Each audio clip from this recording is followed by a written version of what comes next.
Greetings and salutations, friends. Hopefully, old friends and some new friends. You know, I was very encouraged by our last few shows, which were almost entirely coverage of the Philadelphia riots. This is not my usual wheelhouse, but I thought it important to sort of show some of the mayhem and the chaos since it appeared to me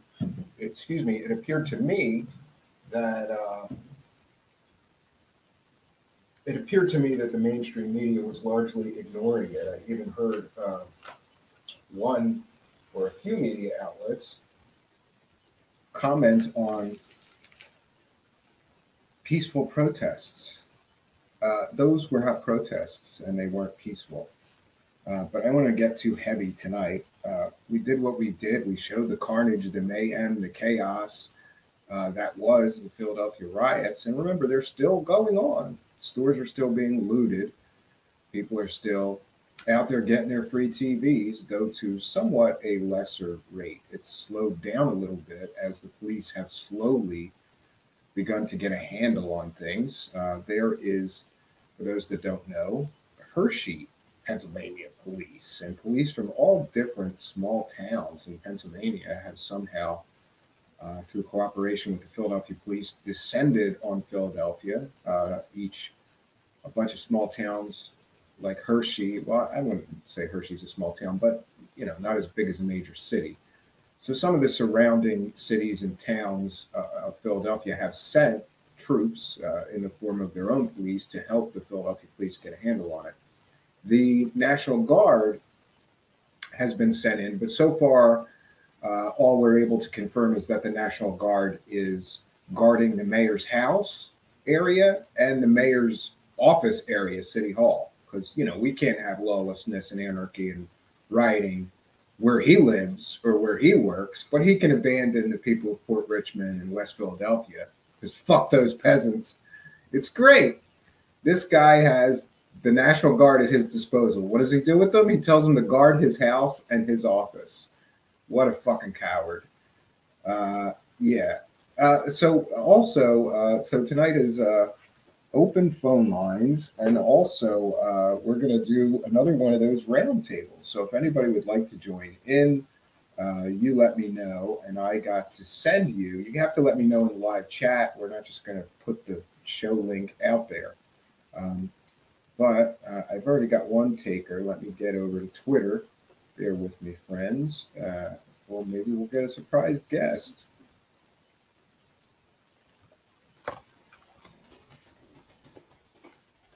Tell a link to join tonight's show.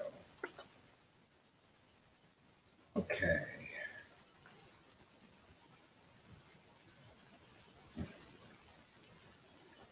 And, since it is Mischief Night, I guess, and I was feeling mischievous, I sent a, I'm going to share this because I'm that kind of an asshole. Oh, I can't. Well, I'm going to share because why not, right? I sent a message to Kate Awakening earlier, and I told her, if you're done hanging out with Bluebird people and profiting off of people who sell fairy tales, you can come to tonight's show, unless those Chinese cult friends of yours won't let you. So, but she's welcome to come, and I can tell her why she's an asshole, and QAnon is fucking ridiculous. Hey, Kate Awakening, you asshole. Did you know that Q is supposed to be all about, a conspiracy theory and an anti-pedophilia, right? They want to stop these pedophile rings and these children being trafficked all over the world. But the same server that was hosting all the Q drops was also a huge server hosting child pornography. Kate Awakening, you dumbass. Do you tell your fucking stupid followers that? Do you talk about that? How the same fucking server that's doing the Q drops is also hosting kiddie porn? You asshole, Kate Awakening. But you're welcome to come on the show and we can talk about it. She's not going to come on the show. She's a fucking coward.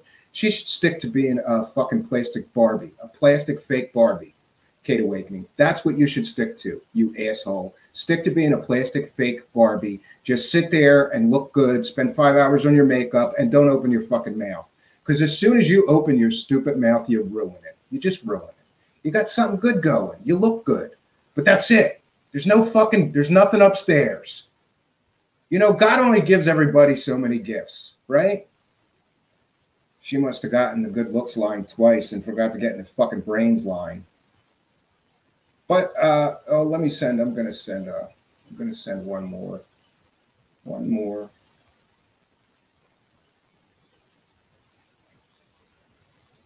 I'm gonna send one to somebody who may show up. I'm not sure. We'll see.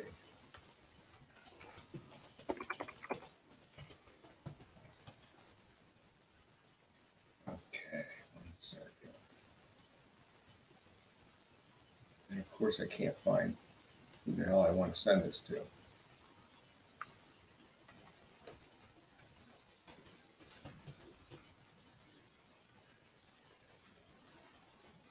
Some people are too woke for their own good, and that bothers me, I guess.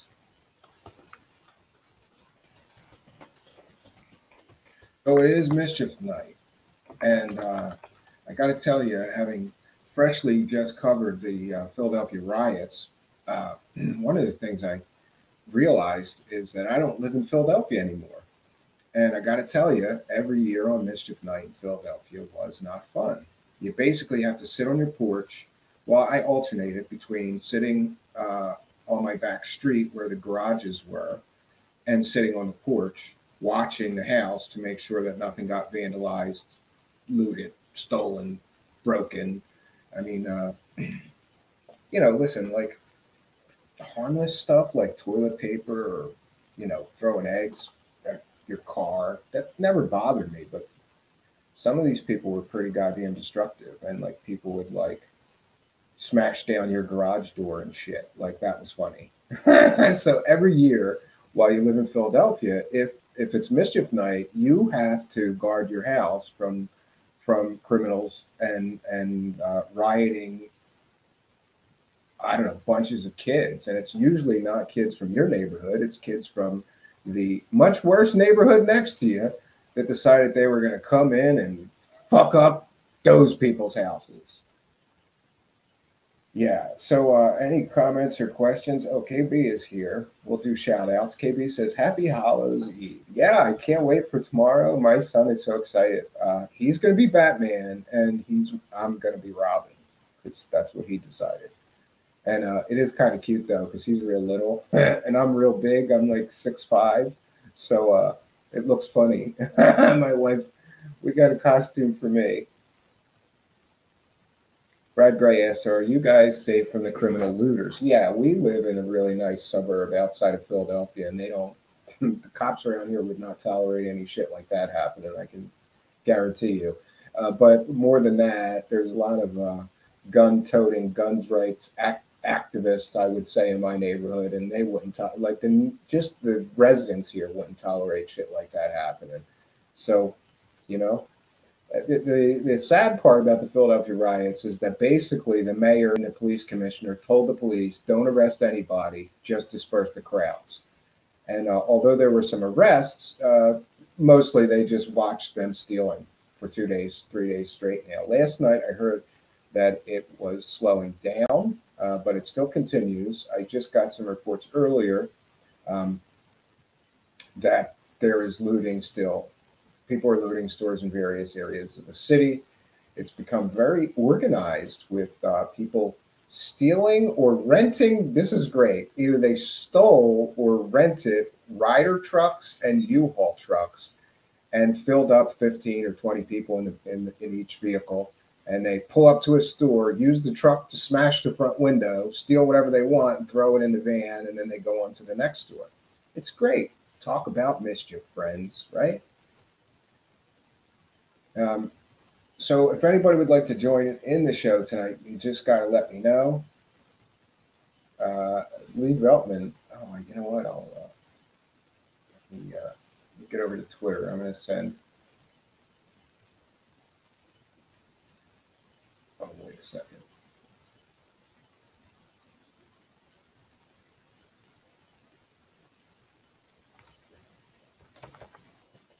Yeah, Lee Veltman, I wanted you to comment on this Kate Awakening and how she covers Q so much, but apparently doesn't she doesn't know that the same servers that the Q drops were on will also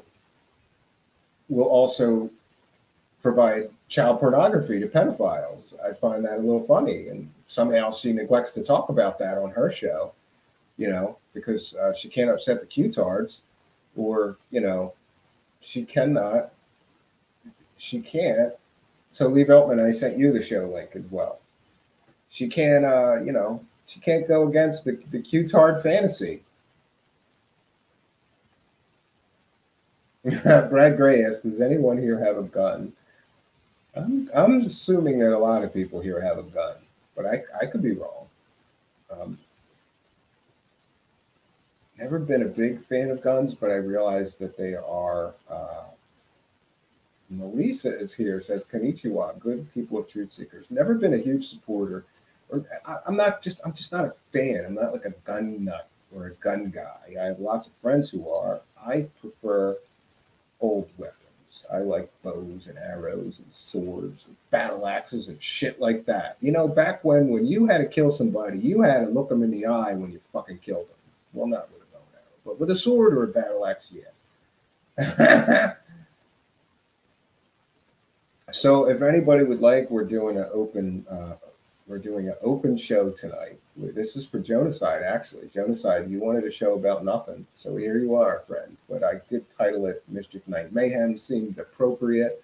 We are going to open the phone lines, and also we're opening the stream. So if you want to come on live and be a part of the show, just let me know in the live chat, and I will.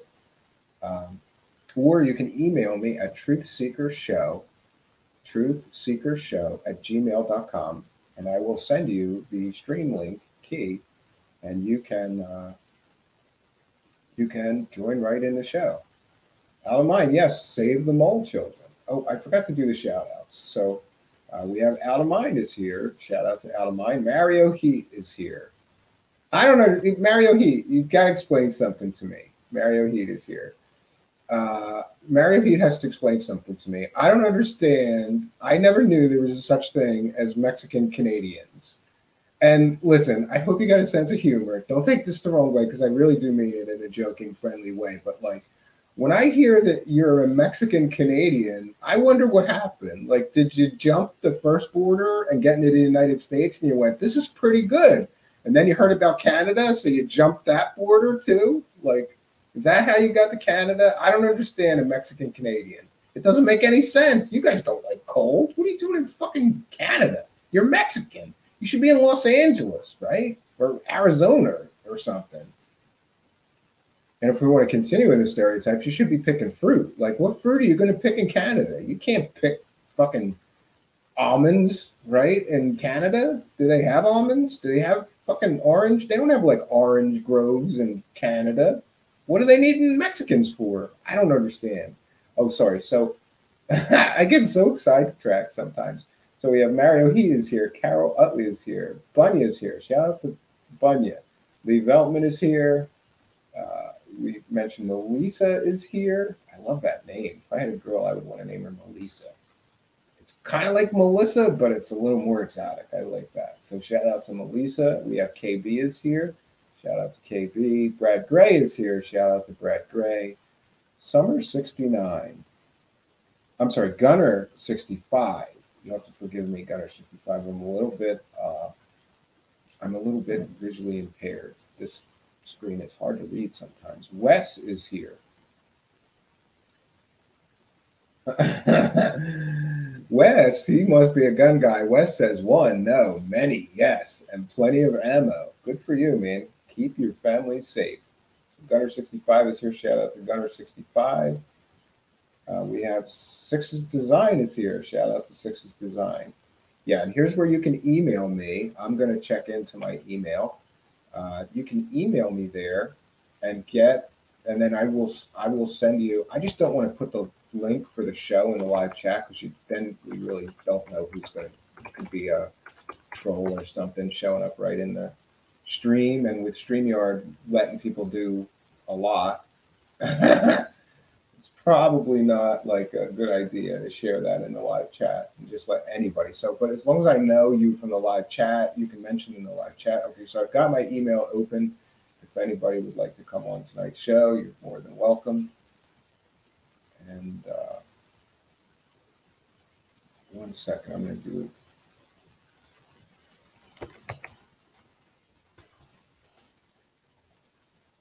I sent out a few of these invitations. So far, no takers. Somebody said they wanted it, but we haven't. I don't have anybody in my. It's called the green room here. Send one out to somebody who may be interested.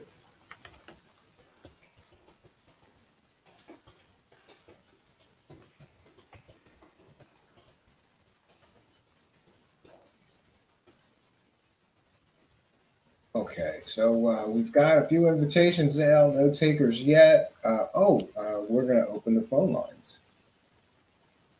Oh, Joe Prisco is here. He said, I could just stop by your house if I wanted to be on. Yeah, you're a rare local viewer. So, yeah, you're always welcome. You want to come and be a co host? I'm going to do some shows about AI and the dangers of AI, Joe. And you know a lot about that. And you've been following this stuff for your whole life. Joe is one of my sort of computer geek friends I know from way back. Joe's funny. I termed the coin Joeware. Joe he was a little older than me growing up, and I was poor. And he used to advertise like hardware that he was selling for computers, like used computers and used hardware. But there was always something fucking wrong with it. It was like, well, the hard drive works, but you got to punch it before it spins up and starts. So I coined the term Joeware. Bunya is here. Bunya says, I love living in the country. Went to play my guitar yesterday, and there was a snake coiled around my amp. Oh, that doesn't sound like a fun thing. Not a fan of snakes, bro. I've seen a few snakes at the cabin, especially when I was collecting rocks. Like I would go pick a rock up off the ground, a big stone for the stone shower or the hearths that I was building, and there'd be a big snake, and I don't know the difference between a poisonous snake and a harmless one, so I would just run. Yeah, I'm not a fan of snakes.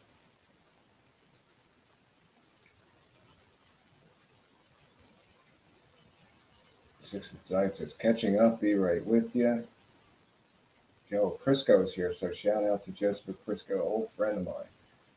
It's funny because I think mostly because we're broadcasting on Facebook, and I started posting the links to the YouTube chat that I'm getting a lot more old friends. Joseph Prisco says, but you'd buy it regardless. Yeah, because I was poor and I didn't have a choice. I had this one hard drive from Joe that I'm not kidding you. You couldn't leave it in the computer. You had to run the wires and leave it outside of the computer. And then every once in a while, when you start the computer, the hard drive wouldn't spin up. So you had to pick up the hard drive and drop it. And then whatever was stuck in there would get unstuck. And oh, God. No more Joeware, Joe. Now he's got much better, higher quality junk to sell. Dan Hogan is here. He says, what's up, guys? Dan Hogan, I'm gonna send you the link to join the show just in case you want to. Let me find you here. And link to join tonight. I'm gonna send it to two. This is last minute, so forgive me, friends.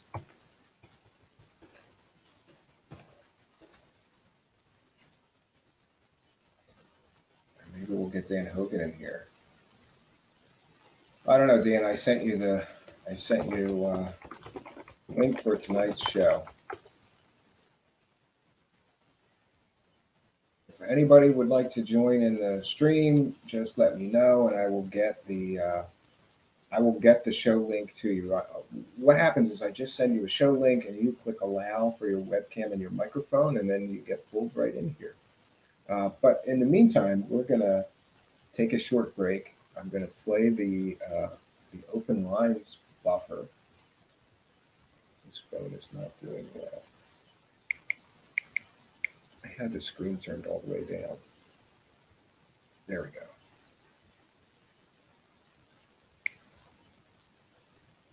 All right, so the phone is here.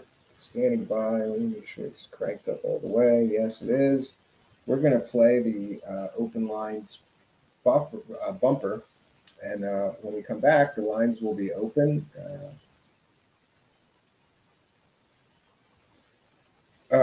Six Design asks, what methods are preferred for people to join your show? Zoom, otherwise, just think some people might like to know. Well, we use something called StreamYard here, which doesn't require any external anything. It just requires a browser or a phone. So if once I send you the link, if you're on your phone, you click on the link and it takes you to something that's like Zoom, which is sort of like web-based studio that allows you to join right in. You don't need Zoom, you don't need Google Hangouts. You just click on the link, and then your browser will open a StreamYard session, and you click Allow Webcam, Allow Microphone. Now, for those of you, if you don't want to be on camera but still like to be on the show, you just click Allow Microphone, and it'll let you come on, and we can set an avatar for you. So whatever you would like to be. Whatever you would like to do. Some people are camera shy, but they still want to come on the show. I'm fine with that. Some people just come on and use an avatar. That's fine. So we're going to play our open lines bumper, which we haven't for quite some time. We're going to open the phone lines, and anybody that would like to call in will get to do that. It's our Mischief Night Mayhem show, which is really a show about nothing for Jonaside. And I noticed I don't think he's here. So thanks, Jonaside. You wanted this show about nothing. Leave me hang. Way to leave me hanging, bro. I didn't see him yet. Maybe he didn't get the memo. Oh, BG's is here. Welcome, BG's. If you would like to come on, BG's, just let me know and I'll send you the show link. We're doing an open show tonight and maybe a panel if we can get a panel. So far, no takers. But we're going to play we're going to open the phone lines, friends. If you want to call in, we can talk about anything. It's open lines, open subjects, anything you guys want. This is a fan service show for you guys. So we're opening the phone lines, and I just wanted to mention, if you call and you get a voicemail, that means somebody else is on the line. And also, if you call in on the phone, you'll be able to hear me just fine on the phone. Turn the show, like if you're listening on your computer, turn the volume down on the stream if you're calling in. Otherwise we'll have lots of echoes. So phone lines open lines, open subjects. We'll be right back, friends. Get ready to call in if you would like.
Great. So the lines are now open. I'm going to turn my total attention to the live chat.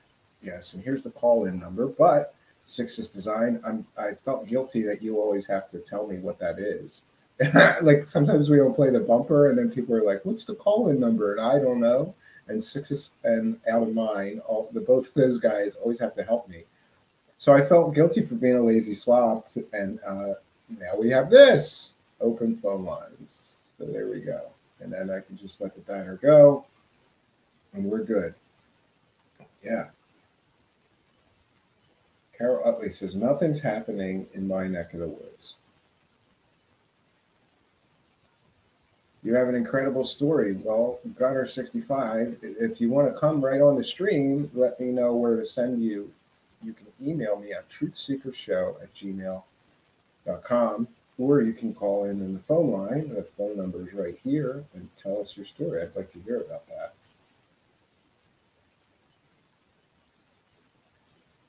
Info is just starting to come out. I'm shocked. Yeah, Out of Mind hasn't memorized, mostly so that Out of Mind can call me and go, your mic's not working and you've been talking in silence, muted for 5 minutes, you dumbass. But thank you, Out of Mind. Somebody's got to help the dumbass. Oh, the bank around the corner from me was robbed. Really? Joe, what did you think of all the rioting and looting and stuff? It's right. Remember my old house? Where all that rioting and looting happened was like 6 blocks from my old house. You know Armingo Avenue. And you know where I lived. I lived like 5 blocks off of Armingo Avenue. It's crazy to watch that stuff. Really crazy. Yeah, Carol Utley says, call in Gunner65. It's so funny. People, when I don't want people to call in, I forget that I leave the phone on. And then like we were doing this kind of somber, serious coverage of the Philadelphia riots, and there was like, all these images of looting in the streets and all this craziness, and then somebody called in about reptilian aliens in the middle of that, and I was like, oh, this is not the night for that. Tonight's the night for that. So if you want to call in and talk about reptilian aliens, by all means, you can do that. Gunner says, check your mail. I will do that. I don't know. I didn't. Truth Seeker Show. Not TRUTHSEEKERSHOW@gmail.com. Didn't get an email from you. Or you can DM me on Twitter as well if you want to come on, and I can send you the link that way. I'm going to send the link to, here's a few people are messaging me now. Okay, Dan Hogan's going to be joining us. Great. And I'm going to bug somebody else. 1 second. I'm going to use this as an opportunity to try to catch up with some people that I haven't talked to in a while, if they want to come on.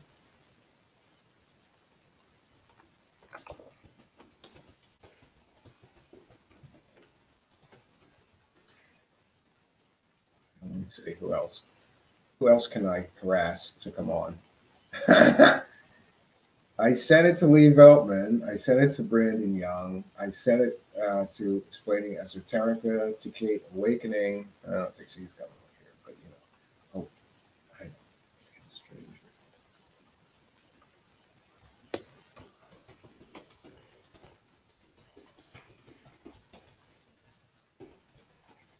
I sent it to Pale Stranger.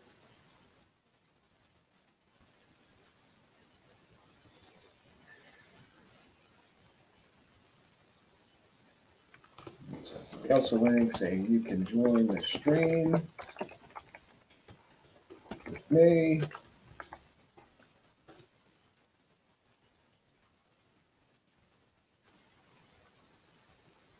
Yeah, here's where you email me. That's the email address, Gunner65. So if you email me at that email address, just say, hey, this is Gunner65. We want to join the show, and we'll get you the link. And I have somebody else's email address here. Just in case they want to join, I'll say link to join tonight's show. I guess I should have I should have planned this out a little better, friends, and gotten some volunteers. Oh, there's somebody. Somebody's coming in.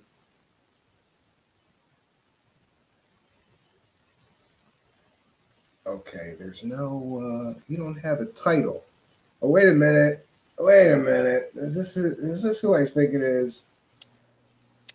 Jason Quit. How are you Canadian asshole? I'm probably going to be interrupted any second. I just ran outside in a haunted house.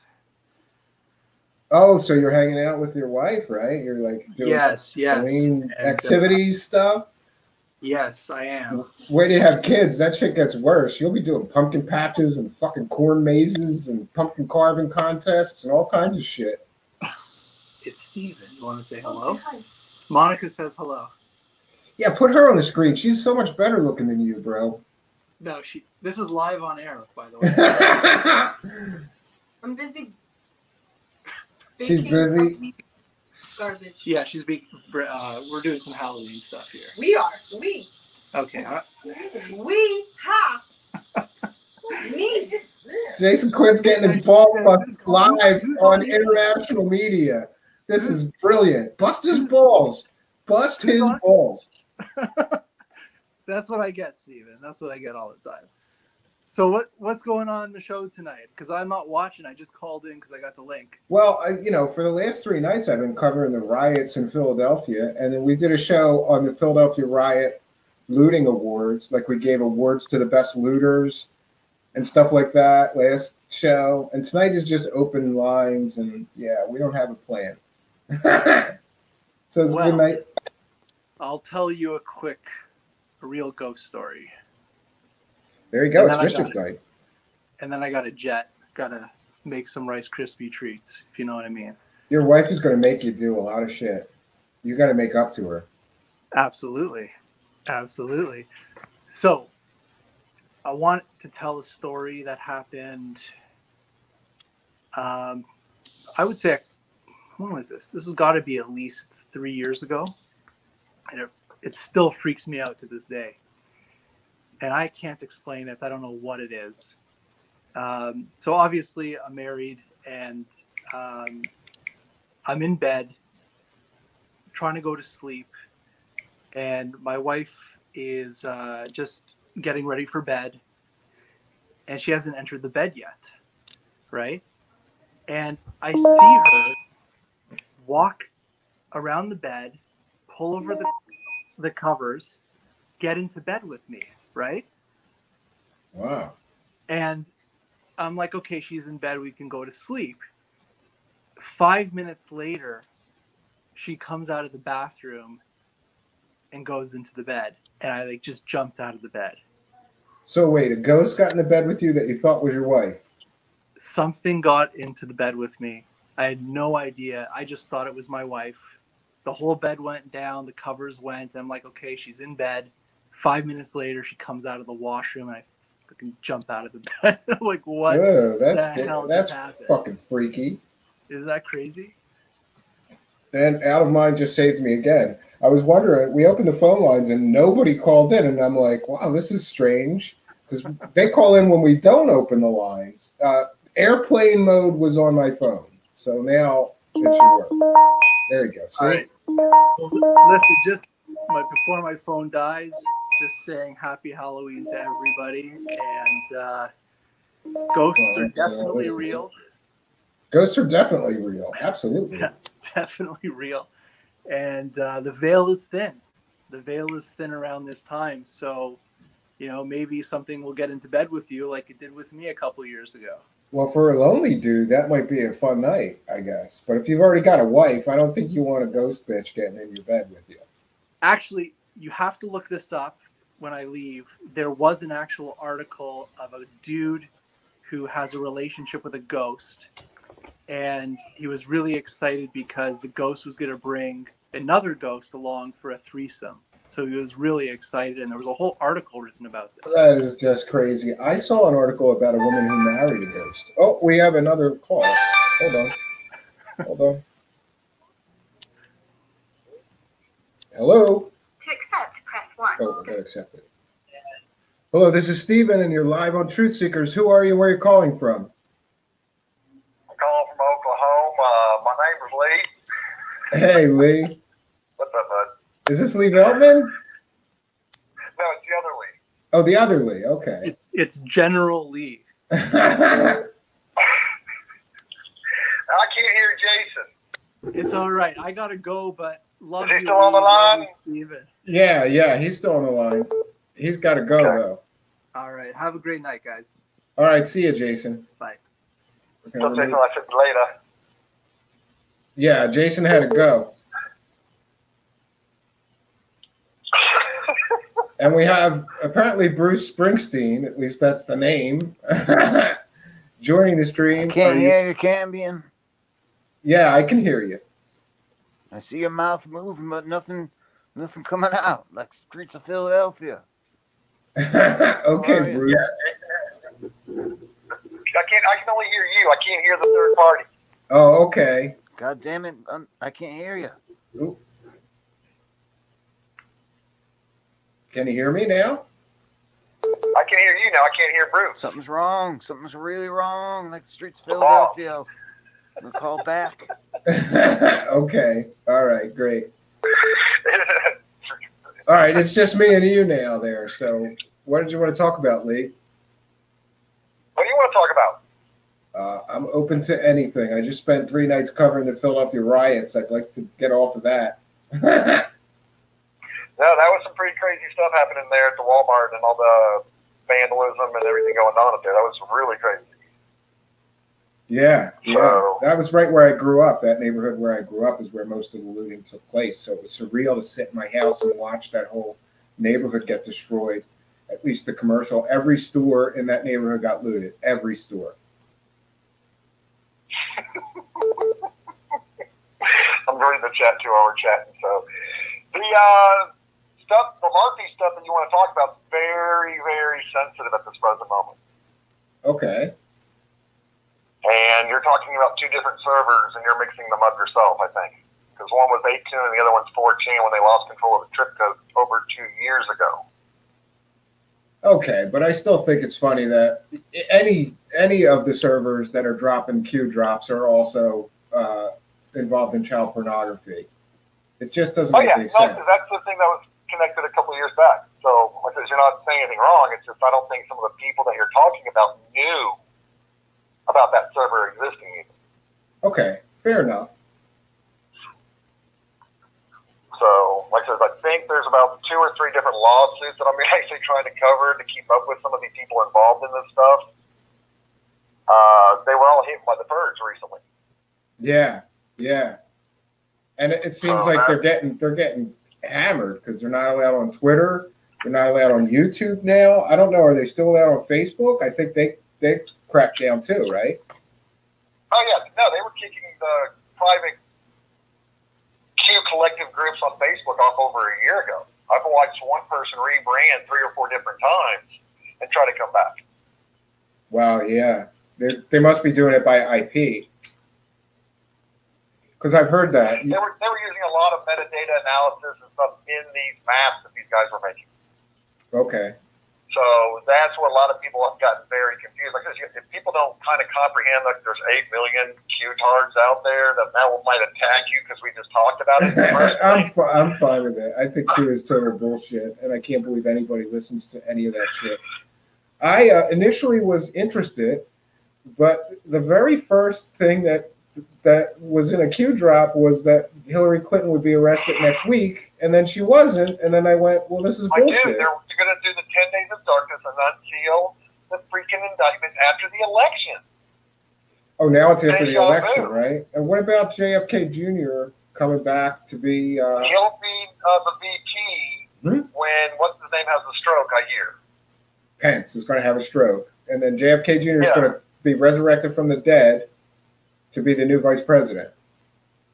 Once again, this stuff involves clones, underground military bases, Gitmo, guillotines, like any crazy story you want to imagine, and that's what you have. And it's fake. All of it's fake. But Yeah, I agree. I people agree don't know with it's you. fake. So it's called getting cued. and then you get triggered, and then you react, and then you're cued again, and that's how kind of like, that was the whole point of what I guess these people were trying to do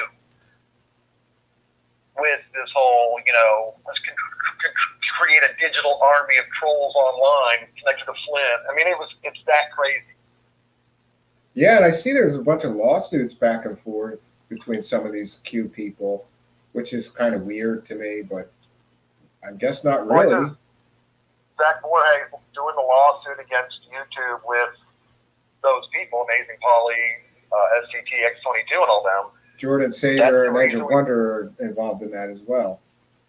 Right, and that's when we started, oh my God, look, did you hear about this Jay-Z Night Jordan Sater convention? And that was over 2 years ago, or about a year and a half ago now, I think.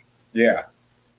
So that's when I was sitting going, I can't believe these people are interviewing these people, and now they're all rebranding and trying to be the newest disclosure whistleblower, and now you've got John with Emory and all the clone, all that other stuff going on right now. So if people don't get that the stuff builds off of each other, they just don't get how it works yet. Yeah, I agree with you. Well, we have a few people to get into the stream, and you're right. If you have the stream done, you won't be able to hear everybody else. So I was going to come in and chat with you for a second, because we need to set up fucking my MacBook doesn't support Streamlabs. I got to go get it freaking worked on. I lost some freaking codes to some stuff. Okay. So yeah, as soon as you can. Now let's do a whole show. Let's do a whole show, and you can break down some of the history much better than I can, because you've been following it for a long, long time. Yeah, because you're mixing up Cicada and the 3301 hacker games. I apologize, but I did see you sort of like a meme, like when Q people realized that the same server that was serving Q drops was also serving kitty porn. It's kind of funny. It's disgusting. Like I said, it is funny, but the people that were called on that server, those are the people that are going to have to be facing criminal charges now. Absolutely. And like I said, that's where it's Tim Watkins and those dudes on 8kun. That was their server, not the 4chan board that was lost control of. All right, so it's not really accurate then, but my bad. Well, listen, let's get a whole show. We'll do a Q-Tard show. Cool. We're going to call it Q-Tard. I'm going to call it Q-Tard deprogramming night. That'll work for me, bud. All right. You have a good night. You too, bud. All right, bye-bye. Okay, let's get here. We have poor man's Jason Quidd is here. Dan Hogan. What's going on? It's Mischief Night. And we also have, let's see, Bing Crosby. Oh, hello, guys. How are you? Well, it really sounds like Bing Crosby. Hey, fellas, how are you? How you doing? Happy Halloween, fellas. Yeah, happy Halloween. So if anybody else would like to join in the show, you just send me a message at truthseekershow@gmail.com, and I can send you the link. So what are we talking about tonight? This is a show about nothing, so whatever you would like. It's just that's just what we've come to here in the quality of our programming, Well, listen, I know that you didn't want to. I know you said you didn't want to talk too much about the riots tonight because you've already covered that pretty in depth. But I just want to say that I really did enjoy the last couple nights of show that you've done, discussing that, and I thought it was good stuff. Okay, we have somebody on the phone line too. This is Steven with Truth Seekers. Who are you and where are you calling from? This is Jonaside, and I'm calling from my work. Oh, Jonaside, this is your show, bro. This is your show about nothing. I know it. I'm working. Oh, I'm sorry, bro. I should have asked you. But that's all right. You don't know my schedule. It's all right. Well, we have a whole show about nothing just for you. And we've got... Yeah, I was in the chat earlier, but I'm driving while I'm working because I'm doing my job. And I'm trying to call in, and somebody turned the phone on. And yeah, I know. I'm stupid. The phone was on. It was on airplane mode, so I didn't realize that nobody was getting through. No one's getting through, John. That's the guys out in the boonies at the time, so I probably would have lost signal anyways. Now I'm back down in town. Well, you are coming through loud and clear, bro. Like louder than anybody's ever been coming through here. That's good. You must have a good phone. Yeah, well, I got Samsung something or other. Western Washington, so yeah, far away from you as I could probably get in the continental United States. Yeah, that's good to hear, though, that everything works. It's amazing to me that any of this works. You know?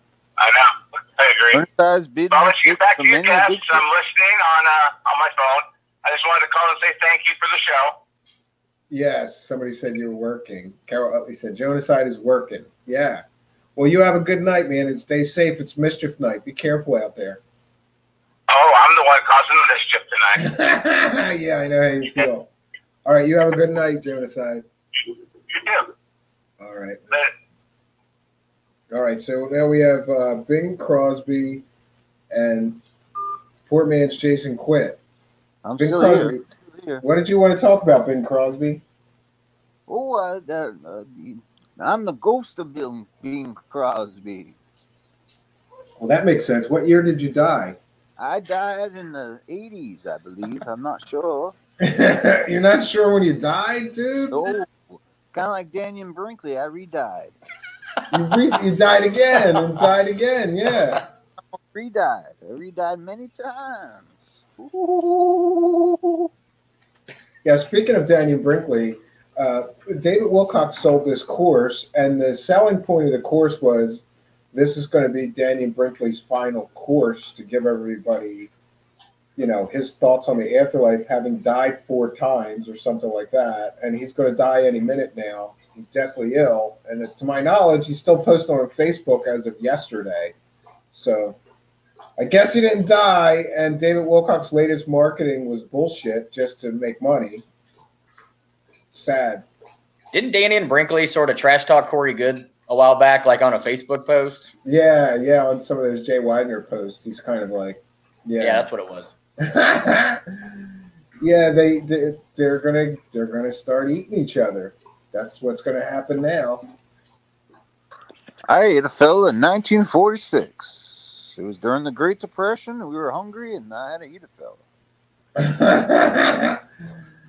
I heard human flesh tastes like pork, but I don't know.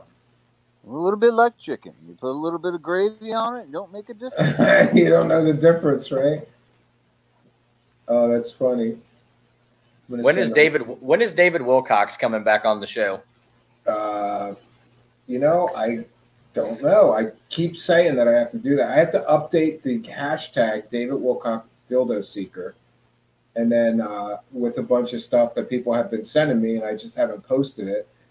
I have all these new pictures of dildos for David Wilcox and all this other stuff. So I'm going to post that all with the hashtag David Wilcox Dildo Seeker. And then he'll be free for a return visit so he can comment on all those dildos. And How many countries do you have dildos buried in? 14. We're up to 14 separate countries all across the world where somebody has buried a dildo for David Wilcox to find. Plus the big, huge box of dildos and the strap-on and the anal lube box that I buried for him, the grand prize. The real treasure trove. The real treasure trove. And he hasn't found a single one of them. Psychic David Wilcox. Bing Crosby, what are you doing for Halloween? Me? Yeah. Yeah. What does a dead guy do for Halloween? Good old Bing's going to be dressing up as Stephen Cambion tonight. Well, that's not a tough costume. You just need a pair of sunglasses, and you're good. You're good.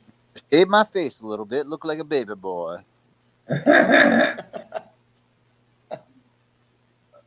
Pragmagic, if you want to join in the show, send me a message on Twitter, and we can get you in as well. Anybody that wants to, you're free. We're having an open panel discussion about anything tonight. So this is Jonaside's show about nothing. I'm sorry, Jonaside, that I didn't know that you were working tonight. That kind of sucks, but you know, show's for you. So it was his request. And we did do that panel show from the cabin, and that was a lot of fun. So I thought we could do it again. It came to me as the reincarnation of Edgar Casey. Atlantis is made of dildos. I just would like to know what it's like for David Wilcox when one of his friends comes across our videos and want to and ask him if he found the dildos yet.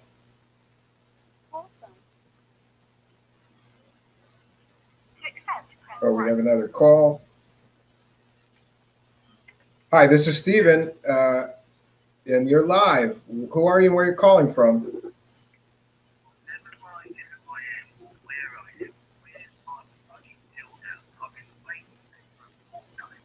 Oh, wait, say it again. I'm sorry. Could you start over? Because the phone was way down.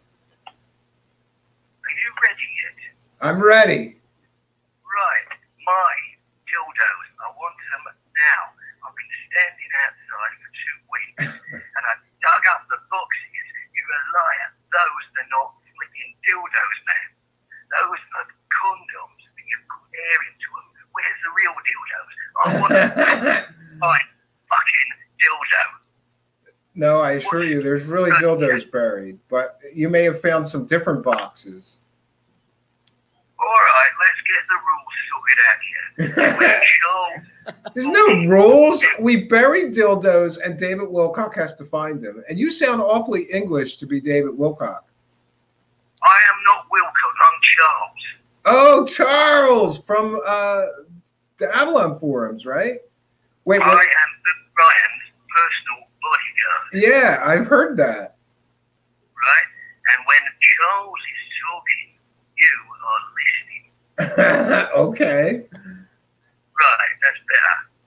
So, where's my personal box of dildos signed by Wilcock? Well, no, see, I buried them for David Wilcock to find. I didn't know that Bill Ryan's bodyguard was going to start looking for them. Yeah, well, I dug them up because you cut me out of the deal. So I ruined your party. And you don't get them back. It's your dildos. Well, actually, I think you probably got a better chance of finding them than David Wilcock, because so far he's batting 0. He hasn't found a single dildo. Charles is best at everything. I invented remote viewing, remember? Okay. When you saw me Project Avalon, I've done everything, mate. I've done everything. You name it, I've done it, because I'm the world's best super soldier, psychic NWO, all around, brilliant person. And I don't like it when people take my dildos away. All right. Well, maybe we'll see if we can get a box buried just for you. Oh, you bloody well better, mate. All right. Right, I allow you to continue. All right. Thank you, Charles. You have a good night.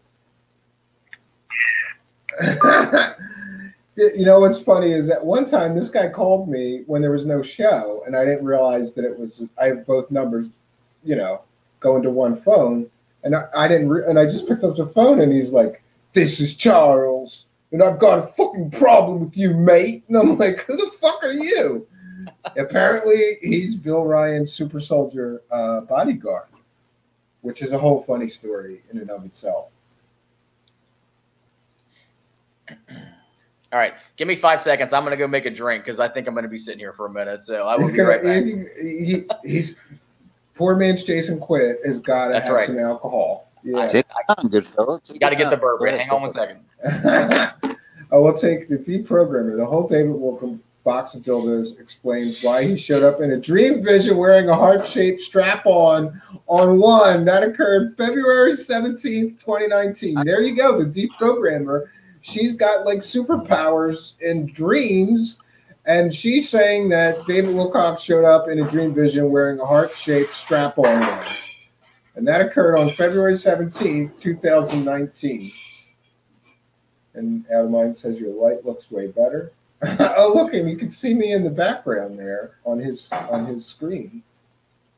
Oh, we can't do that. Oh, yeah, we can. Oh, I thought I could make it bigger.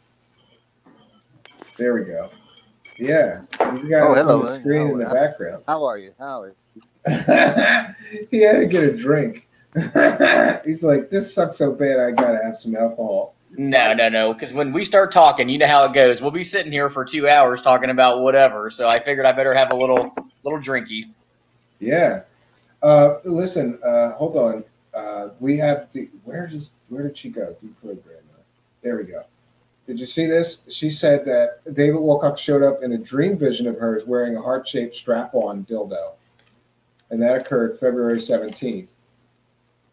Ari, I'm gonna send you the link to tonight's show. If you want to come on and tell us the story of David Wilcock showing up in your dreams wearing a strap-on dildo, boy, we would love to hear that. I would love to hear that. Oh, we lost Bing Crosby there. Bing's gone.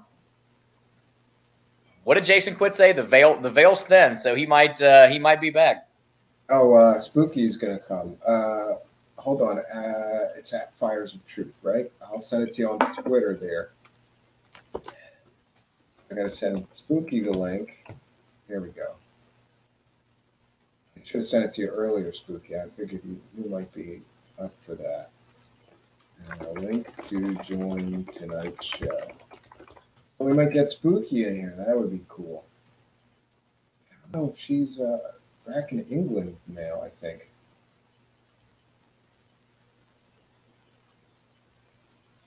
Yeah, so anybody else that wants to join in the show, you're free to do that. I am going to, hold on, we'll get the live call and open phone lines banner going too.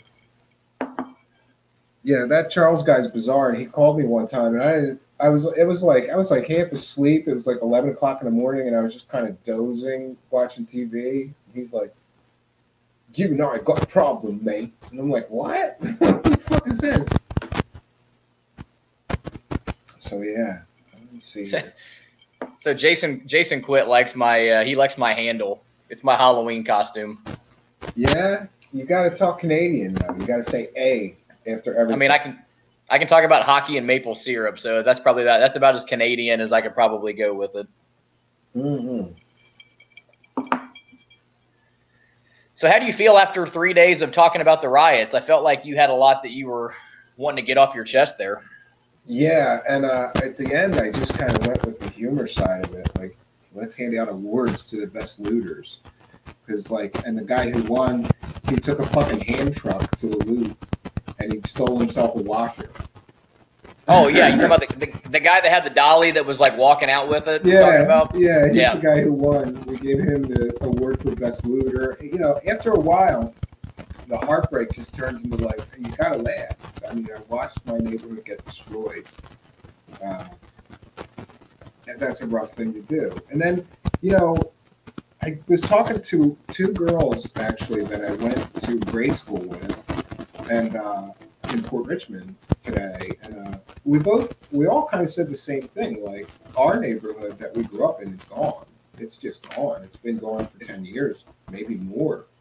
It's just not the same place anymore. It turned from a nice place to live with families and working people and neighbors that cared about each other to ghettoville.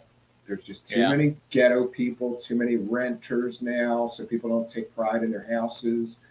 There's too many drugs and crime everywhere, So I don't miss my old neighborhood. I miss the neighborhood I grew up in, I guess. And that's gone. You can never go back. Despite some people and their time travel claims, you just can't go back.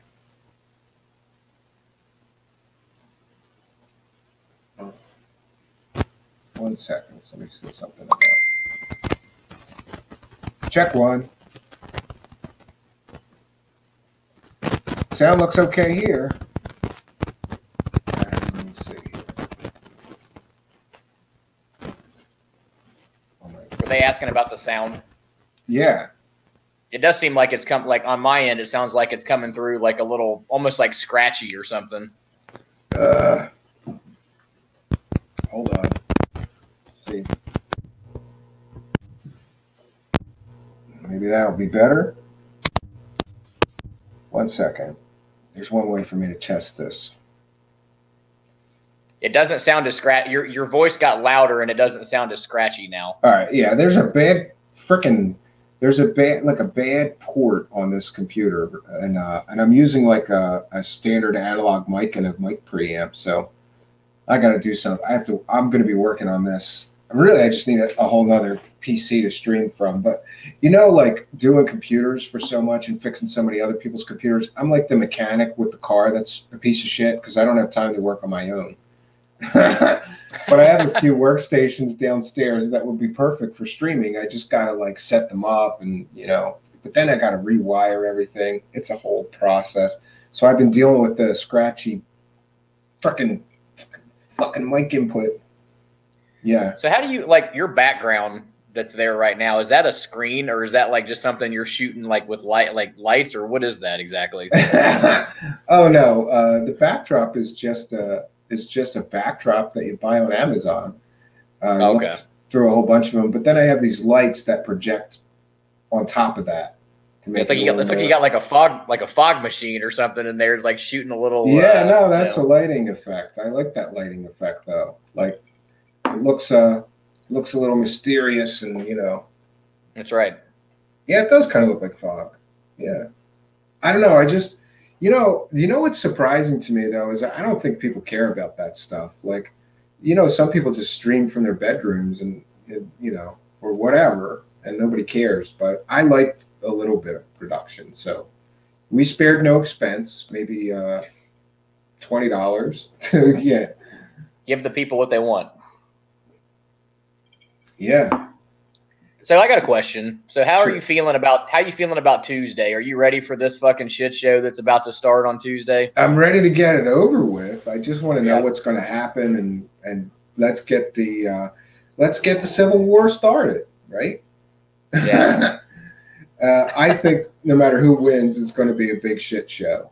And I also think that the Democrats are basically threatening to sue for all the way up to the inauguration to try to stop him from winning. If there's any possible way for them to argue with the results or the outcome or force recounts, they're going to do it for, I don't know if it's, I think it's 59 days they have from the date. Well, it sounds like neither side is willing to concede on election night is what it sounds like. So I guess everybody better dig in for. And this is a crazy election because we've never had this. We've never had this like mail-in voting. Oh, you have up to a week after November 3rd in some states. In some states, they said no, it has to be here by November 3rd, so it could be counted by 8 p.m. or something. I don't know. There's just all this confusion. Like I don't even know. Do you have? I think in Pennsylvania you have to have it in by November 3rd, but then somebody told me, no, it just needs to be postmarked by November 3rd, which means there's no way they're going to be able to count all these mail-in votes on November 3rd. So the normal situation of like watching the 11 o'clock news and finding out who won the presidency isn't going to happen this year. We might have some general idea of who probably won, but I don't think we're going to know. And if it's close, as everybody is saying it's going to be, whoever is on not the winner's side is going to say, it's too close. I'm not conceding. We're going to wait until every vote is counted. And that could take 3 weeks or 2 weeks. I don't know how long. It's a different situation than we've ever had. Right? So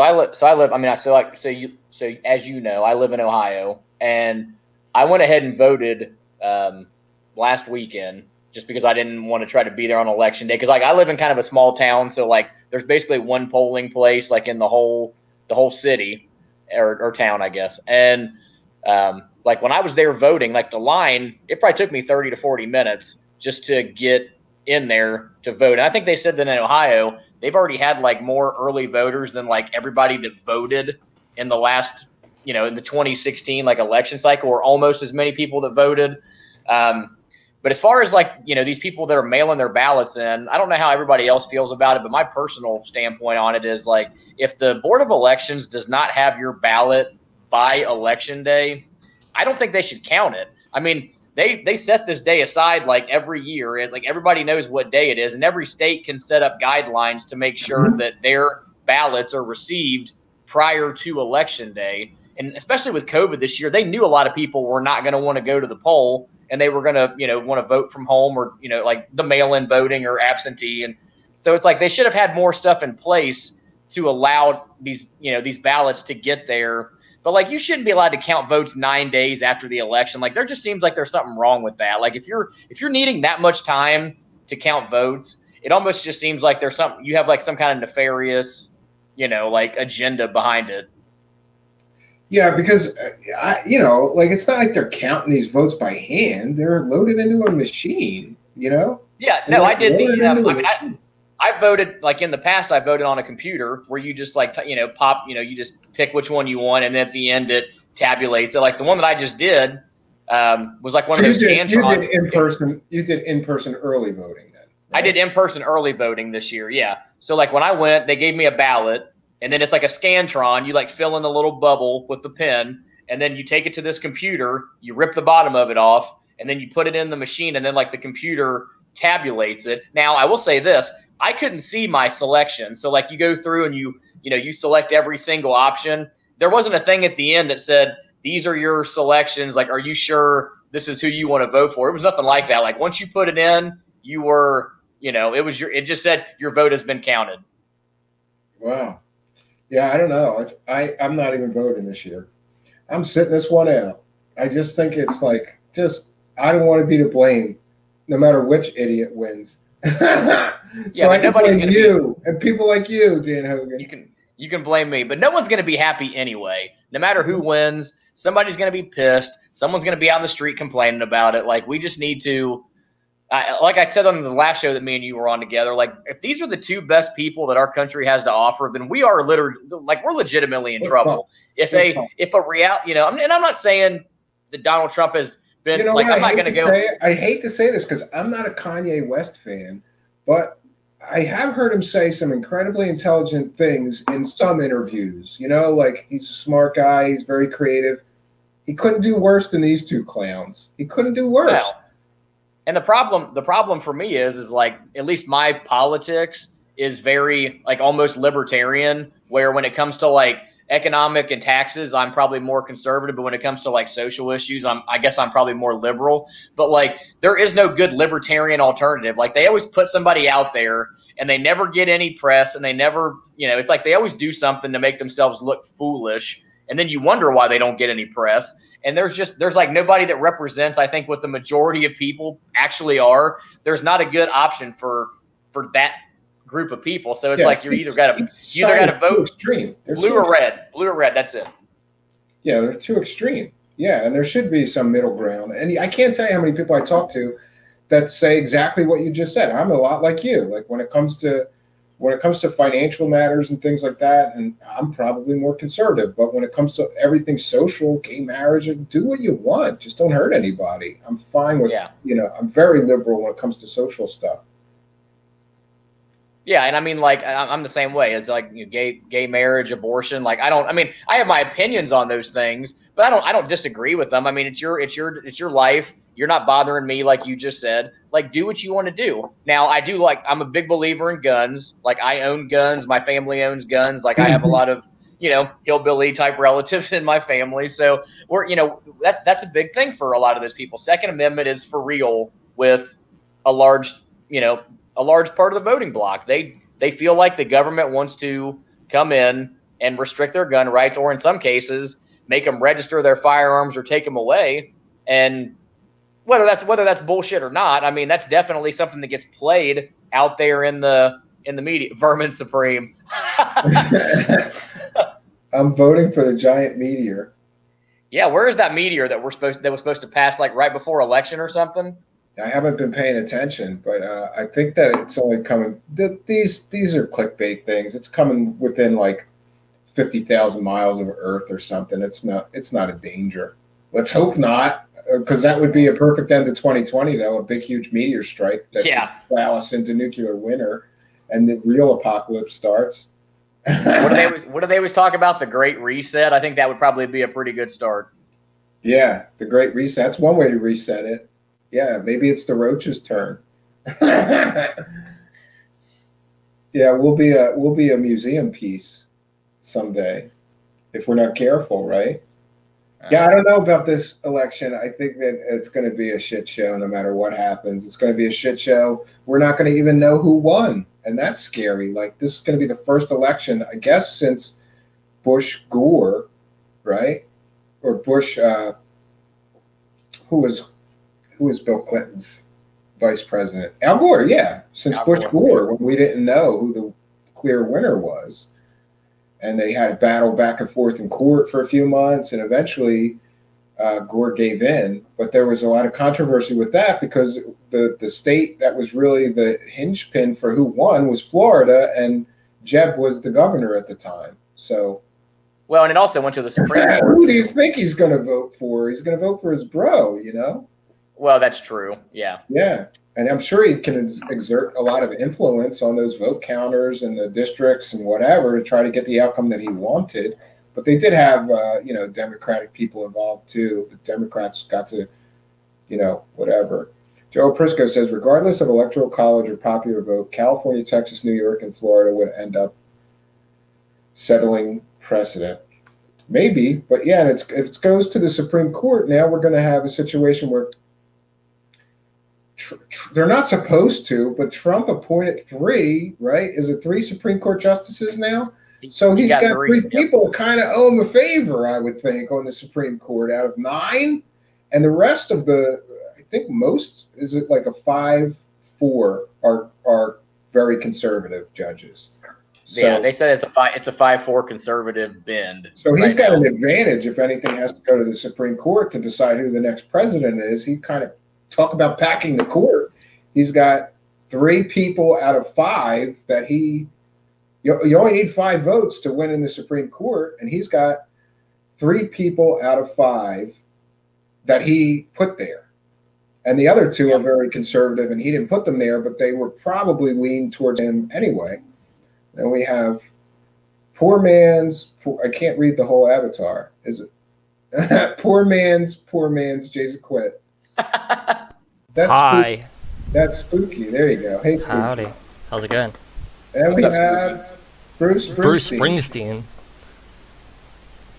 Bruce Springsteen is with us. That's surprising. Where's Ghost of Bing Crosby?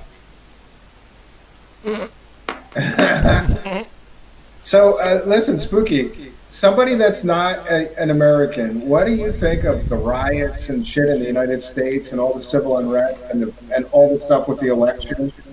What are people in foreign countries think about? Don't they just think we're a bunch of assholes? I bet you all wish that you voted for Ron Paul now. I do. It's happening. It's interesting watching from the outside. It's like watching like a HBO show where every year it just gets crazier and crazier, and there's going to be either a really good ending or a really bad ending. Yeah, I'm voting for a bad one, I think. I don't know what I want. Do I want to be entertained, or do I want people to live? Yeah, that's funny. It feels like, anybody remember that movie Running Man? Yeah. It feels like we're in the Running Man. It's like this hyped up, sensationalized fucking world that we're in. Right. Okay, we lost Bruce Springsteen, but that's fine.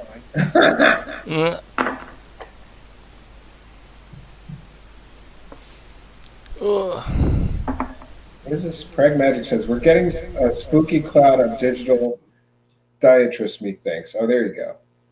Yep. Now it sounds good. I think he muted it. Or she muted it, sorry. There we go. Oh, yeah. You want me to change my microphone? I don't care. Yeah, or maybe just turn the levels down a little bit. I don't know how to do that on this thing. Oh, but don't worry about it. It's okay. I don't want to bug people. No. No, you're good. Okay. Oh, echo cancellation. How's that? There you go. Okay, cool. That's better. Yeah, that tamps it down a little bit, I guess. Okay, as long as it helps. Yeah, so to an outsider looking in, it's just a big shit show. Yes and no. I mean, I see a lot of, like, chaos, and there's lots of loud voices, but then I'm also I'm recognizing what I'm not seeing, which is this giant, silent kind of, I guess, majority of America that isn't being super loud, and I'm interested in what they're gonna vote. Yeah, I'm very. I see these polls that have Biden so far ahead. I just don't believe them. I mean, they were so wrong. Those were the same polls that had Hillary Clinton totally blowing him away in 2016. Yeah, exactly. Wow, yeah, yeah, and the other thing is just I don't know. Maybe it's because I'm in Pennsylvania and he made those comments about the oil industry and fracking, but I'll see 100 Trump signs to one Biden sign on people's lawns. So Yeah, same thing here. yeah, yeah. So it makes me wonder if those polls, and the other thing is the attendance at Joe Biden's rallies. You know, I heard the excuses. Well, he's not start having super spreader events and this and that, but like anybody can show up. They just have to socially distance, or they have to be in a car. He's doing these drive-up rallies, and like there's more Trump supporters there to like troll Joe Biden in cars, honking horns, trying to prevent him from talking or whatever, than there is Joe Biden supporters at his own rallies. So something doesn't look right to me. It feels like we're being manipulated. With Don't these you think two though? polls. Don't you think that he could like have it in an outdoor stadium and have 1,000 or 5,000 people and have them socially? I mean, some of these big football stadiums can hold like Yeah, 70,000. he could have. Yeah, he could. So there's an excuse for why he doesn't have a big attendance at rallies, but it doesn't pan out because anybody can show up. They're just not. People are not showing up to his rallies by and large. I saw something funny today. The day before the election, Trump's final rally is in Scranton. Oh, that is funny. Joe Biden's hometown. That is pretty. Yeah, that's pretty funny. Yeah, and if you want to talk about trolling, Trump, I had a call and verified, but this really happened, friends. Donald Trump set the Wi-Fi password at his rally events to "Who built the cages, Joe?"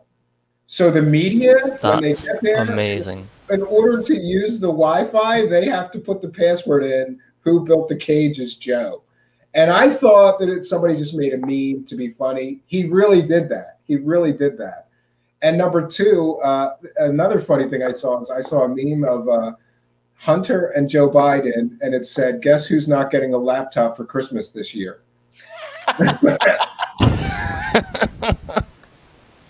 Yeah, but I think like you kind of have to admit as many people hate Trump, like the media is constantly dogging that guy. I mean, don't get me wrong. Like he deserves. He antagonizes them now. He antagonizes them so bad. But like this whole Hunter Biden thing has not been talked about. Like I mean, on any real mainstream like media outlet, like nobody's talking about it. And they're like, Fox "Oh, we News, won't touch yeah, it." Fox We won't News touch it. and OWN covered it. But it's like, I mean, you know, there's the FBI has not come out and denied that they have a laptop that belongs to Hunter Biden. I'm not saying that they would or they wouldn't, but all they have to do is just say yes or no, we have it or we don't. And they're not saying that they don't have it, but it's like what's on it and how, you know, because then there's all this like conspiracy theory, like there's all these like, you know, theories about what's on it and like how this, you know, it's got like, you know, child trafficking shit on it, or there's like Chinese, you know, money shit on it. Like nobody really knows, but like it seems like the scary thing is there's two things with that are scary. The first is he has not denied that any of those emails are genuine, first of all. And the second thing is that Hunter Biden's lawyer tried desperately to get that laptop back. And number three, now the media, the very liberal-based media, NBC did a story on this fake dossier made up by a fake person, and they're trying to confuse the two issues. This fake dossier has nothing to do with the laptop. It references stuff from the laptop. Well, I think there was somebody had posted on Twitter, and you know who he is. And I don't know if he wants me to say his name on here, so I'm not going to. But he had tweeted something about the information that was coming out about the laptop was coming from like a fake intelligence firm or something like that. But it's like, yeah, maybe the place that it started was fake, but like nobody's denying that the laptop doesn't exist or that there's something on the laptop that is. I'm not really, to be honest with you, I don't really care where it comes from. But if it's real, then Joe Biden's got a lot of questions that he needs to answer. I mean, as much as they want to dog Trump for his business deals and Russia and China, and he had a Chinese bank account, like if Joe Biden's son is taking money directly from, you know, Ukraine or China or whoever it is, especially if he's getting half of it, yeah. And he's cutting Joe Biden. Like when Joe Biden goes on the debate and says, "I've never taken $1 from a foreign country," he can, if this is all true, he could legally say that because Hunter Biden was taking the money and then giving it to him. Yeah, it's crazy. Are you getting a call from the big guy right now? Hello.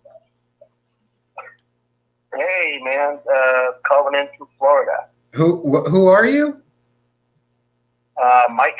Mike from Florida. Good. I don't think that I've heard you call in before. So this is our open show. What did you want to talk about?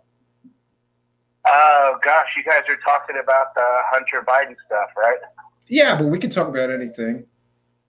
Oh, no, let's talk about that. Have you had the pleasure of going to GTV, the anti-Chinese Communist Party website that has all of it? No, but I'm going to do that. Maybe I could do a whole show on this. That would be great. They have the whole. Do they have the whole hard drive? Everything. Oh, wow. Well, I don't even know legally how they, because some of the stuff was supposed to basically be child related. So I guess they have to redact that. There's a lot of blurred stuff. Dude, it gets so deep. I mean, not just the text where he's laying out exactly how the money gets spread around, but there's weird sex stuff on there. There's videos of him getting a foot job while he smokes crack. Wow. That I have legitimately seen. Do you guys go on 4chan? No, not really. Yeah, you need to go to 4chan. 4chan / Where is the link, though? What is the link for this? You said it's called GTV? GTV.org. And I can find the hard drive there. Wow, that's amazing. Yeah, they've got stuff. And the politically incorrect board on 4chan also goes really, really deep on it. Wow. That's amazing. I didn't know. I've heard other journalists complaining that the hard drive was being hoarded by Giuliani and a few news outlets that were given access to it. And this one reporter on Twitter is trying to get more access. So I'll have to send her the link because I think everybody should be able to look at this stuff. Jack Posobiec says he has it. OANN says they have it. But it is straight up on 4chan. Tons of stuff. Wow, that's interesting. I didn't know that much had leaked out. And, you know, I see some arguments, though, like the stuff about his personal problems and smoking crack and this and that. Like, he's not the guy running for president. Does that mean that Joe Biden's son may be some kind of a low-life drug addict? Yeah, but I don't think that that's relevant. What I'm more interested in is the business dealings. But it is relevant if the guy who's running for president's son has been compromised by Russian agents. And there is a picture of Hunter Biden hanging out with Russians in Beverly Hills. Well, yeah, I've seen that one, I think. Yeah. You know, and banging a Russian chick. They have a picture of her passport. So that's what you call a honeypot. Trust me, dude. All these people who say it's nothing, this is the biggest political scandal in the history of our country. I will say this. If this was Donald Trump Jr.'s laptop, they would be playing this 24 hours a day. That is very true, Don. Yeah, if it was Trump's laptop, or if it was Trump Jr.'s laptop, it would be a nonstop media frenzy playing this 24/7. And what does that say about Joe Biden? If he knows his son has a drug problem, but he used him as a bag man to deal with the sleaziest people he could possibly deal with. Chinese spies, Russian agents, people from Kazakhstan. Come on, man. This is a shame. This is an embarrassment. He's the worst father in the history of the world, Come on, obviously. man. And he's compromised. Yeah. Spooky just said, come on, man. That's what Biden says every time he gets caught with his pants down. Come on, man. You know, Yeah, but here's what I would say. If these documents are real and authentic, then Biden would be a terrible president just because he owes Russia something. He owes China something. He can't be. He shouldn't be allowed to be president. If the documents are real, that man should not be allowed to take the oath of office. You know, if this is what we've seen leaked, what do the Chinese have? You know, a lot of the video looks like it was hidden camera. The Chinese are known for doing this stuff. you get somebody who's compromised and you put him in a position, and now you have blackmail material over him. And if you want to get really conspiratorial, I think the FBI, the FBI had this laptop last year. We all know this. We know they got it in December. So why did the FBI do anything with it? If we know it's real, it's because they were using it to have blackmail material over the future president. Yeah, but that's like the same. J. Edgar Hoover very well. That's the same thing that the Q people, like that's the argument you can make with the Q people. And I'm sure Lee Veltman's probably heard this a million times, but if you've got the Attorney General, Barr, and Sessions, and these people in the government, if all of this shit was real, Trump could have had these guys arresting these motherfuckers for the last 3 years, and not one person has been indicted or put in jail from child trafficking or any of this shit. So it's like, for people to go on there and say that, this is all for real and like this is all happening, Trump could be like putting all of these people in jail. They're not doing anything. Nothing. Yeah, that's a weird thing too. And the FBI has confirmed that there's an open money laundering investigation into Hunter Biden. They've confirmed that that's real. So and plenty of people have gone to jail on child trafficking. Trump's been busting them left and right. There was a big bust this week. I'm sorry. What I meant to say was, you're right. There have been child trafficking like prosecutions. There was a big sting here in Ohio. What I meant was like in the Q drops, these big players like Hillary Clinton and John Podesta, all these people that were supposed to have been arrested 50 times already, and yet all of these people are still walking around on the street. So what's actually going on? Is it really 5-dimensional chess? Like, is Trump really that far ahead of everybody else that like we're just watching this play? Like, I don't buy it. I don't buy it.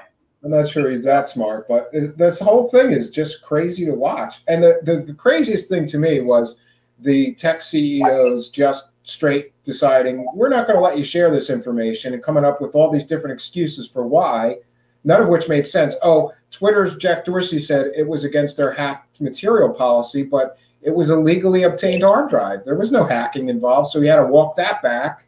And watching them get grilled by the Republican senators was pretty funny. They basically got yelled at and chastised for hours. Facebook, the Alphabet, Google CEO, and Zuckerberg. It was fun to watch. And what the hell happened to Mark Zuckerberg, by the way? Why did he look at data from Next Generation? He looks exactly, in those Senate hearings, he looks exactly like Brent Spiner's Data from Star Trek The Next Generation. His eyes are even this weird green, like he was wearing contacts. He looks like a robot. He really does. Yeah, but I think even the Republicans and the Democrats were going a little bit easier on Facebook. They were really fucking giving it to Jack Dorsey or at least Ted Cruz was. He went after Jack Dorsey awesome. from Twitter. Do you think if Ted Cruz gained like 1 respect point from me from that. 1 second. Spooky, go ahead first. Ted Cruz gained 1 respect point from his rant at Jack from me. Yeah, I'm not a fan of his, but I like the rant that he threw. Who the hell elected you? Yeah. That was like an American moment. I feel like that was like Americana right there. Yeah, that's American for sure. Yeah, one of the things funny with the riots is that somebody that lived in Port Richmond where the riots were taking place took a big speaker and microphone and went to the mayor's house and started yelling and cursing at him that he hasn't slept in 2 fucking days. And I said, oh, we lost our friend from Florida there. But thank you for the call. So a guy went and he, you want to see an American moment, boy.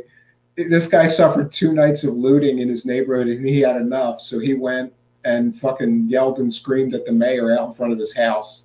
That's America, bro.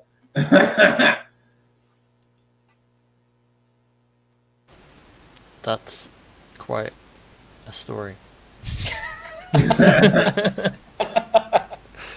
Yeah. I got nothing. Oh, But that doesn't happen here. Although, I don't know. the first night I moved into this apartment, 2 guys had a massive ball in the torrential rain outside for like 20 minutes, and it was just the best thing I'd ever seen. I was watching through binoculars. I was just like, what?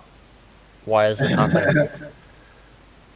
Yeah, you don't know. I think Americans are a little more used to violence and problems. You know, That's like, true. I should have just like brewed a cup of tea and been like, what? Just stared out the window. So, Stephen, what are the let's switch. We can switch topics here. I think everybody's probably getting tired of hearing about this shit.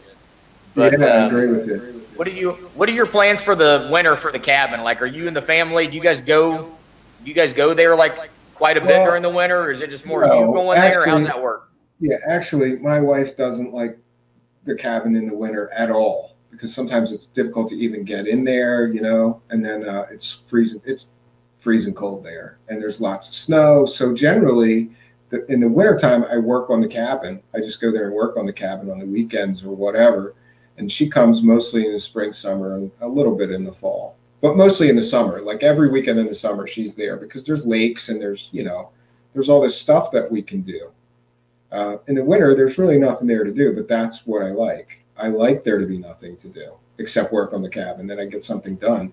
I mentioned this guy yelling and screaming. So we're going to share this. We're going to cite fair use.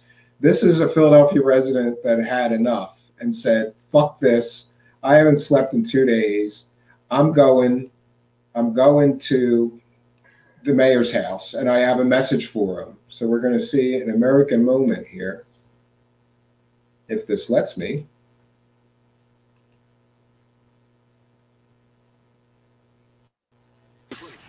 Here we go. We're down here live, Jim Kenney's residence, in the little alcove here to the front door of his home.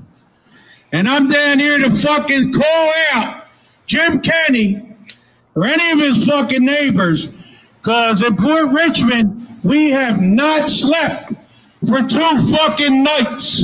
2 nights because you applaud the looting and the rioting. You call for it, Jim Kenney.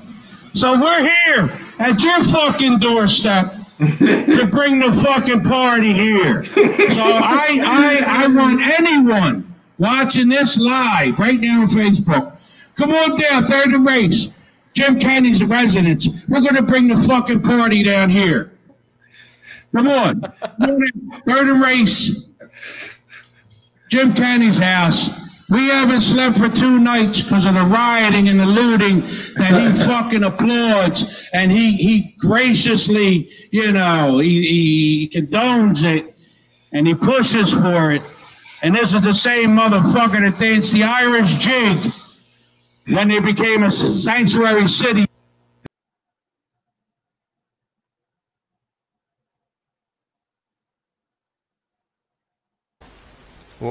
Where'd he go?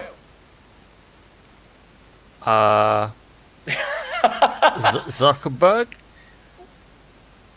I think this just turned into the Dan and Spooky show. I think Steven's gone. I'm back. There he is. There we go. I clicked when I should have clacked. You scared the shit out of me. I thought me and Spooky were going to have to carry this thing the rest of the way. Yeah, but you guys could have. You've been all right. Yeah, but I thought, speaking of American moments, Spooky, like, listen, this guy had enough. Those people were terrorized for 2 nights straight with, there was 1,000 people came to loot the Walmart.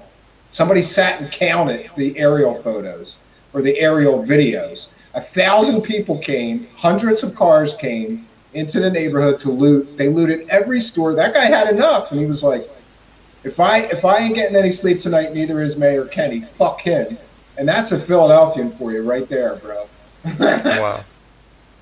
Now, so didn't they? I think I just saw on the news today that they sent more National Guard to Philadelphia, but I feel like I haven't seen any National Guard there, like on any of the live streams or any of the stuff. Because here's the thing: news has been reported. They're only guarding Mayor Kenny's house and City Hall so far. Yeah, there's like 1,000 the guy National with the Guard fucking megaphone. there, isn't there? Yeah, they're not helping. They're not helping in the neighborhoods that are being looted. They should be stationed right in front of those stores to stop the looters. No, they're in front of City Hall and they're in front of Mayor Kenny's house to prevent demonstrations like that guy. I believe that guy and a bunch of people got they got told that they had to disperse and go home or they would be arrested.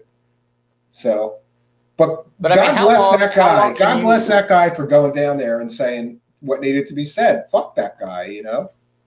How long can these states and these mayors let these riots continue? Well, most without- of them think it's going to happen until after the election, at least. you Well, know? I mean, that's probably the case, and I think if Trump wins, I think it's going to be there's going to be a real mess because you're going to see rioting in probably every major city.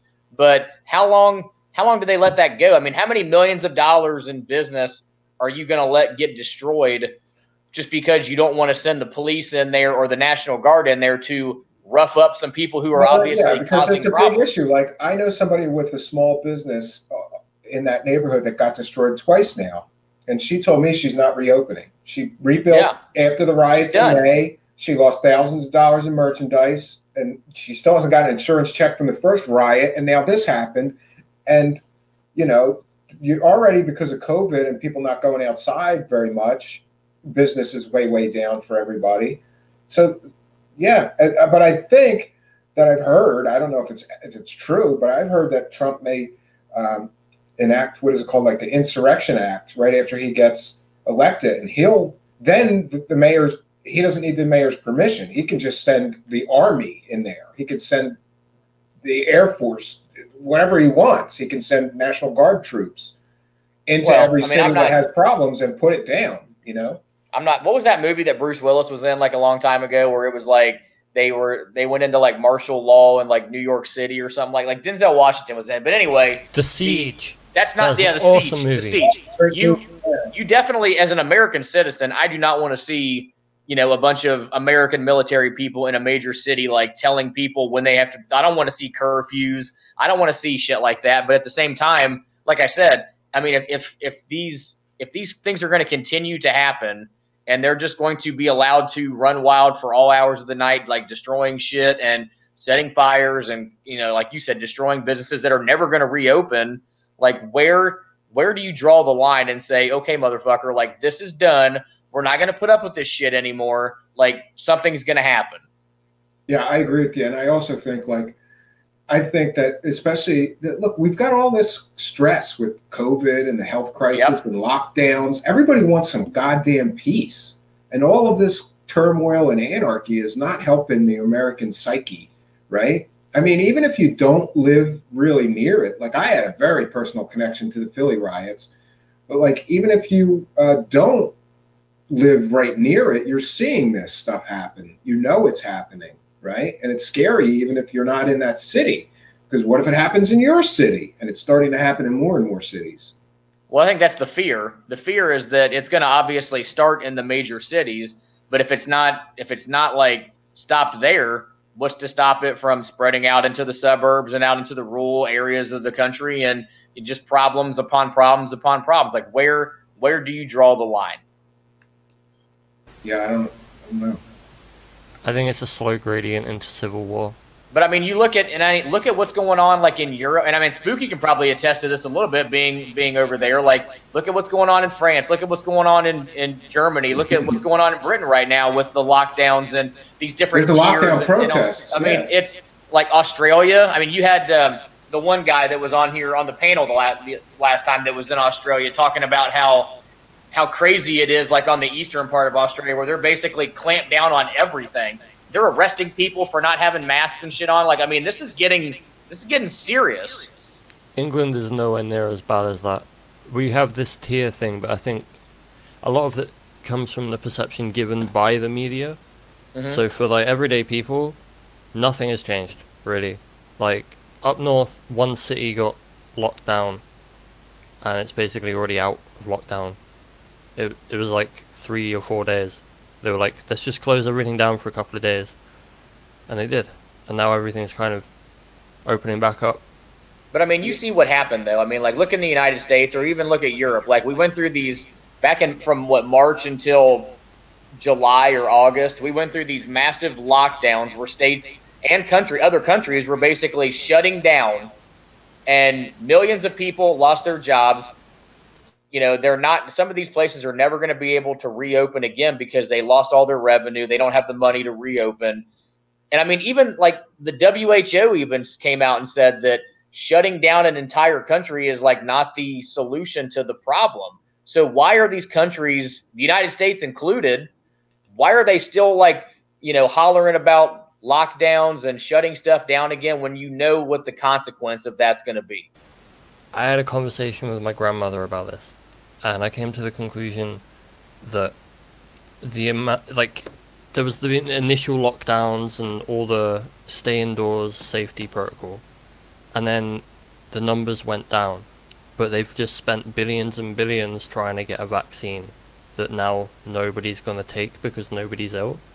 So now that I feel like they're trying to kind of hype it, and because they knew there was going to be a second wave around Christmas, because it's cold and that's just kind of what happens.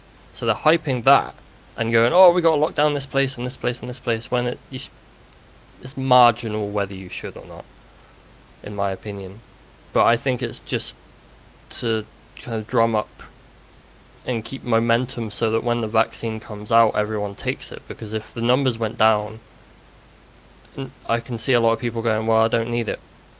Well, I think I look at it like this, and I actually did do some research on this to verify that this is, what I had read initially was true. So the WHO back I think the beginning of October, they were having a meeting where they basically estimated that at this point in COVID-19, like 10% of the entire population of the Earth they felt had been exposed to COVID-19. So if you're looking at like the total population of the planet, you're talking about what, like 7.8 billion people. So if 10% of that number have been exposed to COVID-19, that's approximately 780 million people on the planet have been infected or been around COVID-19. So of that 780 million people, you've got this death toll that they're showing on television at approximately just over 1 million people.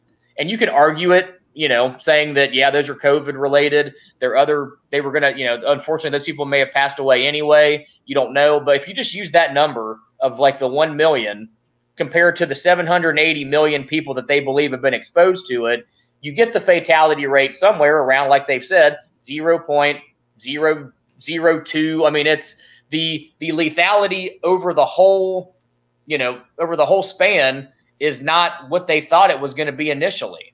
This whole massive panic that happened because of it has not, on a worldwide scale, has not really come to pass the way that they thought it was going to. Now, could it still happen? Sure, maybe, but like this doom and gloom, shut everything down scenario that we already went through this year, it didn't do any good for anybody. Like, yeah, we got out of these lockdowns, and then the numbers were kind of spiking in some places again, and then they immediately want to shut everything back down. So it's I tried to look at the numbers and the data on a few different data points, and I'm very confused about some things, because some states that didn't lock down had lower numbers than states that did lock down. And then somebody brought up a very important thing in the chat. If masks work so well, and everybody in the United States, generally, if you go outside, you have to wear a mask. If you go in a store, you have to wear a mask. Anything you do, you have to wear a mask. The numbers have not really gone down since they started the mask mandates, which doesn't make any sense to me from a data perspective. So I don't understand any of this. Well, I can tell you this. I'm sorry, go ahead, Spooky. I saw something interesting recently, and it was kind of an analogy that I think is quite prescient. The size of a virus compared to the size of the weave on the average mask that people are wearing, it's like trying to stop a dragonfly with a chain link fence. Yeah, you're right. Like it just goes right through. I mean, yes, it affects the kind of outflow of oxygen, particularly from your breath. But not in terms of infection rate, it has a zero effect, really. I mean, it may help. It may help as far as when you're exhaling the particulates that may go out a certain distance with the mask on. It may filter some of that from going out and reaching others. But I think it's I don't even know. It's like Steven said, there's a lot of data and there's a lot of questions that I think people really need to ask. not enough people do ask them. They just kind of trust everything that they're told. Well, I can tell you here in Ohio, we were one of the first, we were one of the early states that went into this sort of lockdown deal. And I think that I just heard our governor, Mike DeWine, the other day say that starting, going forward, flu, pneumonia deaths are all going to be lumped in together with COVID deaths because of the season that we're getting ready to go into. And, they won't be able to tell, if the flu's being caused from the COVID, yada, yada. So you're going to have two of the major, I guess, fatality diseases during the winter months, like pneumonia and the flu. They're going to lump in with COVID. So now they can make that number look as high as they want it to because they're taking everything else and lumping it in there with that.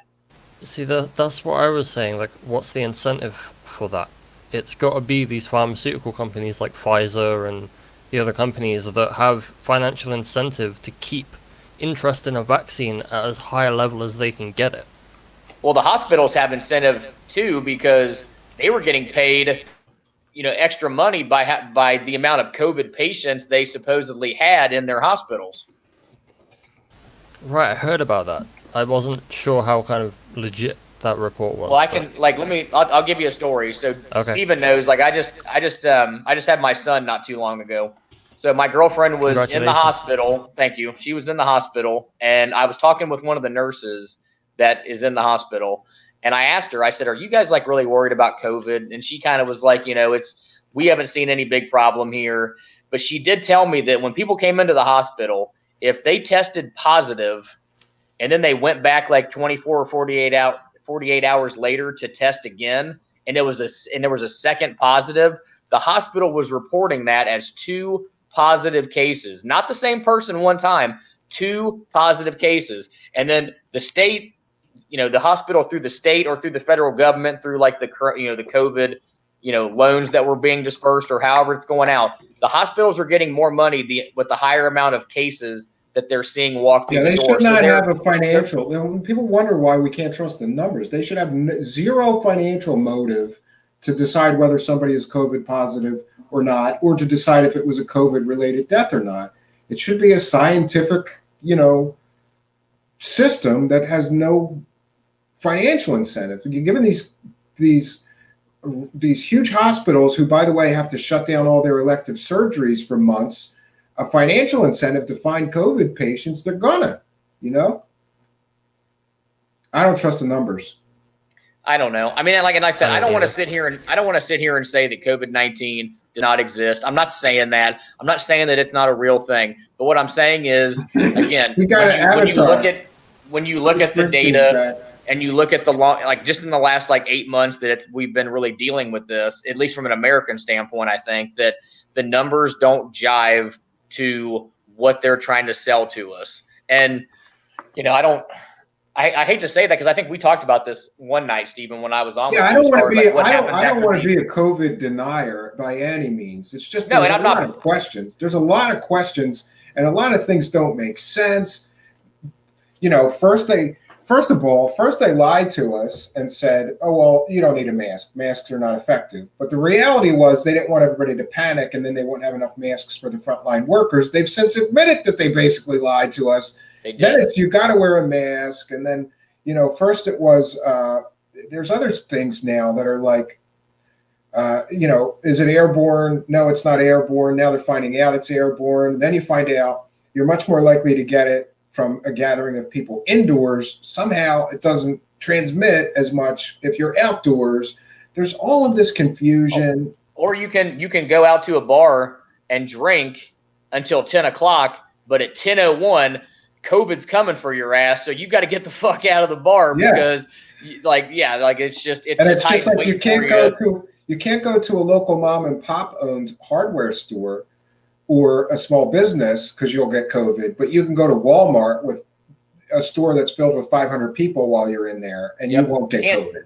You can't go to the mom and pop. You can't go to a restaurant. You can't go to church, but if you want to go out and fucking burn shit in the street and riot and loot all night, the cops will not stop you in the slightest. Yeah, you can't go to church to pray, but you can go to church to burn down the church. Absolutely. Yeah, I know a pastor who decided that he was going to call his service is a protest, and he really did that. Like on social media, he said it's not a church service, it's a protest with a religious slant. Since you guys in this township are allowing protests, you can't not allow my congregation to have a protest right outside our church, and that's what he did. And congrats to that guy. That took balls, you know? I mean, I think to go back to what Spooky said, like just about the church analogy, I think that there were a lot of churches initially that were really probably being a little too, I don't know, like, you know, these mega churches that have like 30, 40, 50,000 people who like show up at them, shit like that. Like that's probably a situation where you probably want to maybe make some different decisions just based on the sheer amount of people that are walking through the doors every day. But I mean, like if you go to like a small church where your congregation's like maybe, I don't know, 50 to 100 people and you've got room to spread out and that kind of stuff, like I think that's maybe maybe that's a different deal. Maybe I'm cherry picking, but like obviously the situations I think, you know, dictate how you should handle stuff. And yeah, and then some of the restrictions are just stupid, and people are just getting around them or not following them anyway because they feel like they have a right to do business. Like I don't want to get anybody in trouble, but I went into one bar restaurant, and I was going there to just get a 12-pack, but they have great draft beer, and I hadn't had a draft beer in like 6 months. So I said, I'm going to sit down and have a draft beer. The girl, I don't want to get anybody in trouble, so I'm not going to say what bar it was. They put a plate and 3 potato chips on the plate in front of me. And I said, what's that? And she said, if anybody from the government comes in here, you're eating.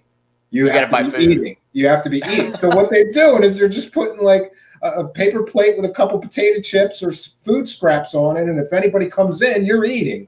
Because they feel but I mean, they have a right to do business, like, right? Have you been to a restaurant lately? Like, I don't know how it is in Pennsylvania, but like, you know, I'm guessing it's wackadoo. So like in Ohio, you have to walk into the restaurant with the mask on. You walk and you walk through the restaurant with the mask on. As soon as you sit down at your table, you can take the mask off. So as soon as I sit down at my table and I start hacking and coughing and talking and sneezing, I am infecting every single person sitting in like a 20-foot radius of me that's also not wearing a mask because you don't need it at your table. You just need it when you're walking through the restaurant and when you walk through the door.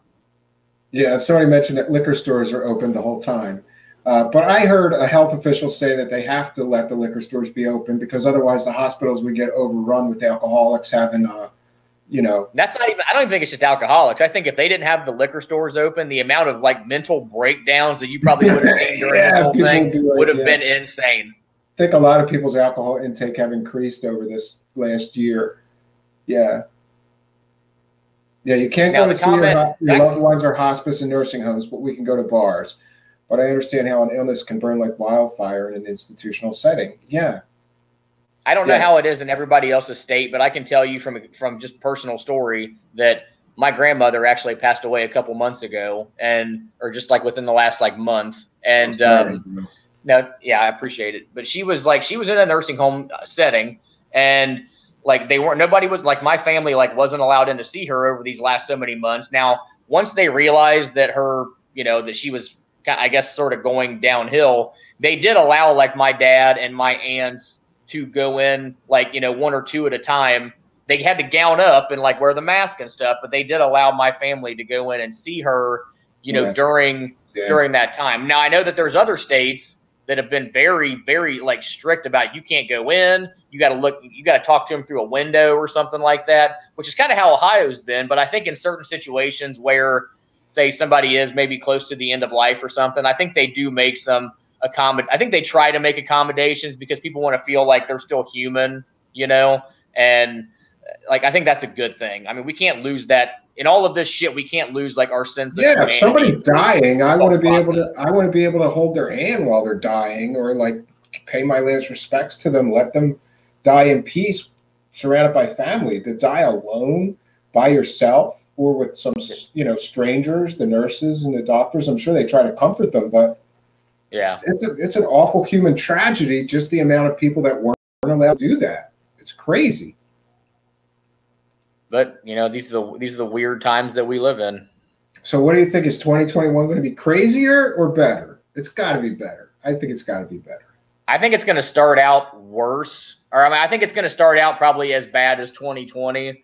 And then I think it's sort of up in the air. I mean, I think depending on how certain things maybe fall here in the next month or two, I think maybe it could be better, or it could, who knows? I mean, there could be COVID 2021 or COVID 2020 that comes out after COVID-19 that fucking wipes everybody out. Like it's impossible. Yeah. Somebody just came out with a movie that basically the premise of the movie is that COVID-19 mutated and everybody was locked down for 5 years.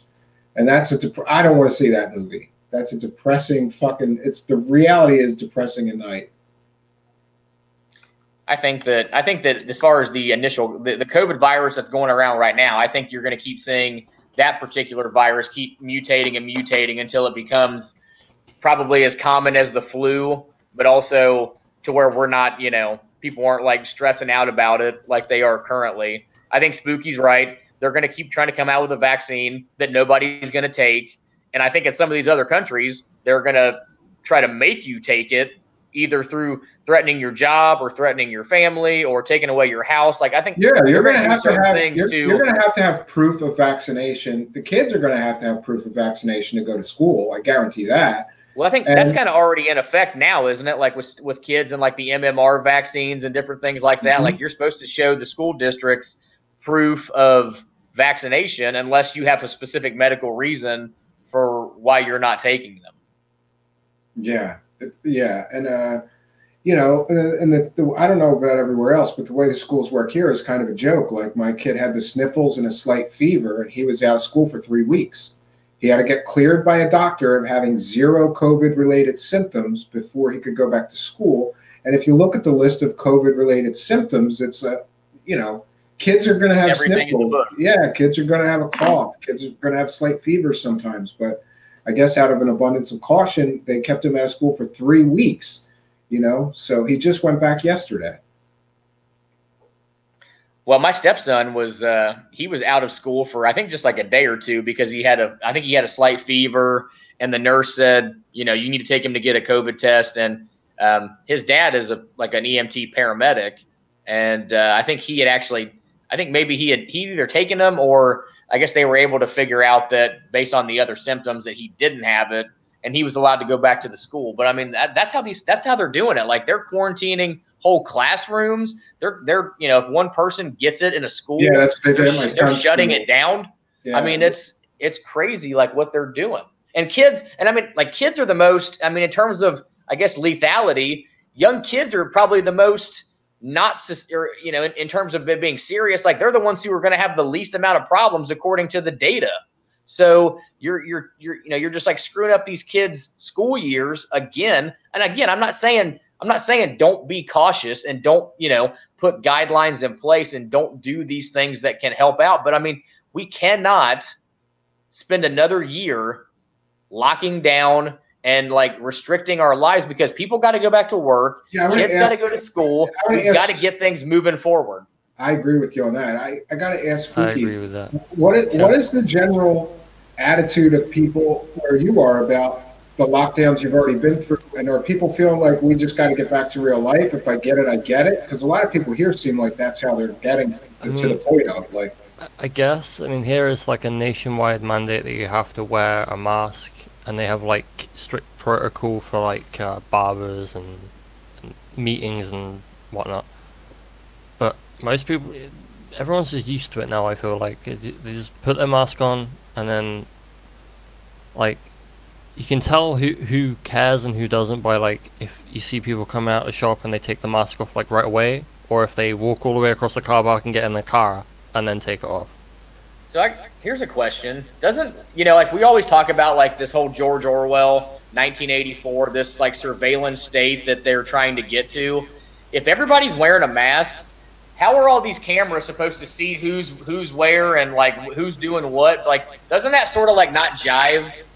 Maybe they're working on perfecting. We're already carrying tracking devices, so yeah, and maybe they're working on perfecting the facial recognition software so they can get you just from here up.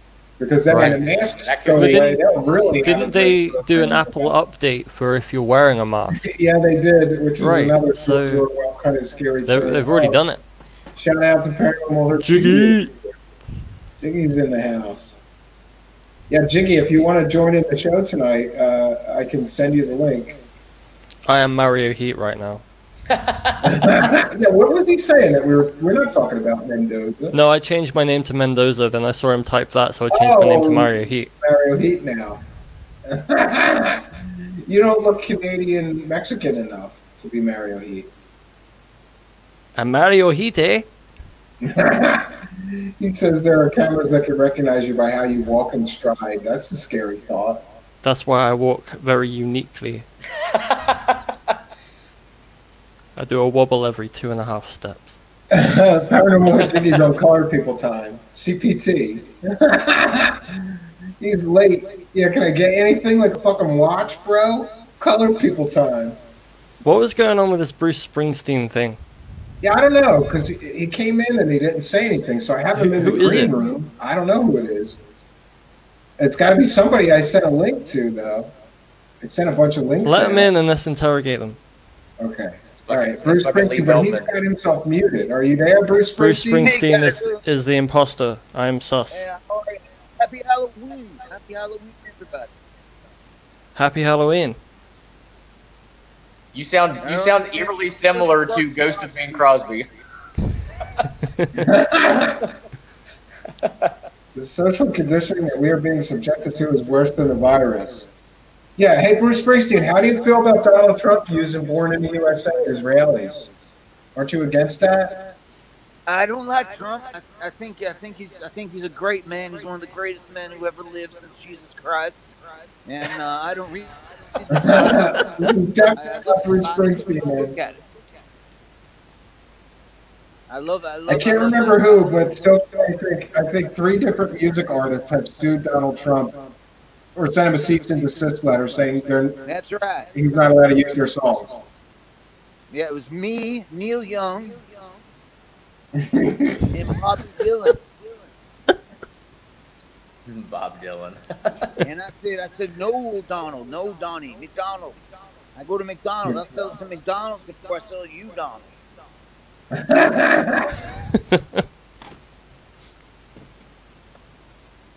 Anyway, you Russian bots better, get it together. I don't know who this guy Mario Heat is, or who this Jason Wheat is, and this I know you, Steven. You're from the streets of Philadelphia, and absolutely, I love that song. It's one of my favorite songs. And Bruce Springsteen, that song was pretty unique because you did that on a 4-track, and then you were going to re-record it, and then you said no, that's it. You didn't add a lot of stuff. I said I'm going to do it live. I said I'll do it live. I'm going to do it live. Yeah, record it. That's right. You know me. You're a fan. Well, you know what's funny is I actually grew up with a grade school teacher that was a huge Mr. Fennerty. If he's watching, sometimes I think he does. Was a huge fan of you, Bruce Springsteen, and so he got me started. Yeah. I know him and his wife, and they're good friends of mine. We still have turkey dinner together every Thursday. Yeah, Michael. Michael says literally parroting every garbage conspiracy Trump has put out. Michael, we'll have to agree to disagree. Here's what I think. I think there's a lot of disinformation being peddled around, and I want to know what's real and what's not. But I want to make sure that everyone has access to see it. I don't believe that a tech giant company has the right to censor anything that makes their preferred candidate look bad. That's just un-American, and I don't agree with that. So I'm not on either train. I'm not voting for either of these clowns. But I want to know what the truth is to find out if Joe Biden is compromised or maybe easily influenced by foreign governments. Oh, now I have some idea of who Bruce Springsteen may be. We don't know. Oh no, that's not. That's not you? No, that's not Brandon Young. Right. Okay. I did send Brandon Young a link earlier, so. God damn it. It must have been Hunter Biden's email. Hands. And now it's at the 4chan. And now, I know Hunter Biden's a great guy, and we smoke a lot of crack together. I gave him a foot job from the East Street. Now I'm going to have the image of Bruce Springsteen giving Hunter Biden a foot job burned in my mind from tonight's show. Thank you, Bruce Springsteen. Great. And I call that Dancing in the Dark. And we call that's one of the best shows. Look at Spooky's avatar now. Oh no. Is that the Tony Bobolinsky guy? Bobolinsky guy, yeah, the whistleblower. Like, all that shit's real. Yeah. Big Tony. Hi, my Big name's Tony. Big Tony. Oh, there goes Bruce Springsteen popped out. Okay. No, no Paranormal Hood Jiggy. I'm using StreamYard. Let me get over to Facebook, or I'm sorry, Twitter. Is that yours? The @Paranormal Hood? I don't know. I'll send you the. I just sent you the link to join the show if you want to. Link to join the show, Jiggy. I saw an interesting clip today. I was at a Biden rally and there was about 8 people there. And there was a guy in the front row whilst Joe was giving his speech, and Joe was saying about Trump saying that all Mexicans are rapists and racists and all this. And the guy just shouts at Joe, "That's a lie, Joe! That's a lie!" And Joe, completely loses his chain of thought, looks at him and just goes, "Oh, that's a lie, huh?" And then the guy just carries on shouting and the crowd starts, booing. And Joe just stands there at the podium, kind of looking at the podium, just so done. And I was just I wasn't happy to see it, but it was a slightly joyous occasion. Yeah, just to see him be called out in public. Surprised he didn't say, "Come on, man! Come on!" I wanted him to turn around and go, "Come on, man!" But he didn't. So, oh, Biden. Hunter was just biding his time. Yeah, Where is Hunter? I don't know. He's probably hiding out. And I should mention, if that guy really has drug problems and all that, then I feel bad for him, because apparently he's got a lot of issues, and everybody's piling on. And how would you like to be the reason that your father lost the presidential race, right? I've done a lot of shit to disappoint my father, but I never got in the way of his presidential run. Well, I've heard that people that have looked at the laptop and looked at the contents and all the text messages, they're saying that Hunter was quite a paranoid guy. He was a lot of the text messages was kind of family drama and such. And people are theorizing that maybe he did this laptop thing because his dad is kind of ruled his life, his entire life, and he's a paranoid drug addict. I think that's not exactly true, though, because if you look at the Biden sons, Beau Biden was kind of set up to be the next Joe Biden. Right. He was in the military. He was the attorney general, I think, of Delaware. That guy obviously had political aspirations, and then unfortunately he passed away from cancer. And I'm sure that as somebody Joe Biden losing a son had to be that had to be a terrible fucking experience. But then you find out about Hunter Biden after the fact. Hunter Biden is sleeping with Beau Biden's his widow, basically, and that could have been going on even before Beau Biden died. And then you hear about all this shit that was after. And it's the guy's obviously got problems. What I don't understand is how Biden was forced to drop out in 89, 88? Yeah, for plagiarism. And he was plagiarizing English politicians. He was basically watching English politicians' speeches and then stealing their speeches. Why is that not relevant now?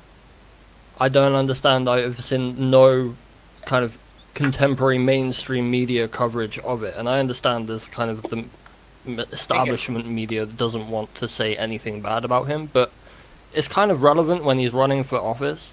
He plagiarized and had to drop out. That's kind of relevant to the fact he's running again for the 8th time now. I think when you look at the whole thing together, it's the guy's been in public service for 45 years or 47 years or something. So it's for him to come up here on stage and say, when I'm president, I'm going to do this or blah, blah, blah, blah, blah. It's well, dude, you've been vice president for 8 years. You didn't do any of this. You didn't do some of this stuff when you were vice president. You've been in the Senate for forever, and you are probably in Congress, I guess. I think that's Trump's most powerful argument against him is that the guy's been in government for 50 years. Come on, man. And the one thing I agreed watching the debates that Trump said was, why didn't you're talking about all this great stuff you're going to do? You've had 50 years to do this stuff. You haven't done it. He's not a get things done kind of guy. And the only other, I suppose, if I'm going to be honest, the only other thing that I would say about Trump is that he's out there doing 4 rallies a day. He wants the job. Biden's hiding in his basement. He's not going anywhere. We just had a comment from the live chat that there was a rally tonight in my area in Pennsylvania, and there was only 15 cars there.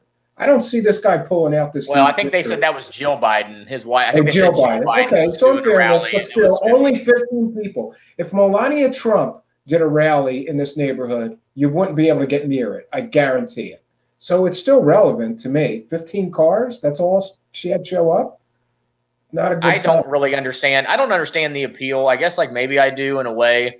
But these Trump supporters who pack these stadiums and stuff, I mean, I guess they find no problem with the guy at all. And I mean, I can't sit here and say that I'm a fucking Trump lover because I have a lot of issues, and I've talked about him on the show with you. I'm not a fan of his, but I really don't like Biden. I think he's. But I don't understand. There's too many issues.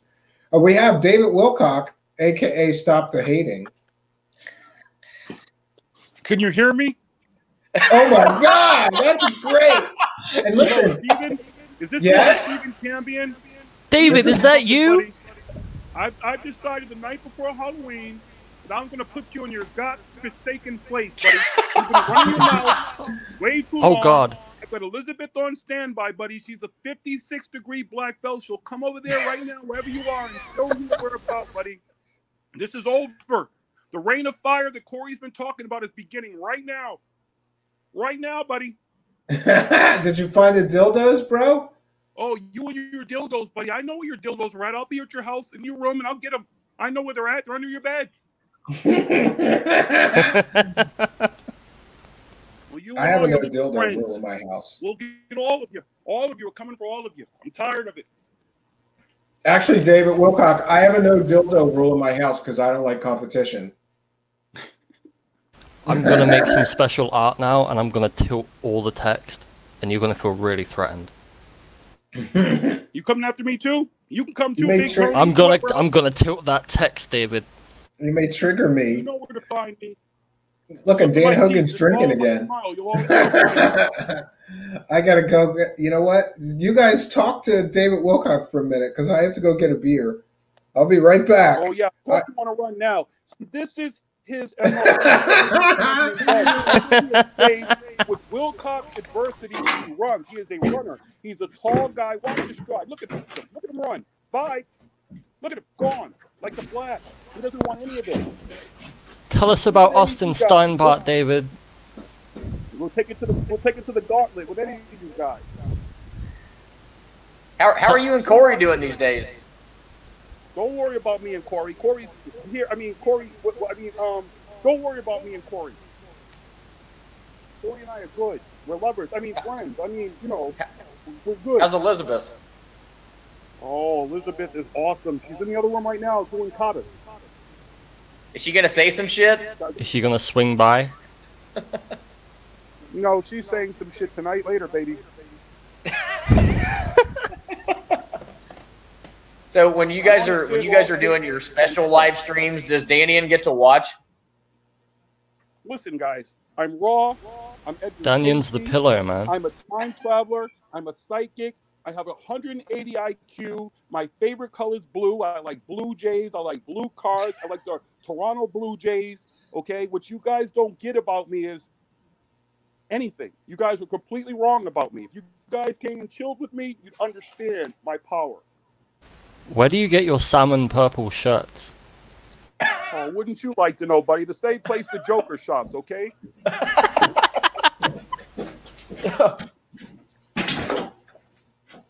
Who do you think the Joker asked about where he was going to get his attire from? He said, David, I understand that you're got 180 IQ. What should I wear? Okay, I'm back. Look at you. He's got I'm three late. of them. What did You I got miss? three beers back with you? Yeah. You're like, yeah. What are you drinking? Come on, Cambion. What are you drinking tonight? Rolling Rock. There you go. It's better than I had. I'll tell you what. Next spring or summer, if I get that invite to the cabin, I'm gonna bring over some good Ohio beer, and we're gonna throw some back. That's fun. Hey, I like trying new beers, especially regional beers. For a while, I had a Canadian neighbor that kept bringing me Canada beers, and yeah. Have you ever had Yeah, that you had Molson? beer, so you had Blue Avian Stout. I'm telling you guys right now. Blue Avian Stout. The Blue Avian Ale. Yeah. Oh, and, Have you and ever know, have you had Canadian beer? I wasn't going to do that, but I wasn't going to do this. Yes, but let me not to change it. We'll get back to the beer. Let me see. Hold on. I'm going to find something because we're going to get David Wilcox. We're going to get his. I guess his. You're gonna get my wrath, buddy. We're going to get your reaction. No, we want to get your reaction to something. If I can find it. Oh, here we go. Elizabeth, stand ready, baby. I heard one of them is inside Roger Richards. I'm trying to find it. Oh, there it is. I got it. All right, here we're gonna share something, and then we got to get David Wilcox's reaction. John, hey Stephen, John Aside said that he is home, and if you want to send him the link. Okay, tell him to email me. Or where do I send it to? Or DM me on Twitter, and I'll send it to you, or on Facebook, and I'll send it right to you. All right, so. This is just some funny shit since we're on the subject of. I can hear you all of a sudden. Okay, hold on. 1, 2. Hey, it's my tweet. Yeah, here we go. All right, for those that don't know, this clown is suing a whole bunch of people, and he got caught with his pants down in a live stream, stalking and spying on one of the people's live streams that he's suing, which is fucking funny because he looks like he just got caught jerking off in this clip. And it's a brilliant clip. I think some of you may know who created the clip. I'm so thankful that we can do this. This is some funny shit. It was fun to make. 1, 2. Get dust up on. Hello? Get the dust up and for censure. Shit! I gotta stop it. All of a sudden. What an asshole! One more time. Get the dust up on. Hello? Get the dust up and for censure. Steven, go on that thread and play the next tweet down that I replied to that tweet with. Okay, hold on here. This is on Stina's though, not on yours. Just That's where I got it. go to that original video tweet and then my reply to that tweet. Oh, okay, hold on. Because I could. Is that what you mean? The one that says because I could? Yeah. All right, hold on. We'll look at it. Let me share that. Ooh, you're kidding me. What a guest. Hello, Sarah? Hello. Is that Sarah? Hello. Oh, jeez. All right, hold on. Let me share this. Hi, my name's Big Tony. Hold on. I got here. some Blackberries. I got a cracked screen. All right, this is because I could. Check 1, 2. Check 1, 2. Check 1, 2. Get dust up on. Hello? Dust up and for censure. Hello. I can hear you all of a sudden.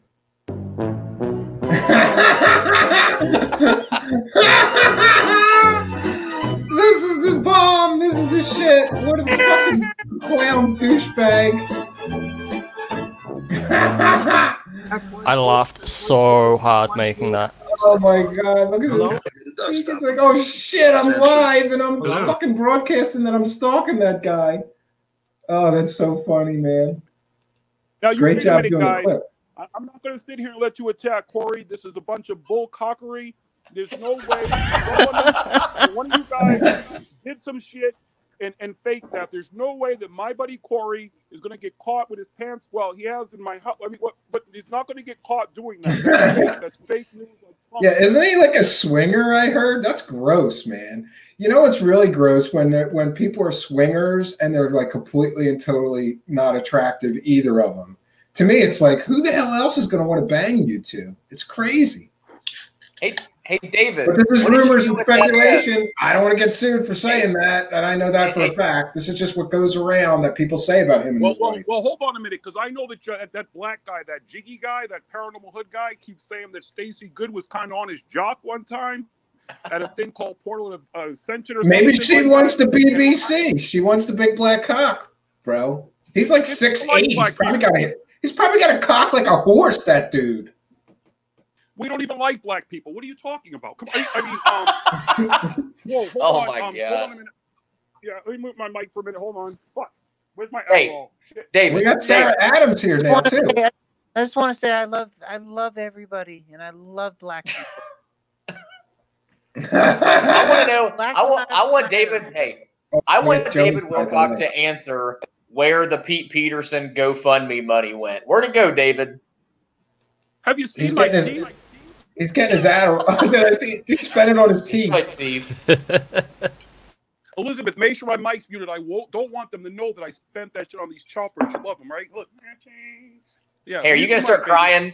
Are you gonna start crying, David? Why wouldn't I cry? Have you seen what's going on with Barry? Now he's on with LeBron. And Barry.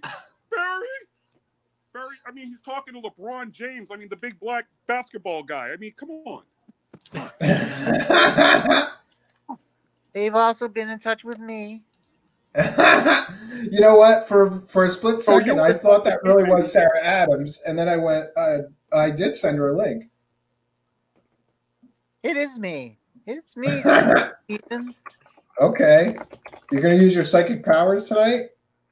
I'm already using them. My guides have been in touch with me, and I've been thinking about you. And they told me that they said you better come on here and talk about the things that have been happening, because we're also mixed up in the world right now, and I know that in the future this is going to happen. P-Max. Good day, mate.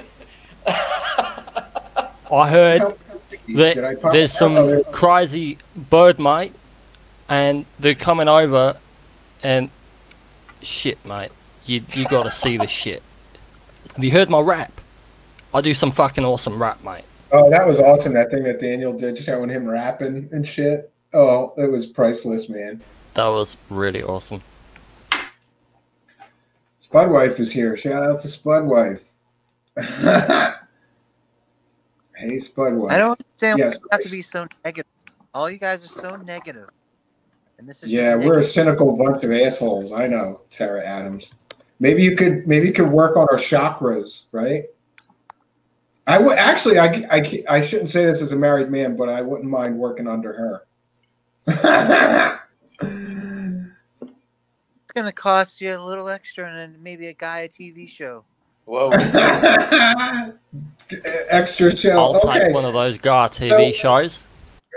Yeah, Peter Maxwell Slattery wants one too. All right, so we have tonight's. Really, he should be the host because this is a Jonaside show about nothing, and we finally got him here. Here we go. He's trying to adjust. Are you? I'll wait. I think he's like adjusting his shit. He's like, oh, maybe not. Ready? Here we go. There we go. Jonaside is here. Welcome, Jonaside. It's your show about nothing. I'm a man of my word. Mate. How's it going? Good. It's good. I just want to say to David Wilcock, you have to grow a mustache. You would look so cool and be so much more believable if you had a mustache. Like a Tom Selleck mustache. I think David Yeah, Wilcock. he needs a porn stash. He needs a porn stash. Somebody get on that and can somebody Photoshop a porn stash on David Wilcock? Because I think that would be awesome. Don't tempt me with these things. I bring it up in every live chat. Make it happen, Spooky. Make it happen. I want to see David Wilcock with a porn stash. I don't want to get sued, man. Oh, there we go. We got him back. David Wilcock. is that an Edgar Casey Edgar Casey avatar? Yeah. Great. And if anybody else would like to join in the show, just you send guys me are going to respect my gangster. You'll respect my gangster, okay? There's no way that you. Yeah, are you like a kung fu master, David Wilcock? Right now. Or is that just your wife that's a kung fu master? I'm a psychic. Oh no! Look at this one. Then we got Jaime Maussan. What the fuck? Those Roswell signs were bullshit, Jaime Musan. Can David sing some of "You Fly"? You fly. Why are you guys hating on my music? I know how many I love babies your have been music, made to my David. music. It's so awesome. No, I think we're gonna do a live stream and play his whole album, that album that he did, where he's singing real like an asshole, and like the music's really terrible. And listen, I can say this because I'm a musician. It's like he bought like $10,000 worth of synthesizers and didn't know how to work a fucking one of them. So fuck you, David Wilcock. Your music blows.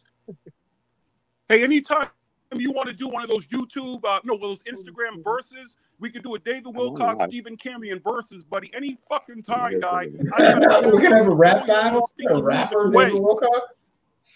You know, the only reason David Wilcock recorded that music is so that at a swinger party he can turn around and go, "Hey, that's my music." What do you think we play at the swinger parties? We play my soundtrack, baby. Of course. Oh God. I thought you'd play Will Smith, but that's just me. Oh, hell no, that's that Jiggy guy. He likes that shit. I would never pay homage to that Negro. I mean, a hater. Hey, David, when's your next book coming out? All the time, buddy. 20 years I always have a ago. book coming out. All my books are always out. Just look everywhere. I'm a New York Times bestseller.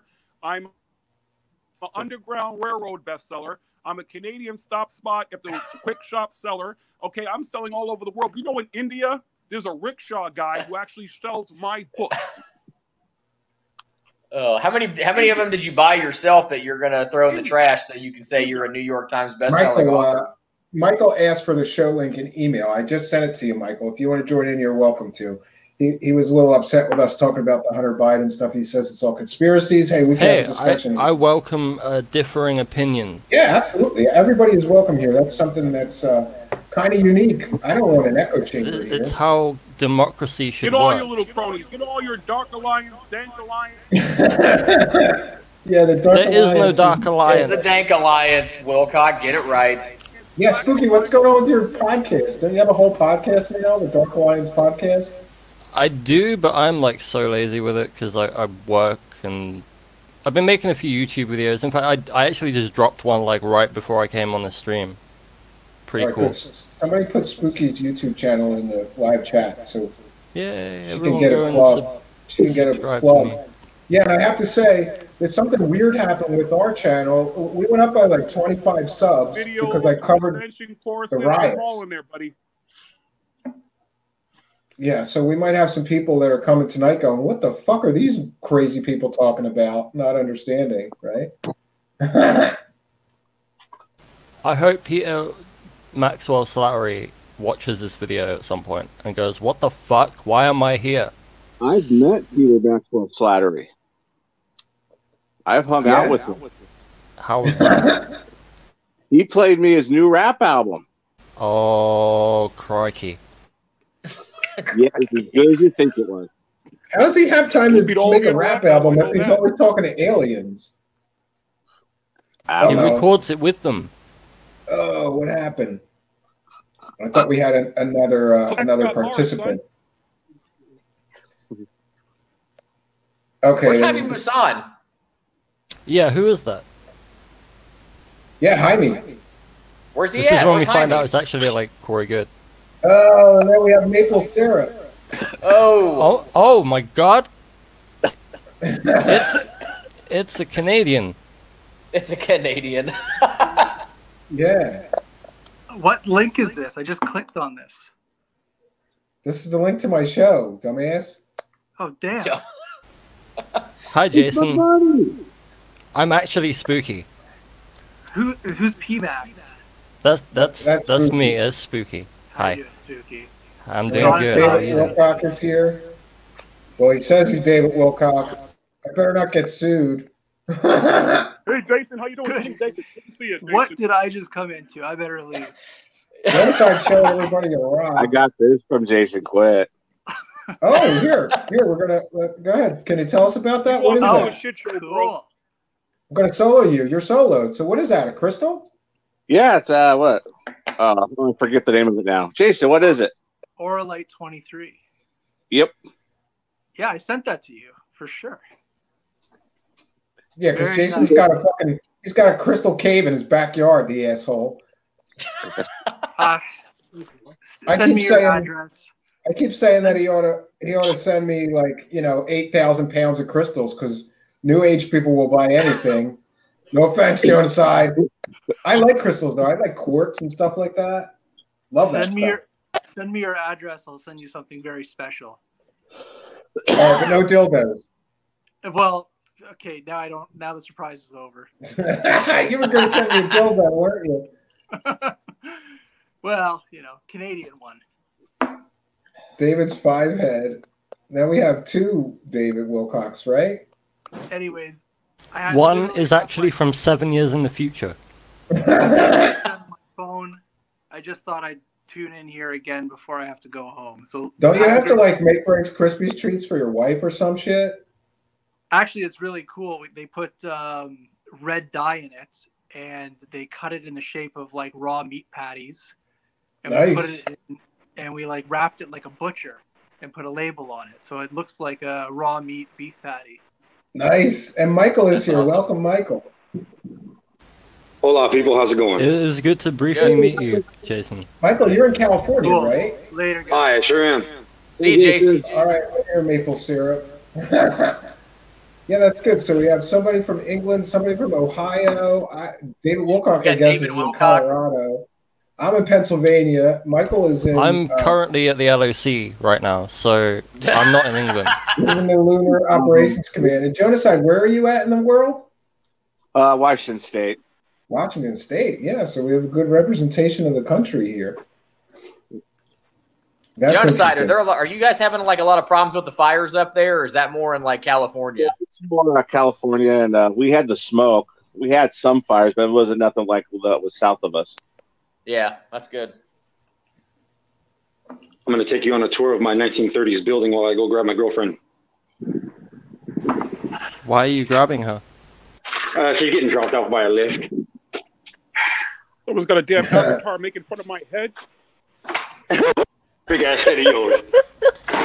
He does have I a was big actually- forehead, but so do I, so I can't say too much. Like, getting I was big actually going to come in like Childress and be like, so did you guys happen to see where my Go get him. extra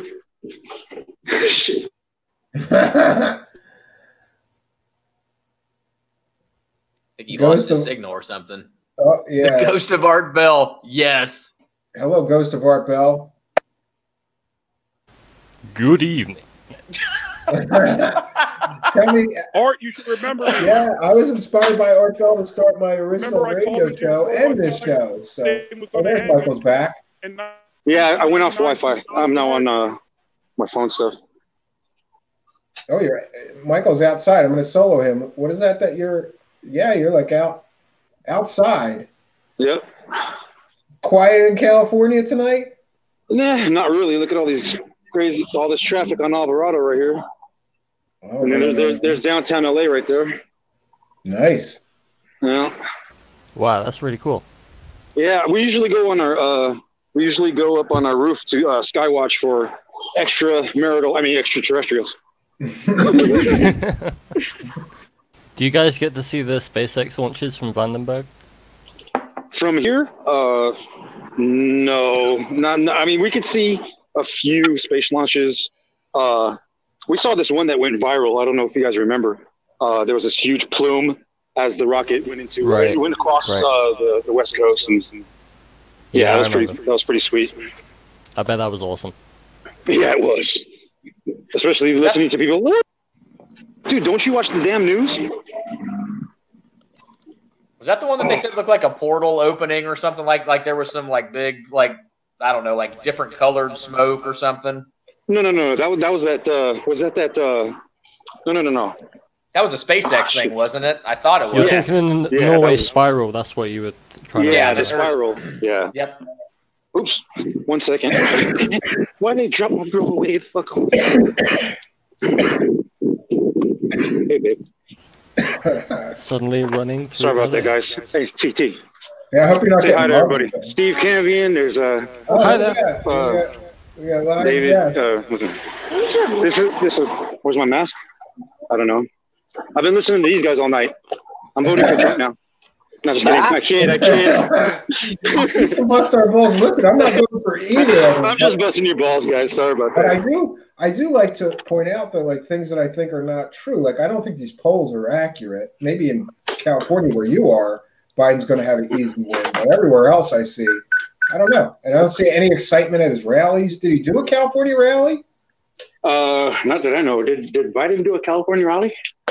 No, I don't think so. I think he just feels like that's a shoo-in. So why was I know Trump was out here a couple weeks ago. That would be crazy if the state went Trump. Trump's got no chance of winning California whatsoever. No chance. Yeah. No chance. The last time California.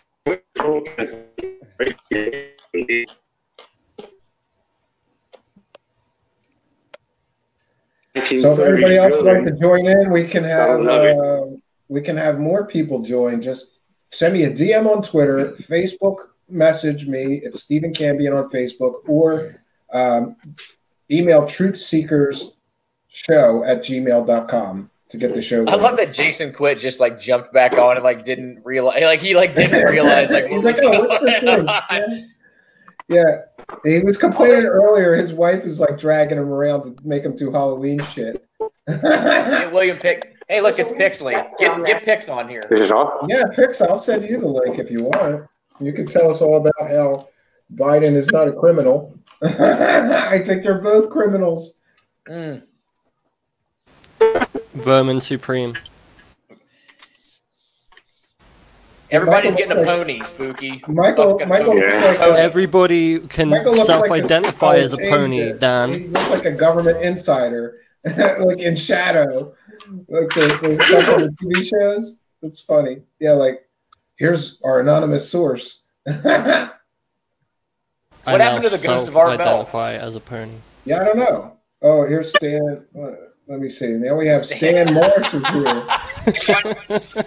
Oh, it's Stan Marsh. Everybody can self-identify as a pony, Dan. Government insider, like in Shadow. Big echo. It's funny. Yeah, like here's. If you guys did any research on me, you wouldn't believe how wrong you guys were. The opposite end of that spectrum is what I'm saying. Let me see. Now we have Stan Marsh. Somebody's got the show up and it's causing a delay.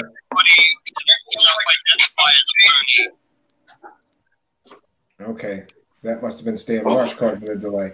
So I'm going to check in with my email. If anybody else. Surgeon Daddy.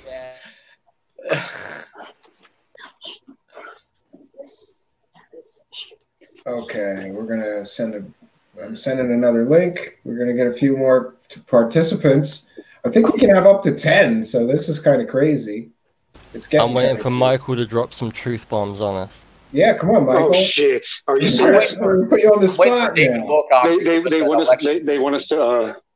They want us to tell us our experiences with Greer, Giorgio, David Wilcock, or David Childress. Oh, this is very good. Daniken. You just named like you want 8 guys. You want me to spill the beans? Yes. Like right now? Here we go. Oh, jeez. There you go. Not to put you on the spot. Spill the beans. You are soloed, bro. Look, nice. Put me on the spot. I love your apartment. It's cool, man. You said we were wrong. Why are we wrong? Well, it could be a house. I don't know. I thought apartment, though. Oh, look at this. Oh, she's making you gorgeous cake. That's a girlfriend right here, brother. Yeah. Woo.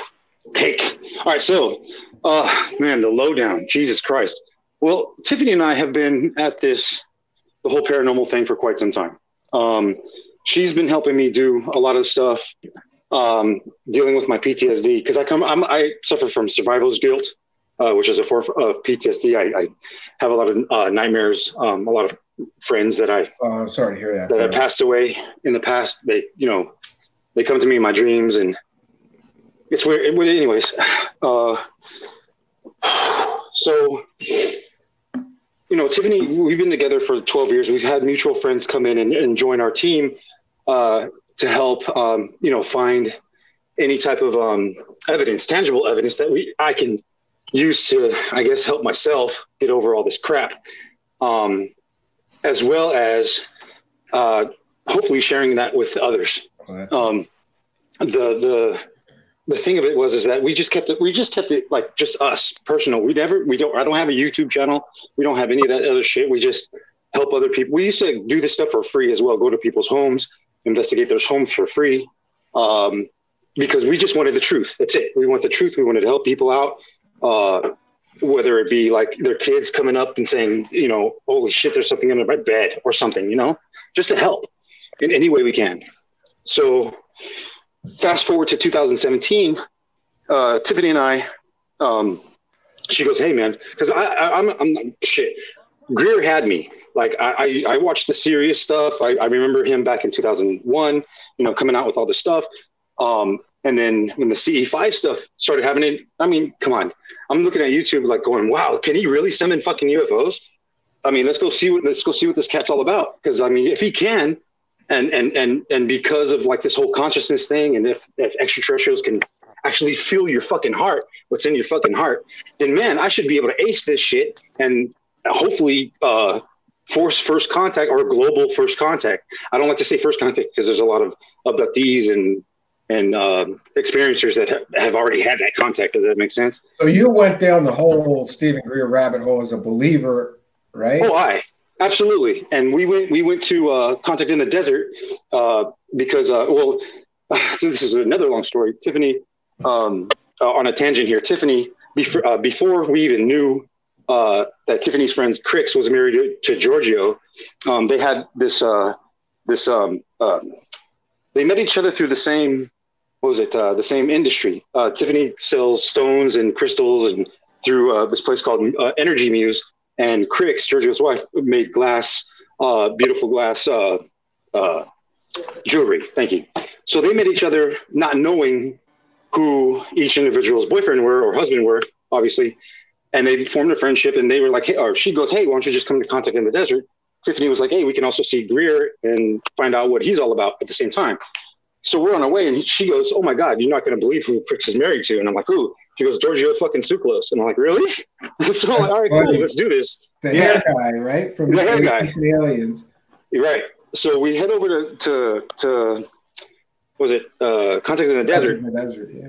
And oh man, so we go to his workshop, and dude's up there like saying stuff like, you know, I'm the end all be all of ufology. You can't be listening to people like Wilcock or Greer are good because they're all disinformationists.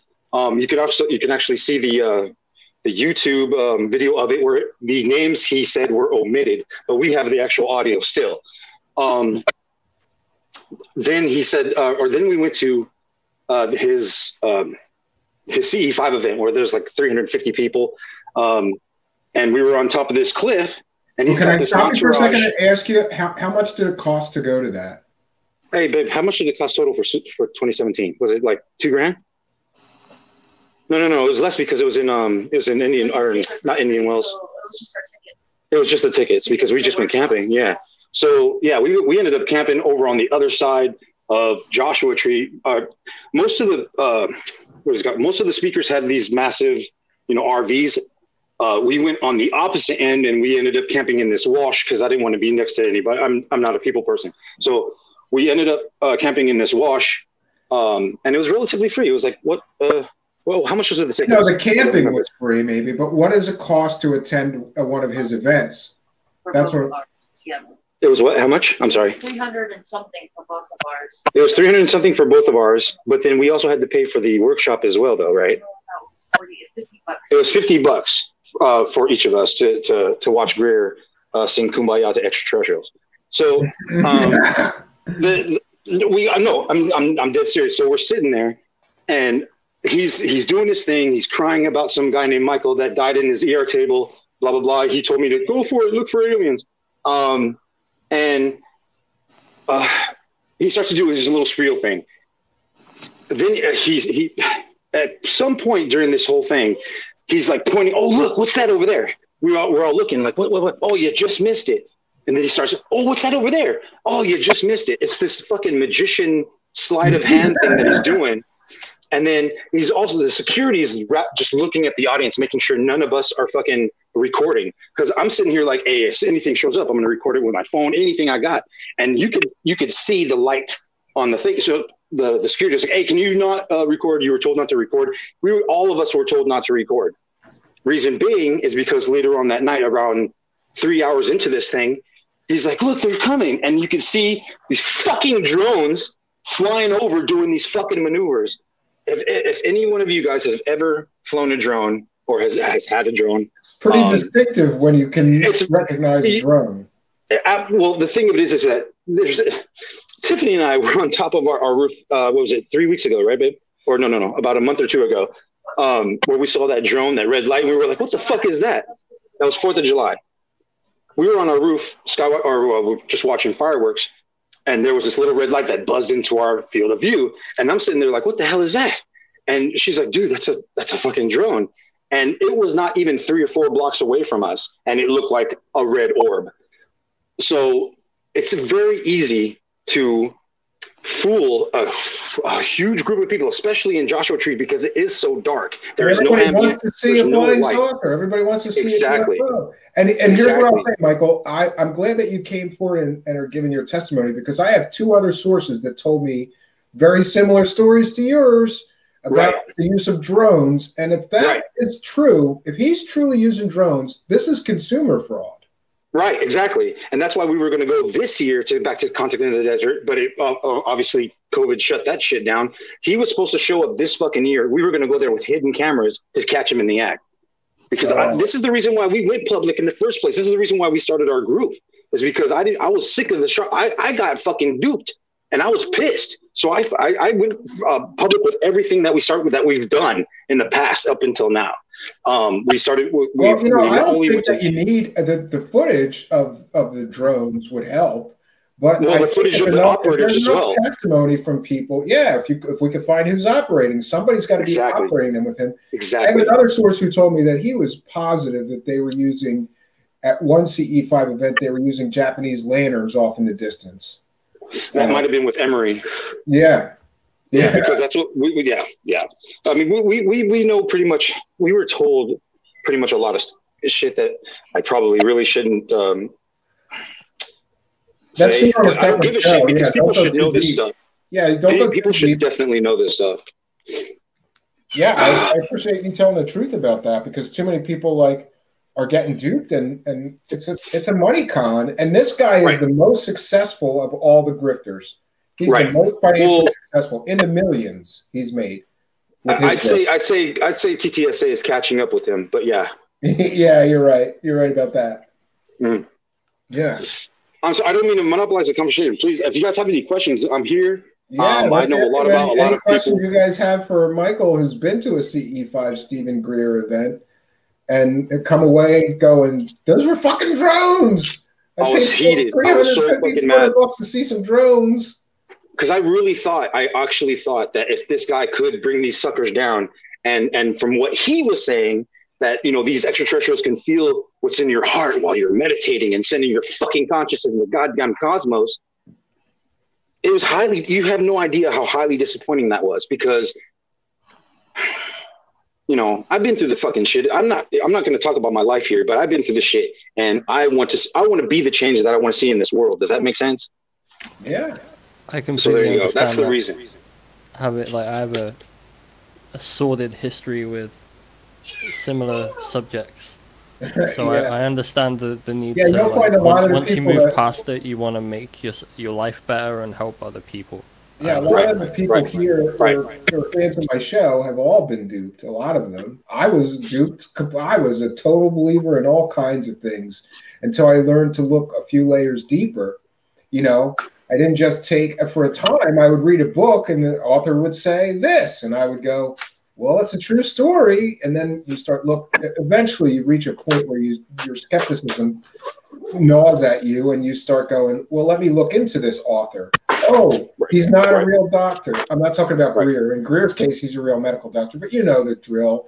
This guy with fake credentials, he never went to the colleges. He doesn't have the degrees he claimed he had. And I got duped and bought his book for $40, Yeah, but with like the New Age community, it seems like the con is never like that far below the surface. I mean, like you don't really. I think people get wrapped up in it because like they want to believe something, and it's like they find something that kind of resonates with them, and like they just like Something they'd like to believe it without question. But I mean, really, like a lot of this shit, you don't have to go that far down the rabbit hole to figure out that it's fucking bogus, and these people are just snake oil salesmen. You know? Right. Exactly. I find that the best place to look for like the evolving story of ufology is like investigative journalism, like Stephen or John Greenwald or John Greenwald. Yeah, he's a good guy. His amount of FOIA requests is just remarkable. That's they have cool him on that the he does list. the FOIA, but He hits the top 10 in the world every year. We're talking about John Greenwald, the black bald. Is that what we're talking about? Yeah. Okay. Well, Michael, what's your problem with Greenwald? It sounds like you're not a big fan of his. Well, I mean, I don't expect people to be like me, and that's I need to stop doing that a lot. I just have a couple of things that are just setting me off when it comes to John. It's just I like the fact that he does do what he does for the community. I even like the fact that Greer does what he does for the community. At least he gets people looking up in the sky. That's all I fucking care about. Because if we can collectively all around, I don't mean to go off on a tangent here. I want to answer your question. I don't do the political thing. If enough people just skywatch, man, I'm fucking sure of it that we can actually get that tangible fucking evidence. But as far as John Greenwald goes, I know that he's looking, I know that he's searching, and I know that these FOIA are expensive. I don't know if he's doing it for the facts or he's just doing it for the publicity. Does that make sense? Because there's some things that he promotes that I don't really agree with, even after I have met the people that he speaks of. I don't want to go too much into it. He's had a few people at his show that people were like, "Why are you platforming that guy?" Right. And that a couple of them I agree with that, but then I kind of think he wanted to get some greater understanding from that person, even if he I can understand that too. Was a fraud. I would have if I thought somebody was a fraud, but they would let me pick their brain, especially if they had a big audience, I would absolutely do it. Right. So I kind of understand, and then he's very dismissive of some of the more sensational claims that people make, like TTSA and others. So he gets a lot of flack, but all in all, I think he's trying. I don't think he's a bad guy. I like I said, I do appreciate what he does for the community as a whole, but I just have that issue. So, Michael, you think that I get just based on what you were saying, do you believe that like our collective consciousness, like if enough people were, I guess not to bring up a Wilcock thing here, but I think there might be some relevance to what they talk about, even if they are frauds themselves. But the whole collective consciousness aspect of it, like if we all meditated on a certain thing, or if we all thought about a certain thing, like do you feel like if we would do that as like, I don't know, like a planet, like collectively, like that we can make things happen like that? Is that kind of what your mindset is, or? If that's were the case, if enough people believed in something over the eons or what have you, I guess that would make a case for the existence of God. Does that make sense? It probably would. It would also go, and to take that even further, I guess Zeus would exist. And the Greek gods of yore, or yesteryear, century, whatever. Anyways, I don't think it's a thing of conscious. It doesn't have anything to do with consciousness as much as, oh my gosh, how do I put this? I guess just take a breath. Take a breath. Okay. I think he's doing like a consciousness stream of consciousness download, and that's beautiful. But breathe, bro. So good. I guess when it comes to consciousness, I would like to believe that our consciousness can be connected to something else out there, but I just haven't seen any evidence of that. My scientific mind tells me, look, dude, there's nothing repeatable about this. You can't. This is a lighter. Every time I flick this lighter, some fire is going to come out. But every time I, think of extraterrestrials coming down and having a powwow with me, that's just not going to happen. It hasn't happened. It hasn't happened in the last 12 fucking years. So, One second. In my belief, I really believe, honestly, Jason, or Mr. David Dick, not just kidding. I believe that I truly believe that once we start to treat each other with respect, love, honor, dignity, and respect, and if extraterrestrials are watching us as some type of Hey, Michael, Michael, hang on. He's got somebody on the phone. Hang on. Finish your thought. So if he's got on the phone, go for it, dude. All right. Then we'll go to the phone. This is Steven, and you're live on Truth Seekers. Who are you? Where you're calling from? Michael Horn. How are you? What? Michael Horn. Michael Horn. Oh my God! I had that trick on my fucking Facebook. Oh my God! Michael Horn's pissed off at me. When is he not pissed off at you? All right, Michael Horn. Who's a credible source? I gotta get a plug for my book for tonight's show. So, are you still posting fake reviews on my book? That's right. You better believe it, buddy. You're the only person I know that's so pumped up on defending a twice convicted child molester. Hey, you better believe it. You better believe it. I'll beat your ass. All right, Mikey Horn. Thanks for your call. Hey, we got Carrie Craxity in the live chat. Carrie Craxity is in the live chat. It's Carrie Cassidy on crack. Natasha Nick's saying hi. They're muted though. I don't know why. I didn't mute them. They muted themselves. So I'm confused. So Michael was saying earlier about Trump and that we were wrong, and somehow we got onto Greer and everything about why you were saying we were wrong earlier. Yeah. You can tell us why we're so wrong about Biden. I just think they're both criminals, but I don't think that a tech giant has the right to hide one criminal's crimes and do you guys really want to know my politics? Crimes. This is going to suck. I'm going to have to catch so much hate for this. There's no hate. To be. There's no hate. I mean, we all got different. Well, not hate. I'm sorry. I used the wrong terminology there. I mean, no, you are most welcome here, and so are your differing opinions. We're not going to lynch you, I like to talk to both sides because I tend to go down the middle with many things because I think that's where the truth usually is, somewhere in the middle. And if I only have conservative friends or I only have liberal friends and I only, you know what I mean? I don't hear the whole story. So I'm more than fine with people that I think it's difficult though, and I don't want to. I mean, I don't want to. I'm going to let Michael go ahead and say what he wanted to say here in just a second. I just think like being in this community for the last couple of years, it's very rare that you find somebody in this community that's got more of a, I guess, sort of conservative sort of lean. It's almost like if you're in the New Age community or if you're in like the spirituality UFO community, you gotta be pretty liberal, right? It's almost like you sort of have more of like a liberal sort of streak, which I mean is fine. But like that, like me personally, like I guess that's kind of like I said before. Like I guess I kind of look more.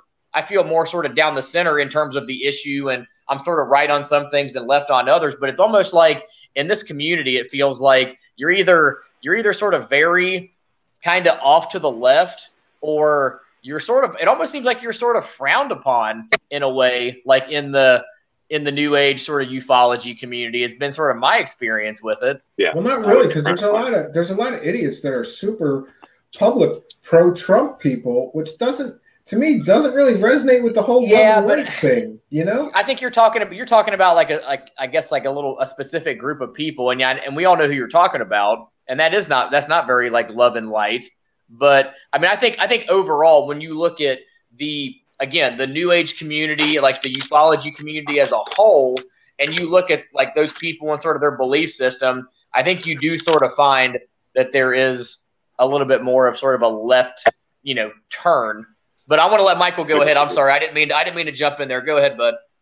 Oh no, it's fine. I actually forgot where we were. Are we going back to the Trump thing, or are we going back to the great? Yeah, no. Why Why don't is you tell us? Biden not a criminal? Why is Biden not a criminal? Oh, okay. So as far as I'm reading the many different news outlets that I do, because I have nothing else better to do, I would like to see, like you guys were saying earlier, if there is something there with the whole laptop deal, I'd like to see it come to fruition. As everyone here should be, that calls themselves a researcher. They need to look at every single aspect of whatever is put out there, and then go through with a fine tooth comb. That's kind of what I do. I'm an independent. I honestly don't even believe in the two-party system anymore. Mainly because both of them are out to do fuck the other, right? Exactly, and fuck us at the same time. So I just don't believe. I don't believe that America. I don't believe that America is a constitutionally. I don't think we just. I don't think we follow the Constitution anymore. I think that this country was built for all people.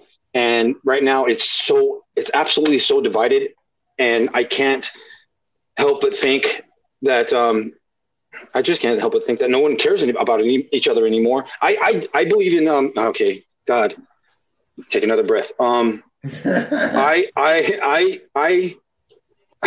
Right now I'm actually working on getting the city of Los Angeles to donate me a dilapidated skyscraper because I want to help out the homeless. How I'm going to do this is I'm going to rebuild that fucking thing. I want to get people in there, get them educated, get them off the streets, get them clean up drugs, and also have them even skywatch on the roof of the fucking building. You know what I'm saying? I want to have some type of community thing so I can get these people.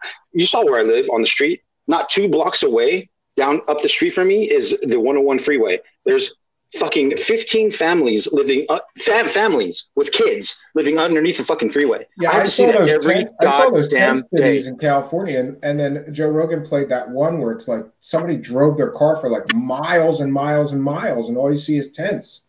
Yeah, for miles and miles and I've miles. Been there. Driving. That's crazy. The homelessness problem in California. Because of my dad, I'm not a bum, dude. I've been homeless before, and I don't ask people for money at all. I'll go if I'm hungry, I'll go illegally go up to the. I shouldn't fucking say this. I don't give a fuck. I went illegally up into these mountains up here and caught me a deer. I have a shit. I'll be right back. I'll show you something. Now we have Straya joining us. Hi, boys. Hey, Straya. See this little puppy right here? Is that in the camera? No. Oh, hold on. I'll solo you. Go do it one more time. Do it one more time. Now you're soloing. What the hell is this? See this? Shit. It looks like the guitar case from hell. For some. Hold on one second. Go ahead and speak about yourself. It's going to take me a minute. I don't know what we're doing here. Star Wars ship or something. Yeah, it looks like a bazooka box. Is he going to pull out a bazooka? Oh, shit. This is my lifesaver. There were many times where I went hungry. Damn it. Sorry. And they're nice. I'm not sure what it is you're saying. All right, so this is my him. There we go. I don't want to cover Jonaside. This is your show, Jonaside. Your show about nothing.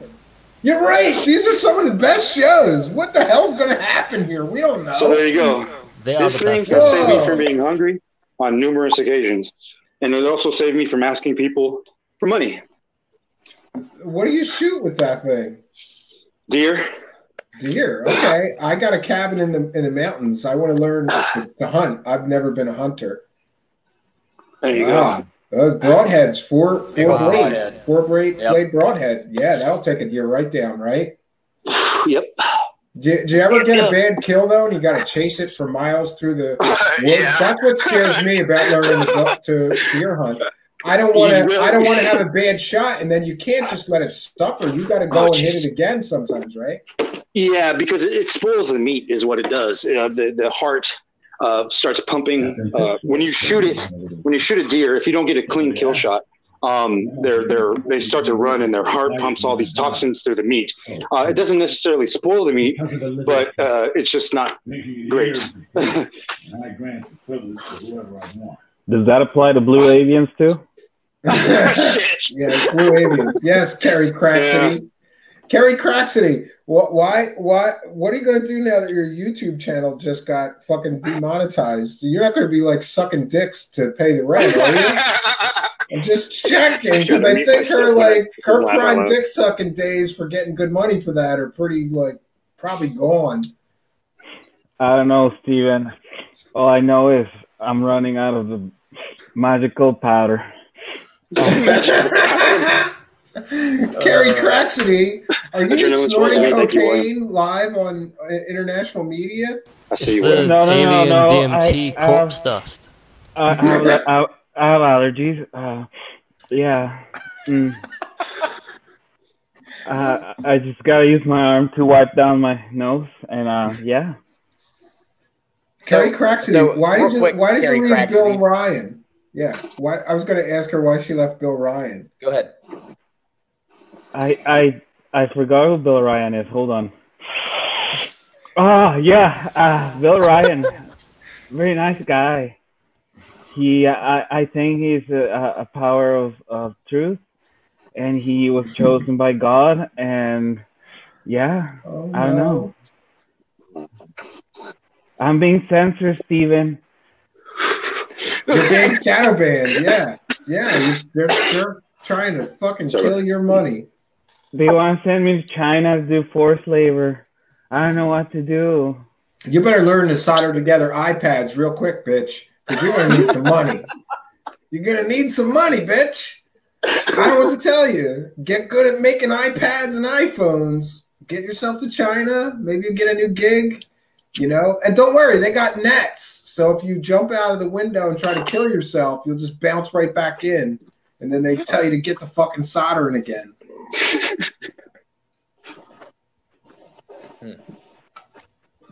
Oh, so we have Mike Hunt. We have Mike Hunt here. Never he never said anything. Mike Hunt.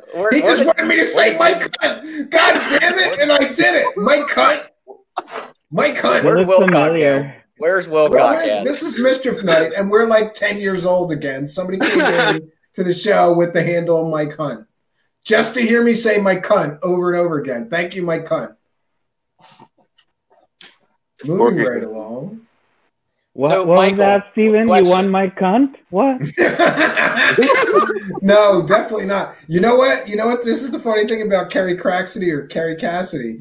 Is you can tell when you look at her that maybe 20 years ago she was at least a fuckable piece of ass, but this downslope she's on, it's not looking good for Kerry Craxity.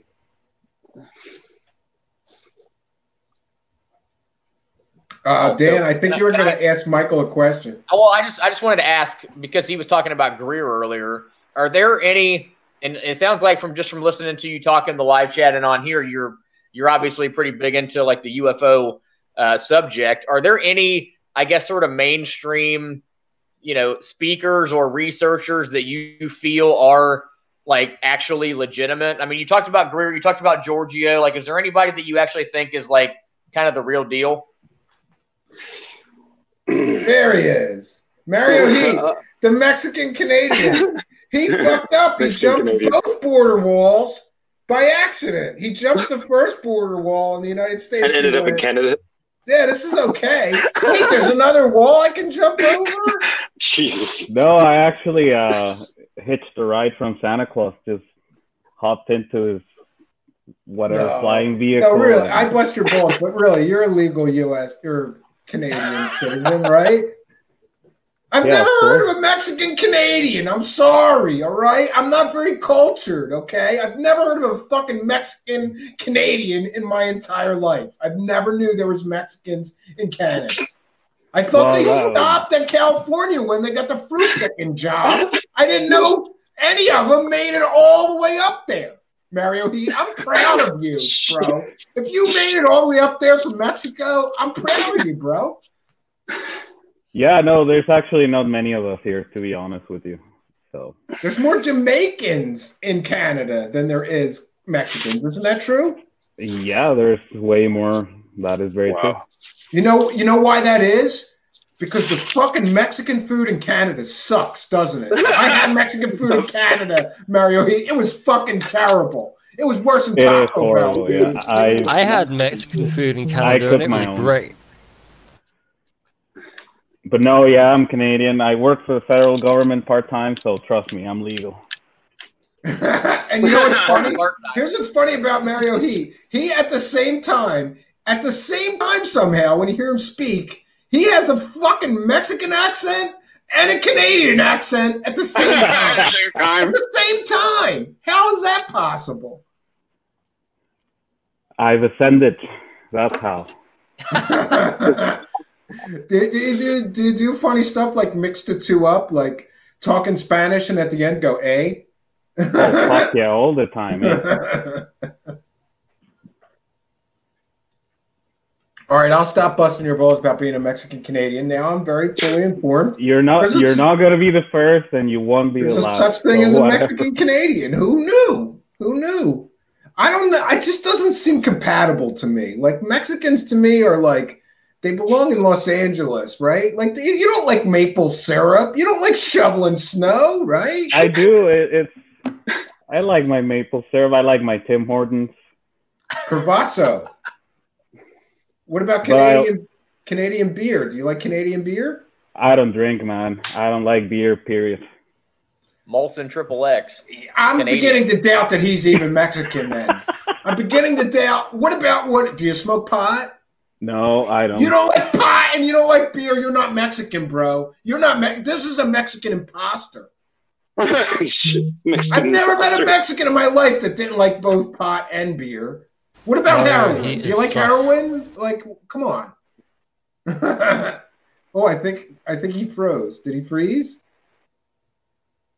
He was going so hard in the paint it fucking froze up on him.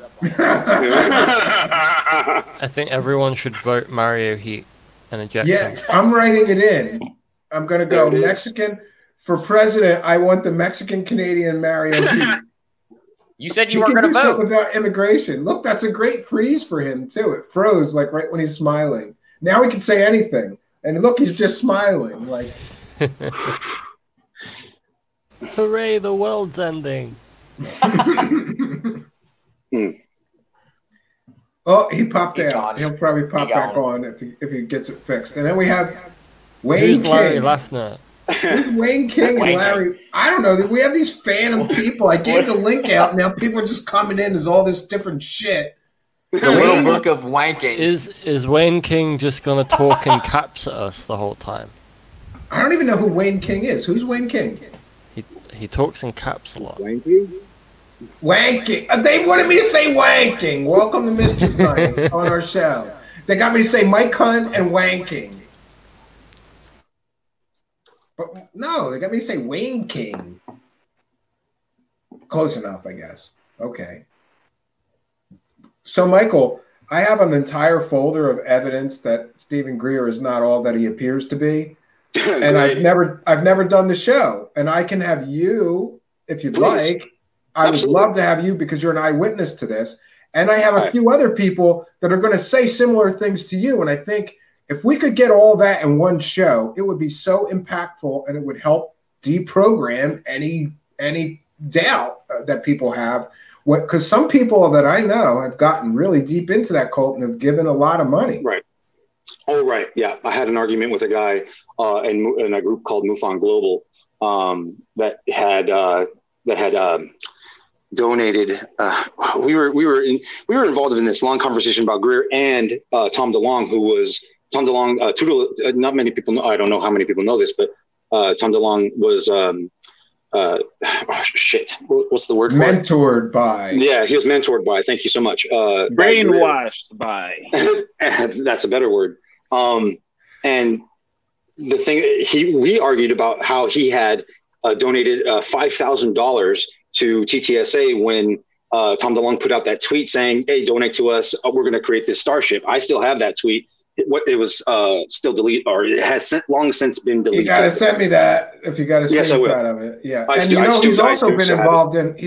involved in collecting money to create a free energy device that never got created.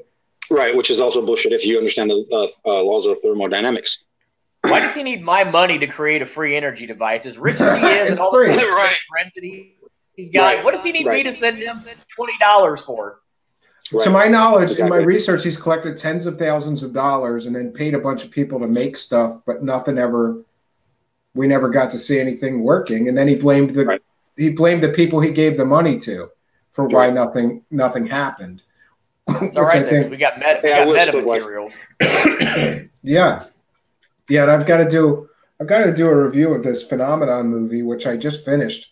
And it took me so long to get through this Phenomenon movie because most of it I'd heard before. It was a retelling of a lot of things. I don't think it was for people that are really into this. I think it's for Yeah, it's for the average like consumer. contemporary. Spooky. And Spooky, what was shocking at the end? I don't know. The Jacques Vallée, here's the I material. thought having the kids like Oh, the kids 20 years later. yeah, that was I That was found that quite powerful. yeah, it was impactful. I thought it was powerful because none of them changed their story.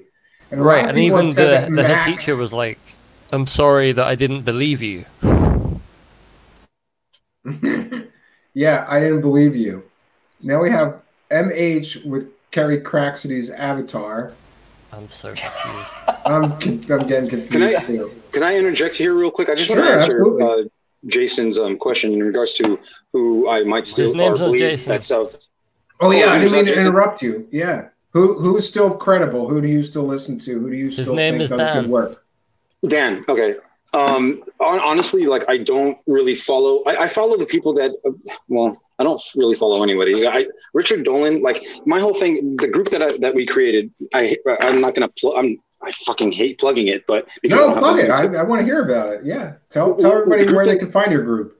Oh, okay. Well, on Facebook only. We don't have the only reason why we have a YouTube channel is because we didn't want our name taken by anybody else. But our name is Southern California UFO and the Paranormal Research Organization, and we're a nonprofit organization. And I give away Celestron telescopes to people that want to watch the skies with us. That are I can use one of those for my cabin. You know, We're actually if you see in the background, I have my 127 SLT right here, but over here we were actually gifted a Celestron. What was it? What's that, baby? 130, Star Sense 130, by Celestron, and they're now what is it called? Sponsoring our group because of it. Or because of what we've been doing. What we're trying to do is just get people out there with these telescopes to skywatch, because every time there's an orb, you can easily just grab your freaking telescope if you're out there constantly watching, or if you get these people that say, "Hey, I suddenly felt like I should go outside and look at the sky and I saw something." These are these consciousness people, or the new age people. Okay, if you feel something, grab your goddamn telescope, go outside and snap photos of it.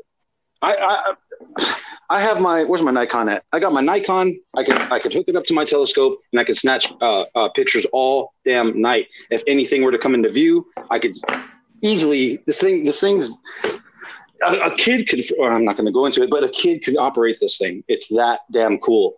So we've been giving away, so far we've given away 5 in as many months over the summer. Cool. So this is what we're trying to do. As long as people are willing to do this, to get out there and find that irrefutable proof, I'm willing to give them a fucking telescope. I'm willing to give them night vision. I'm willing to give them whatever they need to solve this issue, solve this problem, solve the enigma, solve whatever the fuck is going on with them as well, So, yeah, that's a good way to go about it. It has to be done. Into it. Yeah. So that's what we do. If you guys want to, Out of Mind just linked our group in the live chat. chat. Yeah. Michael, so if you Facebook guys want to join us, I post a lot of science articles as well, mainly because I want people to understand science more, so that when they do see something out of the ordinary that they don't understand, they can go, "Oh, Michael posted a fucking, a link to this science website that explains what the fuck I saw." So that's what we do. That's interesting. I'm finding this on Facebook right now. Hmm? Oh, I think you're already in there, brother, because you jumped on our we have You added me on your friends list, and then I added you into the group. I'm not sure if you accepted Oh, okay. it. Okay. Is it SAPRO, UFO Historical Review and Discussion Group? Yes, No, that- SCUPRO. Or yeah, Adam mine has got it right there. Oh, okay. So Michael, the group's private, right? So I gotta. Yes. So if I'm on Facebook, I just go on and try to join, and then you would accept it, or not, Yes, or Tiffany. accept Tiffany it? can accept it too because she's on. Tiffany could accept it too because she's on Facebook right now. She. But there's also questions. Don't worry about answering the. Well, yeah, no, we require everybody to answer the questions. Do you believe in science? Is one of them. So, yeah. Oh, and the mischief continues tonight. 'Cause now we have trying to join the live chat. We have Jack Me Off. Somebody and- just tried to let's join. see. Oh, here, I'll get it. I see you, dick. Daniel. I see you, dick. Yeah. Trolls. A bunch of fucking trolls. But it is mischief night. So I'm okay with I see you, dick, and Jack Me Off trying to join the discussion. Very It's funny, just guys. a bunch of Russian disinformation.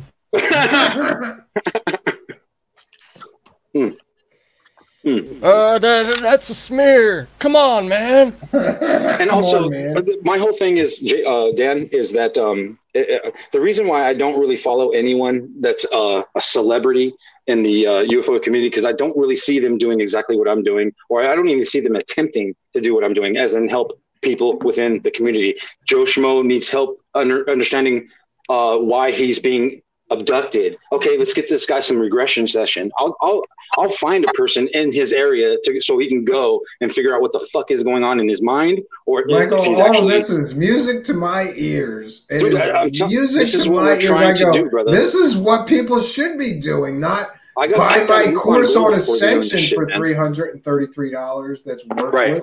You know, Right. You're not getting Right. to the truth. You're not looking for the answer to the mystery. Right. You're Right. fucking. Oh, there's Jonaside with his puppy again. Everybody loves Jonaside's dog. Look at that. That dog is awesome. Happy doggy. Wait a minute, I gotta find him, and I gotta tell us. You gotta Is tell us that about the Pomeranian? dog. Honey Bear. She's one of my rescues. Honey Bear. We got the pug sleeping right there, the other palm on the bottom, my big German Shepherd at the bottom of the bed. Wow. Another one of the Chihuahuas. Nice dog. And this is your show about nothing, so you can share your dog story. That was loud as heck. Yeah, that's not me. No, that wasn't me either.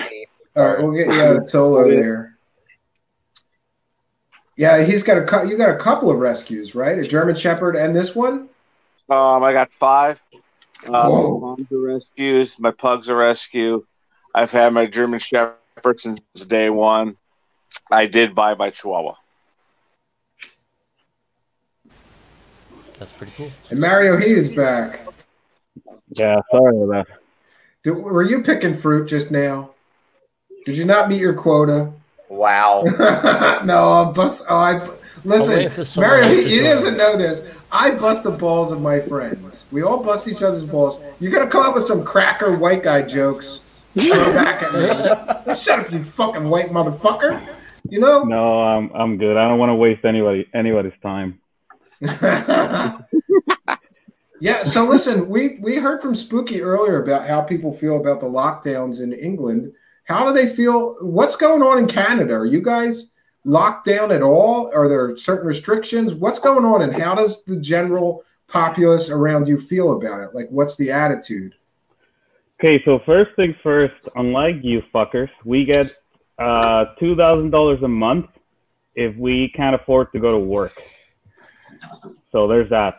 You can apply, Nice. and there's this benefit where you get, well, for a while it was $2,000, now it's $1,800, and that's for people that had to stop working because of COVID. Holy shit, that's a snake. So fuck you and your capitalist America. Yeah, I want to move to Canada. I can live on $2,000 a month. Yeah, but how Pinch my pennies a little bit, but I can do it. Canada is basically owned by China.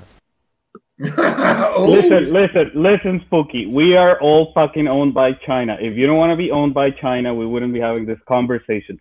Get rid of your Xbox, get rid of your TV, get rid of your Apple, iPad, everything. Because guess what? Every fucking component they make is shipped over here. If you look in your dishes, everything is fucking made in China. Your condoms are made in fucking China. Everything is. Yeah. Everything. Everybody Your has business Q-tips, with China. Your toothpaste, your everything in your house is made by China. And listen, I got an education in this. I'm trying to make this computer that I'm going to be selling. And I tried like hell. Like, let me find an American company. I can lay out the board for them. I can show them exactly what I want. No American company can do it. None. None. I have to let them make the boards if I get custom boards. Or I have to buy off-the-shelf components and sort of jury-rig the thing to work out of parts that all came from China. There's no way that I can make an American. There's no way. The best I could do is we'll make the cases here. We'll make the software here, but I can't make the hardware here. I just can't do it. There's no fucking way on earth. Unless I hand soldered every chip by myself, there's no fucking way. There's no way. Well, I'm sure you could find it better. Oh, here, Michael. We'll go to Michael. He's having show and tell. He's got a fucking snake and a cat. Oh, that's a cool cat. White cat. Nice. I love white pussy. But anyway, yeah. See, that's the spirit, Mario Heat. Yes. Oh, he's got two white pussies. Oh, Mario boy. Heat, what's better than one white pussy? Son. Two or three white What are pussies. their names? Are those the Olsen twins or? So anyway, back to the, there are lockdowns, but it depends on which province you go to. So in my province, we do have things like limited seating in restaurants. Ivana Tinkle is here too. I go to the gym, I go to the movie theater, but everything is restricted, right? You have to wear your mask. However, the bylaw specifies that if you have a condition that prevents you from wearing a mask, you don't have to prove it. And you can just say, hey, I have a condition that prevents me from wearing a mask, so you don't have to wear it. Other than that, life is a little bit normal, but again, there's a lot of restrictions. So like if your kid, like you were saying about your kid, it's a similar thing here, but they changed it so that if it's just a little bit of a cough or runny nose, you don't have to quarantine your kid. What you do is you take him home for the day. And if he gets worse the next day, then you have to keep him home for 14 days. If he doesn't, he or she, then it's fine. You can just keep going on with life. There were also options for certain families. So if you rather have your kid at home and do the whole online thing, that was an option. But so recently we've been having a lot of cases, an increase in cases. So what they're doing is a lot of provinces are actually talking about going back to a lockdown. Our province is run by a conservative guy, so he's very like, no. I don't care about the virus and stuff. We're going to keep working. I want people we can't shut down the economy and whatnot. Here's the other thing too. Canada, so like you guys in the States, there's a lot of movement within and outside of the country. So like your weekends, some people will be like, hey, I feel like going to Vegas or Florida or Tampa or there's so many places to go. Here, everyone lives in the middle of fucking nowhere. It's not like today I feel like, oh, I'm going to go to the other side of Montreal. There's no fucking way. Like it's like that. It's like that at the cabin. And I'm only like a few hours from the Canadian border. I'm in way north Pennsylvania. So like you go, it takes a half hour just to go into town. So you're not going anywhere. You're going to town and they have a movie theater. They have a supermarket. They have a few food places, a few restaurants, a hardware store, Home Depot. But you're right. I'm not going to New York this weekend from the cabin, And here, every province is like a country. They're huge. Like for you to go from one side to the other, there's no way.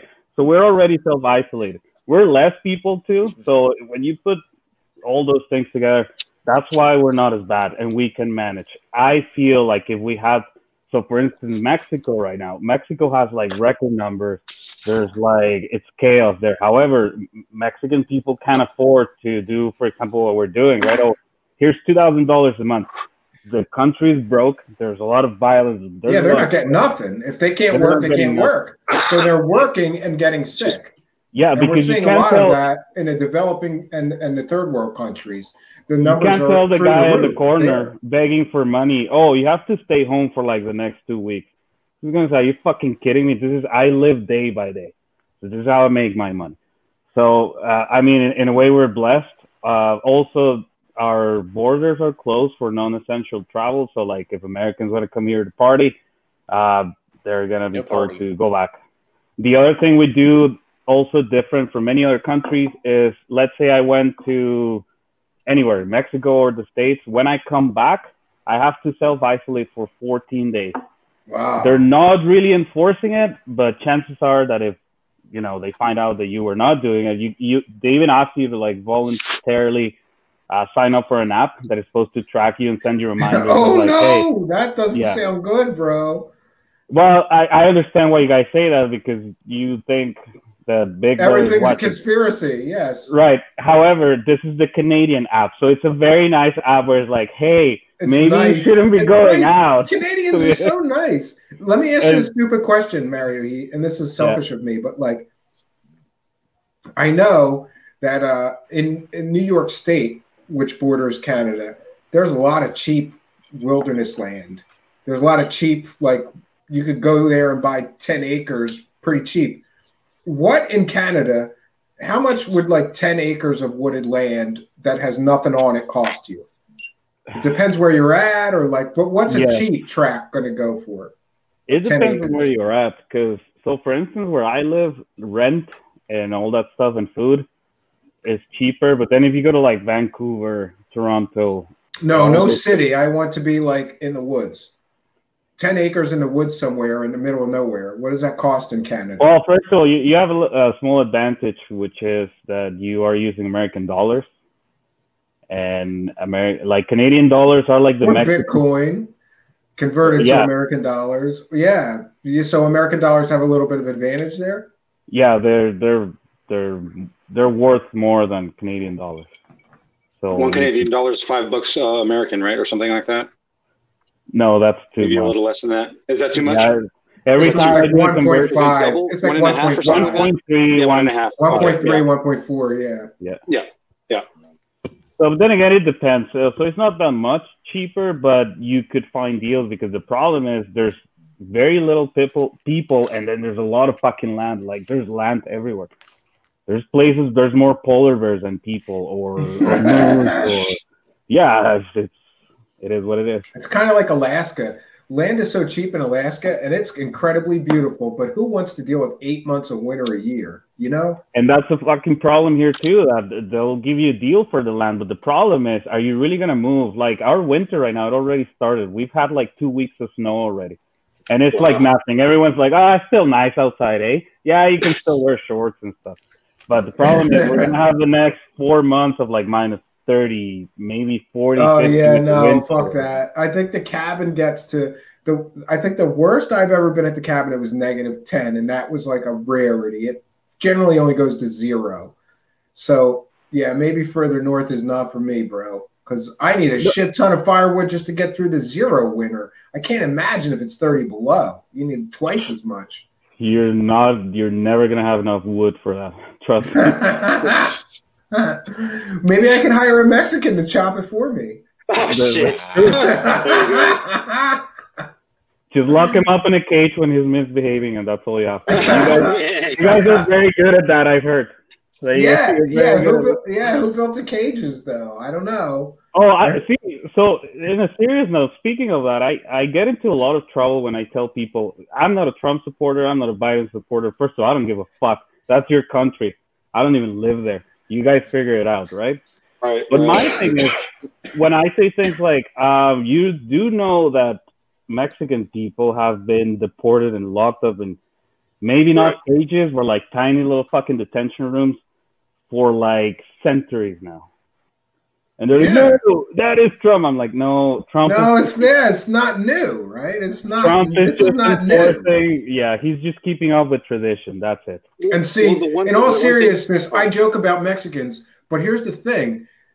Listen, I got a chance to like see a migrant family working on a farm in New Jersey, and it was all migrant worker families, and they had like bunk houses, and like I knew the farmer, and I wanted to see what is it really like for these Mexicans, right? First of all, the work can't be done. No American will take the jobs, so we need them. And secondly, they have the greatest work ethic of any people I've ever seen. You don't want to go out and pick vegetables in the fucking 100-degree weather in the sun and no shade all day long for 12 hours a day. An American's not going to do that. They come here and they do all the jobs we don't want. We treat them like shit. We pay them like shit. I say give them all work visas and give them federal minimum wage. The farmers don't even give them federal minimum wage. Some of them were making like $4.50 an hour under the table in cash back when it was $7.50. It's still $7.50 many places. It's crazy. Isn't there something to do with like the worker visa and how when they come really in, hard like, to you know, get. It's a they complicated come in like process. seasonally. They only give them so many. No, you know what? Open it up. Let them all in. You can all come here and work. You got to pay federal income tax, though. Right. So you're both That's right, called and amnesty. that also happens in Canada because we have treaties, right? We have the NAFTA agreement, or I think now it's called the, I don't know, they the changed it. USMCA or the MCA. Yeah. So the problem with that treaty, though, is there's a lot of room for abuse. It also happens in Canada. There's like tiny little fucking towns in the middle of nowhere that are like freezing, right? And then they lock up these people, maybe not in cages, but like in just tiny little fucking rooms. And then, of course, the Mexican people that come from there are, I don't want to sound cocky or anything, but it's just the facts are the facts, and you can't run away from them. But they're uneducated people. So that means their English is very low. And not just their English, but like their knowledge of like laws, what they're entitled to, et cetera, et cetera. So they get they don't know. They just think I'm going to go there and I'm going to work, and it'll be better than Mexico where I can't work. Way better. But then the problem is that people take advantage of that, and this happens in fucking Canada too. Like, it's disgusting. So they'll tell them things like, hey, if you don't work overtime, or if you don't sign this paper where you're basically letting me not pay you your overtime, you're going to go back to Mexico and no more visa. And they're like, oh, shit, okay, fine. And so the wages miserable and stuff. So, yeah, absolutely can be. And when you say, well, you know, send them back, sure, send us back. But then I want to see you all motherfuckers go to the fields and then start picking up That's what I tell every strawberries. asshole. I tell every asshole that is like, fuck those Mexicans. They're taking away American jobs. Send them back. You go out in a fucking field and pick blueberries for 12 hours a fucking day. Or go here to somewhere in less than Canada. minimum wage.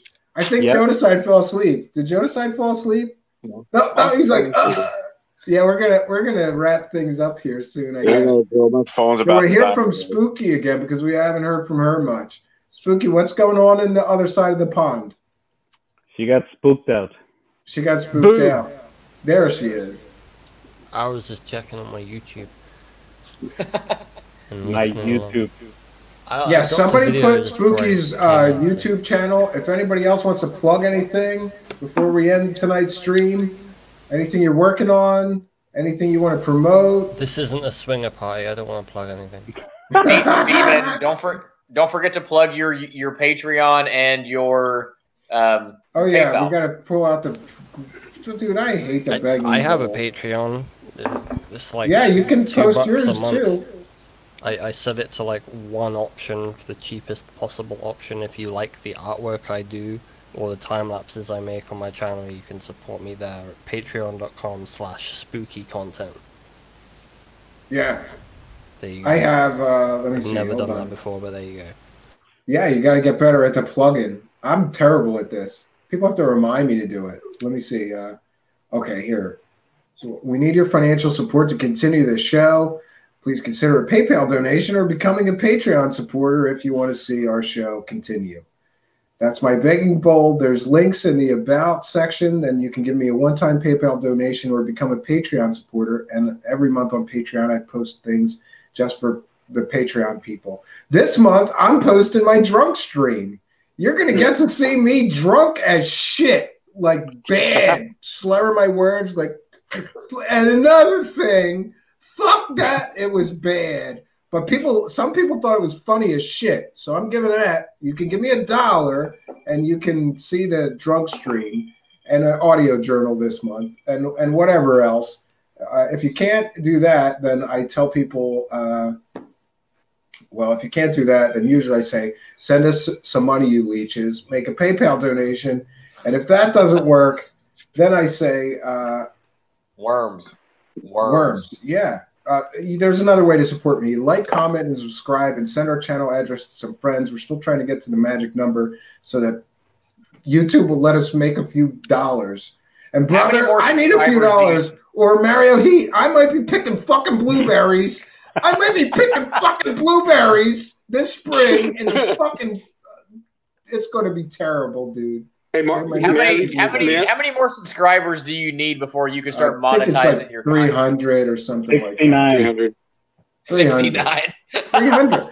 You know, and here's the thing: my old channel has, I don't know, enough to be monetized, but I went, no, I want a new channel just for the new show, and I didn't realize it was going to be like months before it would reach the 1,000 threshold. So. But we're doing what we can, and here's what I say. I come here and I water this garden. If people like it, great. Please subscribe. If you don't, I understand, and I have to work harder. But, you know, we're doing our best here. And I think it doesn't bother me until I see people that are really selling bullshit and nonsense, and they're allowed to make money and take super chats and all that stuff. Not anymore. I just want to equal. Yeah, well, a lot of them not anymore. But I just want to level that playing field and go, we can at least have the opportunity to monetize things. That's all I want is the opportunity. But I guess you got to earn it. I'm here earning it. If you guys have nothing to do tomorrow night for Halloween, we're actually having a Zoom Halloween party in our group tomorrow. So that sounds like fun. I'll check in with you. Yeah, brother. And Kay Corona is going to be there, I believe. She's going to be dressed up. We're all dressing up, and I wanted to give away a telescope for the best costume, but unfortunately, I'm broke, so that's not going to happen. And Mario, just to give you a success story in regards to immigration, my grandmother, Connie Ojeda, she immigrated here from Nogales, Mexico. Wait. I don't mean to be rude. What the fuck are you implying? That I'm like a No, I'm not implying a thing. I'm saying just a success story. And it had nothing to do with picking. It had nothing to do with picking strawberries either. My grandmother actually ended up working for Howard Hughes, and there's satellites in space right now with her proverbial fingerprints on them. Of course, they were all gloved up, sanitized, but yes, that's one of the major accomplishments of my family. Well, Mario, he's a successful Mexican Canadian, right? You're not picking blueberries, are you? You're a successful Mexican Canadian. What do you do for a living, Mario? I would just live here for 10 years at minus fucking 40. You're already successful there. You don't even have to do anything. No, but what do you do for a living? Like vaguely. You don't have to be too specific. Well, I have 2 jobs, so my part-time is... There's a Mexican. He's got 2 jobs. Americans are fucking lazy. Do you know how many fucking Americans I know that are fucking too lazy to have 1 job? Mexican Mario Heat, Mexican Canadian, has 2 jobs because Americans are fucking lazy. So every time Americans make fun of Mexicans, I just think they all have 2 jobs, right? Isn't that pretty normal in your culture to have 2 jobs? Yeah, because we're always struggling. So, and then we're hoping that the more jobs we have, the better it gets. But actually, it gets worse because you just get in more debt, and that's it. You got time to sleep and eat, right, between shifts. Yeah, I've known a few Mexican guys that had 2 full-time jobs. I'm like, how the fuck does that work? And I had one friend, and he was like, well, I work first shift, right? So I work from 7 a.m. until 3 or 4 p.m., and then I take a nap, and then I work third shift from 11 to 7 in the morning. And I'm like, guys do it. No, but my jobs are, to be honest, they're not very demanding. Well, my part-time is kind of it. So that's for the federal government. And then my full-time jobs, I just work at a hotel. So yeah, I have time to do my shit. Well, good for you, man. Well, listen, I think we had we've had a pretty long, crazy show about nothing for Jonaside. About nothing. Here we go. Let's put the Apparently there's last a one large- in. It's mischief night, and trying to join the show is still a virgin. Still a virgin. Apparently, there's a large building on fire in Los Angeles right now. Tiffany's shit. looking it up. Yeah. Breaking news: large fire. You see? guys, I'm hoping next week we don't have to receive like thousands of refugees. I'm coming to live with you, There's over motherfucker. 100 firefighters right now. Give me your phone. Listen, my first stop is the cabin. It's only 2 hours to the Canadian border. You're gonna help me out, bro. I don't know if you guys can see this, but we can Yeah, probably see this. yeah, from we my see Michael, here I'll solo you. 100 firefighters are at this building right now as we speak. Okay, but was it an accident or? That's to what the I'm roof. wondering. That's Take us to exactly the what roof. I'm wondering. Did somebody can you light that on send me to the roof? fire? Can we? Take us I'm to the only at roof. 15 fucking percent. I'm only at 10. Is the false flag alien invasion finally happening? Fucking, there we go. Wow, that's a huge fire. Yeah, 100 I could probably firefighters. see that from my roof. What is that, like 10 alarm? 100 firefighters? That's a lot. Jesus Christ. That's the Hunter Biden papers. It's the laptop. The laptop just went on fire. It's the laptop. It just went on fire. It was yeah. so hot, it was on fire. Well, there's a developing story that I don't have time Wow. to cover tonight, but that's Yeah, and interesting. That's I a only got big fucking 15%, so fire. I can't. Yeah, I can't take my phone. I can't take you guys up there because my phone would die. I'm No, on the it's charger all- right now at it's all 15%. good. I think you shared enough tonight. You got to come back for Wow. the Stephen Greer. I I'm will. going to call it Thank you the for the Dirt invite, on too. Stephen Greer. We have that whole Excellent. series. We did the Dirt on Richard Dolan. By the way, the Dirt on Richard Dolan Part 2, I can do it anytime I want. I have all the notes. I haven't had the time to sit down and stream it. And it's going to be a motherfucker. Richard Dolan. When are you fin- It's when are you coming, finishing bitch. When are you finishing the Sarah Adams thing? I'm doing that too. She won't do the interview. So I'm just going to do it. And I got shit that is going to make her look like a complete and total fraud, loser, asshole. And if she doesn't want to come on and talk about it, okay, then I'm just going to present it and then she'll have to deal with it. I'm not You're going not going to now that you called her a fraud, loser, asshole. I gave her 25 fucking times. I don't blame her. No, but here's the thing. It's kind of like Michael Horn, this shit. I make these Right. agreements with guests. And what I said to her is, I'm going to do a show on you, and you can come on and talk to me about what I think, or you can just let me say what I think. And she said, no, I'll give you an interview. And she committed to that. And then I felt like I needed more than just, I needed a show to unpack what happened between the two of us, and then I would do the interview. But then she put it off and like, oh, interview my manager, look at all these testimonials. She kept putting it off and putting it off. And then when I sort of turned in my understanding of what she was actually doing to her clients, then she changed her mind about the interview. I think she didn't want to come on here knowing that I'd be very critical and not just softball her. So Right. that's where No we're one at. would do that. If she won't do the interview, okay, then I'm going to just, so yeah, we've got that going too. I've got both of those ready to go. Maybe I'll do them in the next few days. I'm taking this week off of the cabin. Just, you know, it's Halloween tomorrow. I want to spend it with my kids and all that driving and shit. And like, I needed a break from that place. I needed a vacation from my vacation home. Are you gonna hunker down for the election there or what? Yeah, you gonna do a little election night stream? You know, we're going to do this on election night. Let's do this on election night. Anybody can come. Anybody can join in. And then we'll put a live stream up of what's going on with the counting of the votes or whatever that shit is. We'll We'll do be that. sitting here for 3 fucking days waiting for any kind of answer. Yeah. No, but it'll be fun to see what happens on election night because it might be a landslide for all we know. Either way, we don't know. You know, if Biden's really 10 points up in all the battleground states, then it's going to be a landslide for him. If the polls are all wrong and Trump's way up, it may be a landslide for him. We don't know. They may get to an answer on election night. I If hope it's they a do. landslide, I hope people's homes are insured. Yeah, there's going to be some shit. There's going to I be some just shit. hope that you guys embrace your progressive Western, we are better than everyone else ideals the right way and say, you know what? It's okay. We have a new president. Let's just move on. Go to McDonald's tomorrow, grab our coffee, start our day, and then let's just try to get along.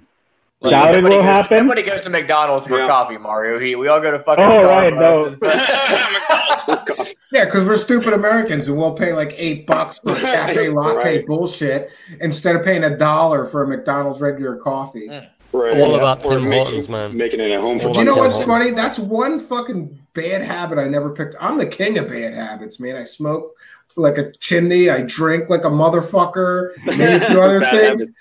I've never, I just never liked coffee. Never got to coffee. So. Steven, how do you know? That's How a do great you know? Hunter Biden impression.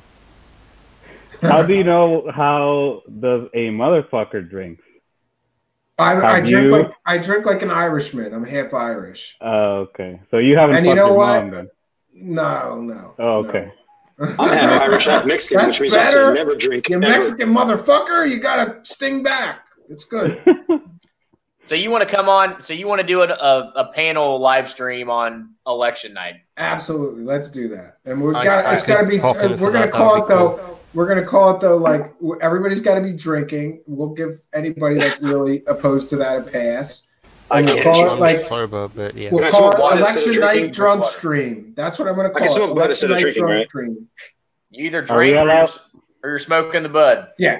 Yeah. I Election- just drink a shitload of coffee and annoy the hell out of everybody. That'll work too. Whatever you guys want to do. But it'll be a fun panel because we could watch shit coming up and people could send us stuff in the live chat that we could share. Joe And we could- Rogan is having an Alex Jones thing.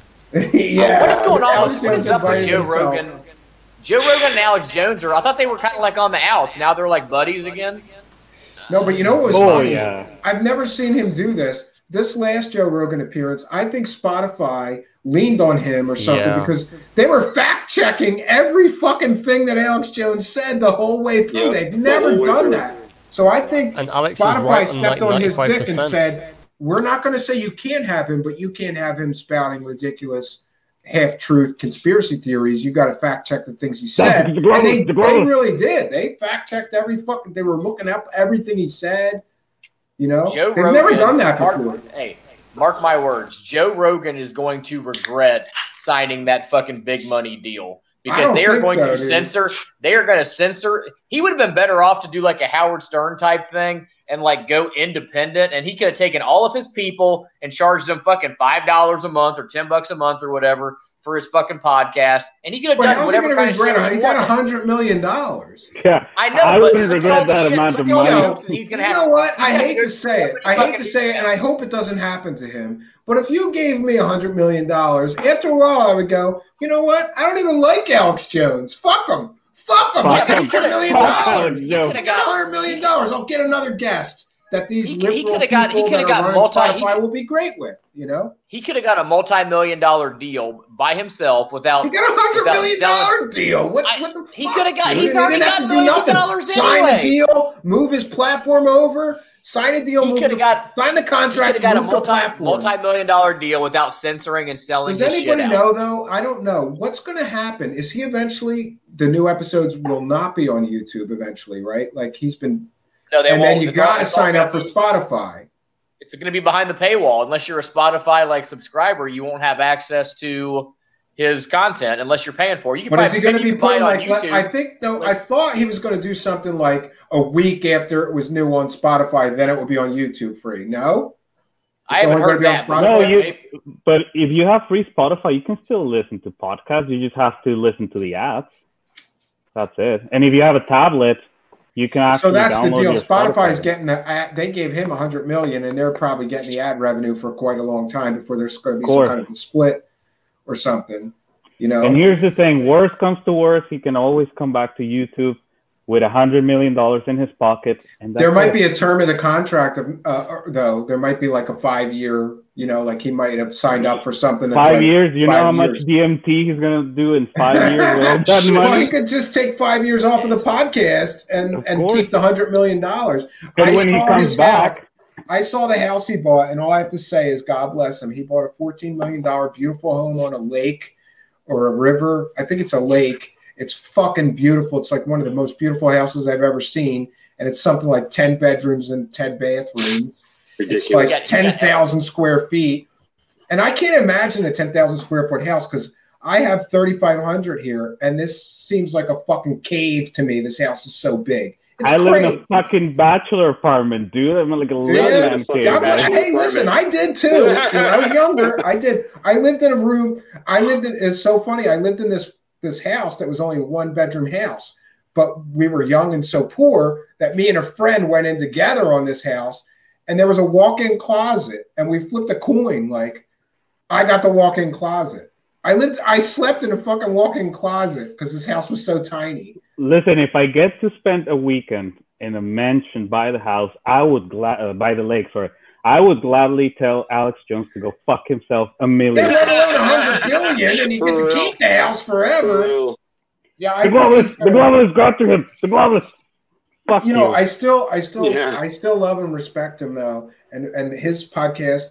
And it was that advice or that thing that I say about coming here and watering this garden. That's Joe Rogan advice. He was like, you might have some job you hate. If there's something creative or cool you want to do, like a podcast or a show, do it and go there and water that garden every day. He gives great advice, and some of his stuff is great. No, he's a good guy. He's very entertaining. When you get in a situation where like there's $100 million, that's why I think I noticed the thing with Alex Jones, and I said, I think they had a powwow. That's what I think happened. I think they said, all right, you can have any guest you want, but we're not going to let you, or we're going to edit out anything that's totally fake that he says. And they fact-checked him for everything he said, and they kept stopping him and letting Jamie look it up. And like, they never did that before. So I think they had a powwow and came to some agreement. And here's the thing, and I know a lot of you are not going to agree, but here's what I have to say about that whole censorship thing that nobody asked for. Fuck you, I'm going to say it anyway. If Joe Rogan, all these people that are crying about censorship and stuff, if they really cared, this is what you do. You have a lot of money. You go buy your own servers. You go pay. Exactly. I'm serious. Right. I'm serious. I'm not even joking. Right. You go pay. There's a lot of students right now, IT students that need jobs, and they're gonna program whatever you tell them to because they're desperate to get their foot in the door. So you go hire these new students, you go hire these people that are out of jobs, you create your own platform, and then you launch all your marketing, your PR, join the new free speech media or whatever. No one's gonna censor you as long as you pay your taxes and you pay your employees. If you don't like the fact that Spotify is going to tell Mr. the globalists are coming to go fuck himself, that's fine. You don't have to sign the contract, but let's be honest. It's like you said, Steven. He saw the amount of money that he was getting. He's like, fuck that. I don't care what censorship. Yeah. And you know what? A lot of people don't know this, but there's actually social media software that you could buy very inexpensively and start your own social media network. I'm thinking about doing it. Rogan is like the Howard Stern now, like how Howard Stern was like in the 90s. Right. Rogan is that guy now, and he's got he has enough of a fan base, in my opinion, that he could have done what Mario just said. He could have went totally independent. All the people who listen to his shit every week would have bought whatever, like I said, $5, $10, $20 a month, whatever it was. They would have paid. But Dan, how long would it have taken him? How long would it have taken him to generate $100 million? Years, maybe. I guess. Listen, Dan Hogan, no offense. If somebody puts $100 million in your face, are you going to go, no, I want to be independent so I can get... You're going to fucking sign that. That's my point. That's my point. What is 50? What is 50? What is 50 million versus 100 million? Like, he could have went independent and still made tens of millions of dollars, like doing that. So it really the question is, did he need $100 million? Like, he was already a millionaire before the Spotify deal. He had to have been, between his comedy, his UFC shit, and his podcast. He's already a millionaire. So what? So he already had the millions, like the 100 million. Yeah, you're right, Steven. Anybody's gonna but listen, probably take that deal. Thing. But he talks about fuck you money, right? He talks about fuck you money, right? And listen. Can anybody here even imagine having $100 million worth of fuck you money where you're never going to have to do anything you don't want to do? Whatever that contract is, he's got a fucking $100 million. He could come down on Spotify with an army of fucking lawyers and make them and make them do whatever the contract says if he gets fucked with. He's got fuck you money It's in the for contract. lifetimes. Lifetimes. I need fuck you money. God, I don't even have I need operator fuck you show money. money. I need Honestly, some I don't fuck you need money. fuck you money. I don't need fuck you money because I already He's say got fuck you to retired money. everybody. He Yeah, doesn't- I that's don't know my who problem. needs- That's probably why I'm not getting $100 million. No, but that's my fucking point, contract right? handed to me. If you're really championing freedom of speech and all this American values, Right. and I should be able to go out of my barn and shoot everyone on side doesn't agree Oh my with what God. you know what I mean? If That's a you terrible really American believe in that, if you truly believe in that, right? Yeah, you Like, can start your own. then fuck the money and say, no, Right. our Right. founding fathers didn't care about no money. I'm going to go outside and I'm going to start my own company. Nobody does it because everyone is good at yapping, but not actually doing it. The people that do have the money, like Joe Rogan, could have made a difference there. Could have actually stood up for all this American values and censorship, and he could have said, you know what, Alex Jones, Jordan Sather, David Wilcock, everyone, here's what we're going to do. We're going to start a new platform, and if we join forces, we're going to fuck up YouTube, Facebook. No one's going to care about them. Why? My question is, why isn't anyone doing that? Instead of saying, oh, we're approaching this Chinese communist state. Well, I the can tell you Gestapo this. are outside my I can tell you door. this. They're I can tell you listening. I can tell you this. I That's have hilarious. access. Not you guys. Not you guys. I have access to I'm start fucking my right off. own. I have software where I can start my own social media platform, and anybody can post whatever they want. And I thought about something like that, like a free network where like there'd be total freedom of speech. I'm not gonna censor anything, and then it gets complicated very quickly because then it's like, well, are you going to allow Nazis? Well, no, you Right. can't really allow Nazis. Or dangerous- Are you going to allow dangerous this or information. that? And then it gets into a scaling issue. I have the computing power to start it, but if 10,000 people signed up for it in the first 3 months, I'd be fucked because I don't have the capital to get the servers to host it and store Right. all the pictures. People don't And the understand like, pictures, updates videos, and- all Right. the data. If you had 10,000 users uploading shit every day, Fucking dick I pics have every a day. Yeah. monster amount of computing power here. But even I would be overwhelmed in a very short time. But I still may do it, and just as a social experiment, and see if I can get the scale. We'll see. It's one of my ideas going forward. Imagine that. Oh, there's Computer Joe. Computer Joe. Better late than never. This is the guy that used to tell me Joe. Joe Hey, Wade. Joe. Hi, Joe. How's it going? Hello. Hey Joe, how's it going? So we're wrapping things up here. We're I getting know, in the I'm last few minutes. watching. You're still How long watching? have we been wrapping things for? Yeah, I don't know. But you know what? I'm watching the calendar and it's 3:57. We'll go to just over 4 and then we'll give everybody a good night. Spooky, you haven't said anything in a while.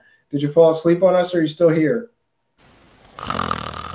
There you go. Spooky. Howdy. He's having sex with a pig. Jason quit to pop in. Joe, tell us about the Biden rally to run us out. How many people were there? I didn't know. I drove by it. I drove by the high school. I saw like the limos, and then it was like maybe 12, 15, 18 cars in the parking lot, and then a bunch of Trump supporters outside. Was there more Trump supporters outside, do you think, than there was inside the Biden rally? Yeah. See that? And I'm hearing reports of that all over the country. There's more like Trump trolls showing up to go, fuck you, Joe Biden, than there is people to see Joe Biden. And I don't understand how he's supposed to be 10 points ahead everywhere. It doesn't make any sense. Well, remember, even as of the day of the election, 2016, the polls were saying there's between a 70 to 99% chance that Hillary was going to win. Yeah. Mm-hmm. And she's not in the Oval Office. She won, though. Yeah, and listen, here's a good point, too. Doesn't everybody think that, like, there's a huge amount of people that do like Trump but don't want to talk about it because they get beat up by their friends or their relatives? I think, like, I know a lot of people. I know a lot of people that if they think I'm a Trump supporter, they'll be like, yeah, fuck this Joe Biden. He's fucking a criminal and he's got dementia and they're going to get Kamala in there and this and that. But if they think that I'm not pro-Trump, they don't talk about it. I know people like this. There's this huge people, they just don't want, you get a lot of shit if you're an open Trump supporter. I think there's a huge amount of people that don't tell the pollsters if they Racist, call, no, I'm voting idiot. for nobody. Yeah. Racist, fascist, you're an idiot, you're not intellectual, you're dumb, you don't know what the fuck you're talking about, you're stupid. Like, that's basically like how a lot of, that's why there's like this whole, like when Trump talks about the silent majority, he's not lying when he says that. Like you just said, there's a shit ton of Trump supporters all across this country who are watching what they see on the television every night with these riots and this looting and shit, and they're not saying a fucking word. And on Tuesday, they're going to go to the polls if they haven't already went, and they're going to be like, I'm not saying that Trump's going to win, but I'm saying that Biden by no means has this thing locked down. I don't care what these polls say, because they were wrong before, and I think they're wrong right now. This is not Obama versus what was his name? Romney. The climate guy, Romney. Yes. No, Yes. and the other thing is, but the problem is on the other side too. If you say you are a Biden supporter, then you are in bed with China. You're a commie. You're leftist. It's so idiot. divisive. It's so divisive. Yeah, but, divided. Mario, I would say this. I think you're right to an extent, but I think here's the difference. I think when people talk about Biden supporters, I don't think it comes across as personal, like as it does when a liberal or a Biden supporter starts like talking about a Trump supporter, because there's a lot, like for as much as like liberals like to talk to conservatives like they're ignorant, there's a lot of ignorant shit that comes out of liberal people's mouths when they talk about conservatives and people who like Trump. I have to agree on that one too. That's a true fact. Far left people do that. They are guilty of that. Yeah, absolutely. Yeah, and the cancel culture on the left side is very unappealing to me. I've never dogged somebody for being a Biden supporter. And if they were a Biden supporter, it's not China that, like, it's the thing with Biden is you look at, if you don't like the candidate, you attack those issues. Like Biden's been in politics for a long time and he's not done what he said he was going to do, or maybe they think he does have interest in China. But what I hear coming from the left about people who support Donald Trump, as far like I said, you're a racist. You're a fascist. You shouldn't be in this country. Like, you're not part of the solution. Like, they're basically doing the same shit that conservative people did 50 years ago to gays and minorities and all the shit that they talked for years. That's exactly what's going on now when it comes to people who support Donald Trump. That's a fact. The thing of it is that they're on both sides. They're going to be mudslinging constantly, and it doesn't matter who. Or what a person has been educated with, if they're going to take an emotional response to what's been going on in our country, there is no getting to them intellectually. And on the right and on the left, we're both guilty of it. So on the left, I think this is why I'm. There's a lot, computer. No, I mean, like I said, I wasn't trying to make like this big, sword to fall on. It's just what I've noticed in my neck of the woods. It could be different. Right, I understand that. Let's let Computer Joe comment here. Sorry, go ahead. If you have a Facebook account, how many times have you seen from a liberal, I deleted X number of Trump supporters today? That would be me. I actually did that a few times. I'm not He's kidding. in California, Computer Joe. But the thing of it is, but it's like, even Go ahead. on dating sites, I see, no Trump supporters. We won't get along. It's ridiculous how it becomes such a personal issue. Yeah, that's kind of funny. Does anybody remember when they were younger and trying to date girls, right? And you had to lie. You had to lie that you were into some stupid shit. Like, I had this girl that I was really in love with, and she liked art, and so she would take me to the art museum and make me look at paintings that look like crayons and shit, and you had to pretend you liked it. So this is the world we live in. Some dude to get laid might have to pretend that he's a Biden supporter or a Trump supporter. That is true. I think the point that Michael was trying to make, and I think just like the point that I was maybe trying to make, like in the big picture, is there used to be a point in time when you could be a conservative and your buddy and your best friend could be a liberal, and you guys could disagree on issues, but at the end of the day, you could shake hands and you could fucking be like, you know what? I don't Yeah, now agree it's with so you, but divisive. I love you. So and that's different not how it is anymore. It's Yeah. either No. you're with me. It's like or you're the against fucking me. devil. If That's- you don't agree with that's me, how it you're is. the fucking devil. If you don't agree, That's with how me. it is now. That's how Just to divisive give you it an is. example, I had 856 friends on my Facebook. Most of these people were just people that wrote books in the ufology, people that were experiencers and abductees. I got to the point where I was so sick of them saying, and this goes about to what you were saying, Dan, is that you were saying you see the stuff that's coming from the left, and unfortunately, being in ufology, I see it on the opposite end of that spectrum. Again, I'm not trying to disagree with what you're saying, because I do see it from the left as well. I'll be the first. Again, I call bullshit on everything. I do see it from the left as well. I am also guilty of that. Bullshit on a lot of stuff. I told my father. I literally told my father, who's a Trump supporter, that because he told me he looked at me in the eye because my father let the N word slip a lot, especially after I had I have my ex and my children are Black half black. friends. Yeah, if you have black friends or something. My dad but was he a let little, the N-word slip. my dad was racist, but he never he wasn't like an N-word racist, but he was kind of like an Archie Bunker. My kind father of was a Hells Angel. racist. You know what I mean? Like he was kind of like distrustful of other races. No, we don't want them to live here in our neighborhood. Let them live over there. Right. You know, they should be with their own people. But he wasn't like overtly. And then growing up, we had a black family that was my mom's best friend. So he softened when he hung out with them more, which I thought was great because he got to see it, and so did I. That like we're not so different. Right. But at the end of the day, my father and I are very, very, very different. And so different to where like he removed me from his Facebook. And the last thing that he told me was, if there is a Civil War II, we're going to be on opposite ends. And I was like, yeah, I know exactly that's what you divisive. mean. Oh, yeah. But that's the problem. I know my father. My father will take action, and I will have to take action myself. But I feel like because I know what he's capable of. That's why. I'm sorry. I feel like that's the problem that you guys have had for a long time in your American history, where you were basically sweeping everything under the rug.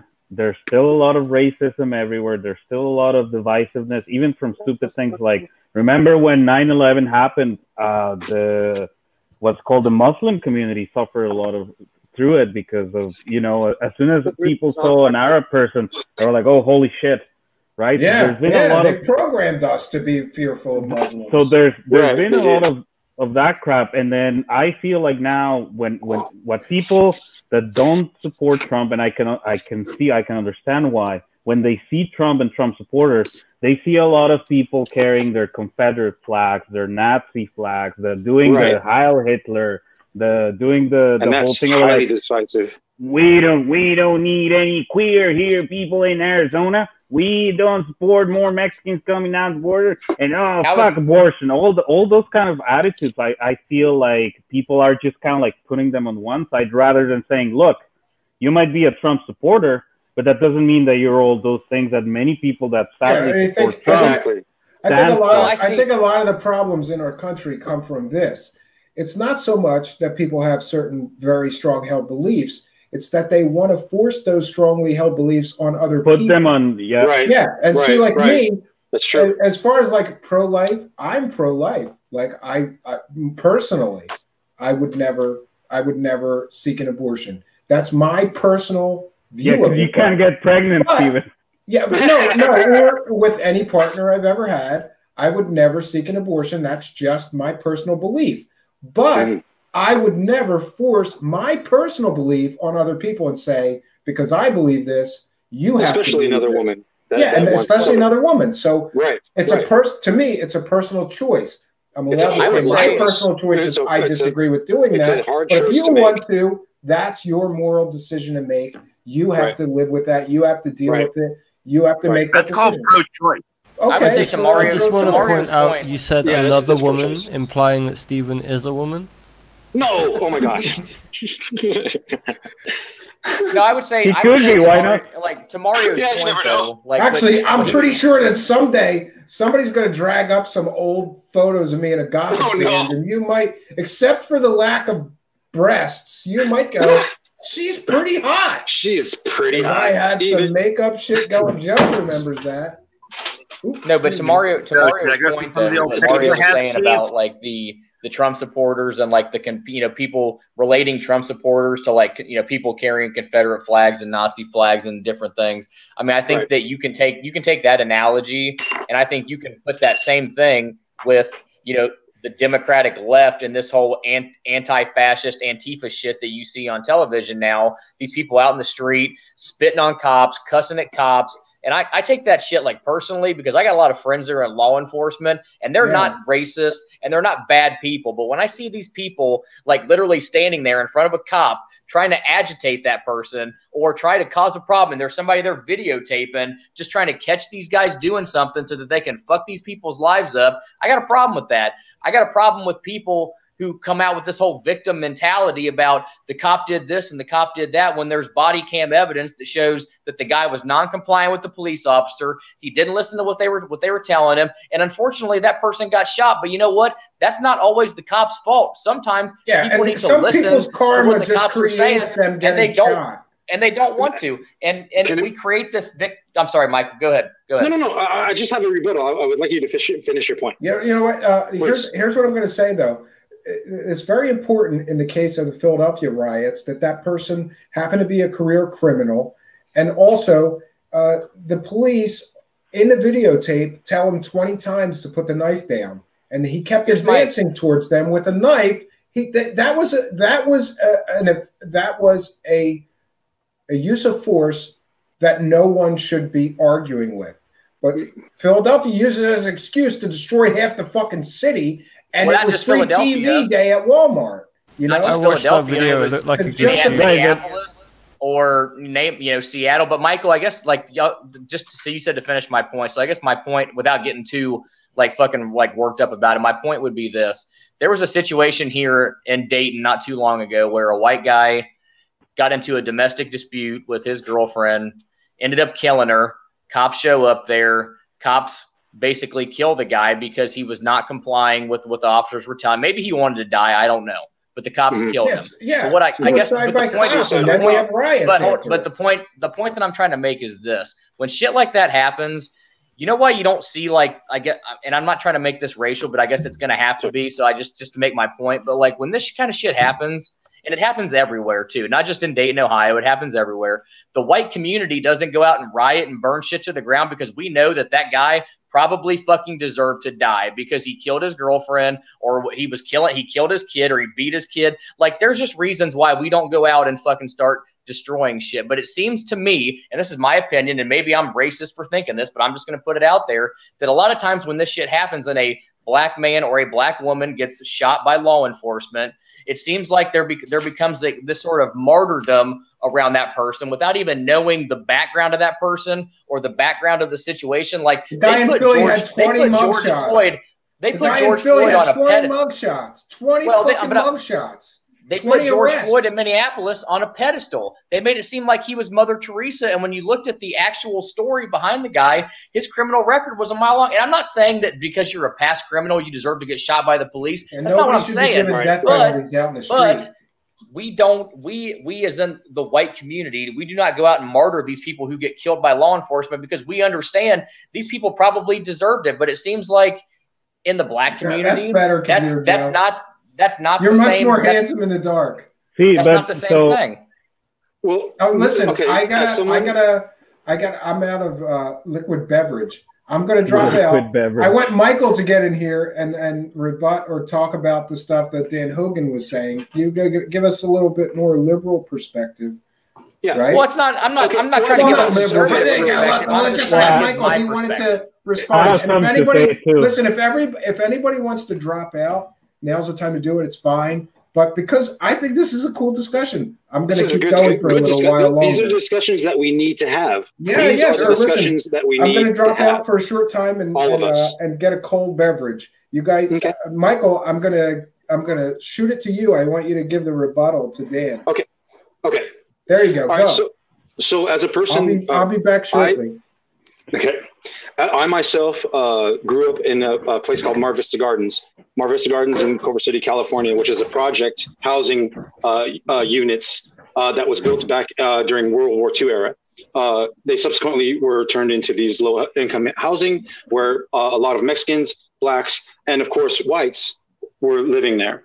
My father, who's Irish, his father came here from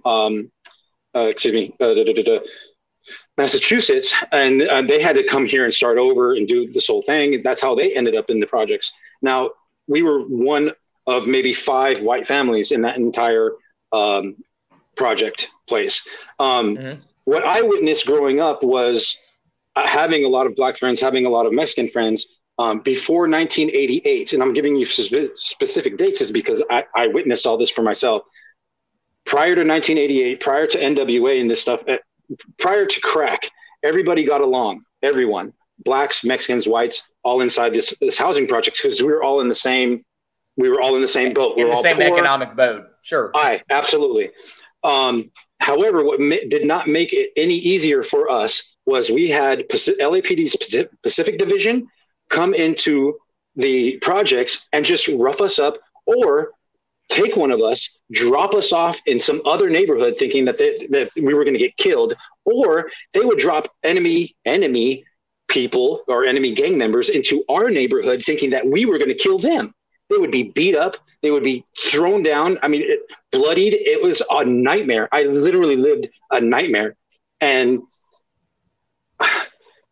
so they were trying to cause. So you're saying the LAPD, and I'm not. Are you saying they were trying to cause like a riot, or they were just trying to cause like like kind of inner city like violence type shit? Is that what you're saying? When they would catch, I'll give you an example. I had a guy named James Parker. James Parker also goes by Nutty Loke from Venice Shoreline Crip. He was one of my best friends for a very long time. He's gone now. We were just outside having a smoke. We were just having a marijuana joint. I was outside of my grandmother's home. Project Part, whatever you want to call it. We were at the baseball diamond, just having a smoke. The cops come up out of nowhere. This is Crash. They're in a non-marked police vehicle. They come up out of nowhere. They get him pushing me aside. I'm the one with the damn joint in my hand. They push him down, handcuff him, and throw him in the back of a fucking vehicle. And we didn't see him for days. I'm like, what the? I didn't know what the hell was going on. I don't know why they didn't put me in the back of the car also, because this is back when marijuana was illegal. They didn't even look at me. They just took him and he was gone. He came back, 3 days later? No, 4 days later. And he was beaten. His fucking eye was knotted. He was like, dude, they dropped me off in 60 Hood, which is Rolling 60s Hood, which is probably, whatever. It's like 15 miles east from where I'm at, or south from where I'm at. And this is the stuff that I've seen on a daily basis. I grew up in juvenile hall. I grew up in Central Juvenile Hall, Sylmar Juvenile Hall, LP Juvenile Hall. And this is all of my own fault, by the way. I don't blame cops. I don't blame society. I blame my own damn self because this is how I had to grow up, brother. Normally it's like those fucking cops frames me. And No, I chose to hate people because of my own. I chose to hate everyone because my father beat the shit out of me. He tried to beat every ounce of fucking Mexican out of me. My mother was a fucking cokehead who blew her fucking lawyer career out of the water for hate, Dixon, Brown, and Bone Steel in Santa Monica. She did too much fucking coke, blew her brains out when I was paranoid schizophrenic. So I was on my own at 12. What did I have to do? I had to fucking join the gang. I had to be with my friends. I couldn't do anything. There was nothing I could do at 12. I was on my own since 12. The reason why I do the things I do now, the reason why I've had these fucking experiences like paranormal and all my trying to contact my friends, trying to contact my first girlfriend, making sure that they may have passed on and are safe or something. Oh, it's okay, bro. It was horrible, brother. It was horrible. They didn't call me white boy. They didn't call me cracker. They took me in. Yeah. Sometimes you got to find a tribe, right? That's pretty common. Well, I think so when I see white people say like black people are like shit and whatever, no, man, you have no idea. None. I mean, yeah, everyone's shit, dude. White, Mexican, Chinese, Asian, whatever. Everyone's shit in some way or another. And this is why extraterrestrials don't fucking come and see us, because we can't even fucking get along with each other. Yeah. So I was. You're so right, man. Yeah, it's all right. It's all right, man. You know what? I said this before, and like it's worthy of repeating. I was very fortunate because my mother had a black woman that became her best friend when we were growing up, and I was a kid, and she had a black son a few years older than me, and it informed me about African Americans. And like anytime I ever heard anybody act like they were lesser than white people, I always thought of that family that was so nice to my family and that we got along with great, and we had barbecues together, and I played with their son, and you know, and that informs people. Sometimes it's about Well, I think it's our life. Yeah, sometimes this life racism thing is sometimes about ignorance, and that's You know a what? lack You know of what really knowledge. sucks? It's a You lack know of what really- knowledge. If you get to You know- know them, you know that they're people too, and like they're a lot like me, and you see more similarities than you see differences. All people want the same things, a few basic things. You know, you want shelter, you want good things for your children, you want Fuck good you things money. for your wife, you want fuck you money. Black people want fuck you money too. So do Mexicans, right? Nobody's getting fuck you money Yo, except Mario. Yo, baby. Mario Heat, what does a Mexican? I would like to know this. What does a Mexican do with the fuck you money? Do you buy a Taco Bell just to be funny? Oh, fuck that. You buy a mansion like Joe Rogan's and you jerk off for 5 months straight. Period. That's what I would do. If I had enough fuck you money, that would be my ideal life. Wait, can I respond? Hey, Stephen, can I respond to what Michael said? Yeah, go ahead. Here we are open. And listen, I don't want anybody to feel obligated because apparently we're having a fucking stream-a-thon here. So if anybody wants to go, you're all free to go. No, I don't want to. But I got nothing to do. I'm a fucking loser. No, you know what? Nothing to You stay up do. all night, dude. You stay up Me all night. neither. I don't work until Like tomorrow 4 night, o'clock in so the I have time. Yeah, I have time too. I just want to thank Michael for sharing that. That was actually Thank you, Michael, that for was sharing really something so personal. yeah, And Michael, I'll get with you off My the life's air. an open book, but a guys. lot I'm of the telling you, things you that guys you can- said, I'll get with you, You guys off the can air. search me all you wish. Yeah, listen, I'll get with you off the air. But a few things that you said, I really resonate with because my mother was a paranoid schizophrenic when I was growing up, and that was very painful. That was very painful to deal with. So I appreciate you sharing that. And like I really, like, the kids in the neighborhood found out that my mom got put like in a mental home, and then your mom's a loony, and like it was really painful growing up, and just dealing with my mother being gone and trying to understand it because I was so young at the time. Like, why is mommy locked up in this place? This was a terrible thing to grow up with, and paranoid schizophrenia runs in my family. So if I ever start acting really fucking crazy, then that's the only thing I'm scared of too. It might be, I was scared of it for a long time, and I was really watchful of it at that time when it's supposed to manifest. You know. Yeah. Well, I that's think I probably made why it I've never through done it. like any type of hard drug at all, like marijuana, and that's it. Drink marijuana, that's it. I could not. I've been offered, hey man, you want to do some blow? Fuck you. Look at my mom. I'm not going to do that. No, hell I no. don't know. I was in the music business, and people put coke in front of me all the time. Shit, and fuck that. whether this was the right or wrong thing to do, you know what I did? I gave it to the fucking drummer who loved coke. All drummers love coke. Drummers need it. Drummers need it. And then I'd be in the middle of the show, and like we're doing this show, and there's hundreds of people there, and I'm singing, and I'm going, why the fuck is he playing so fast? And then I'm going, why did I give the motherfucker the coke? I should have just thrown it. I should have just flushed it. Never give the drummer the coke. If you're the singer, especially, then give the singer the most coke. Take the coke and flush it. And Dan, don't give it to the real drummer. quick. You might have a bad show. Dan, real quick, you want to research LAPD's Rampart division as well. If you want to look at the corruption and dude, there's literally a gang within the LAPD called the Regulators. Please look that up. I will see that. Is that in the LA Sheriff's Office or is that in the LAPD? The Sheriff's Department. I'm sorry. No, Yeah, actually, I've heard. you are correct. It's the Sheriff's Department. I've heard about that. Yes. But I guess yes. my We'll get comment back to the. I just want to mention. I'm just going to get back to the live chat. So if you have any comments that you want forgot there was a shared, live I'm chat. gonna. Yeah, Yeah, so I'm did I trying to for a answer them while. as well. Sorry, I'm bro. looking at Sorry. it. I think everyone left. No, there's No, we still got 16 people. 17. There are 16 people. 17 plus. I think that's just YouTube though. There's people watching on Facebook. I'm monitoring, and there's a few on Twitch. Twitch is a fucking wasteland. It's like tumbleweeds. I don't know how to get anybody on Twitch. And listen, I have 20 followers on Twitch. I need 50, and then people can throw money at me. So listen, even if you don't have a Twitch account, just sign up. Yeah, bot it, right? Just Bot this shit out of it. I'm gonna bot this shit out. We have 1,300 people in our group, man. I'm trying to get these guys to get you, subscribed and get you on this other deal. I appreciate it, So and I'm gonna join your group trying. as soon as I find it on Facebook after I get out of here. I'm gonna make sure that I'm there, and I'll post a link to the show or At something. your convenience, like brother. At your I convenience. appreciate that. You got it. Listen, I have your commitment though. You're gonna help me do this show on Greer, right? Yes, absolutely. I appreciate that because with your firsthand, listen, there's nothing better than a firsthand witness that was there at the event and can tell their experience. I can show people all kinds of data that I have that really Steven Greer.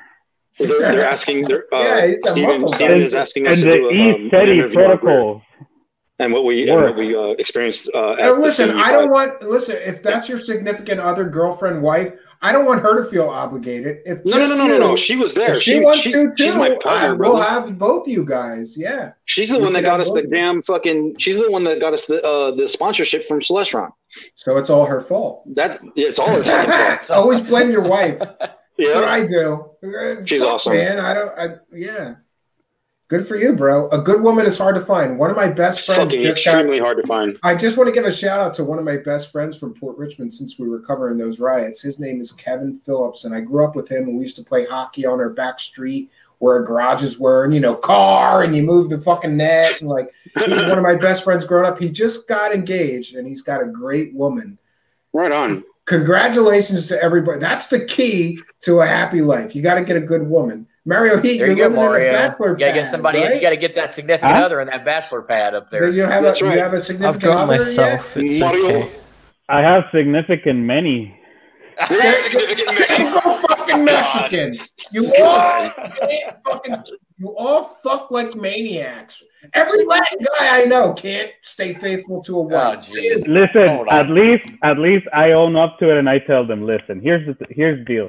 You're beautiful. I can totally say how our life is gonna work out together. Here's the problem. I don't do that shit. Okay, so if you just want to have fun, be friends, open door policy. But if you want to get committed, get the fuck out. When I was younger, listen, this could be called sexist or misogynist or whatever, but when I was younger, especially when I was in rock bands, I didn't have a girlfriend. I had 10.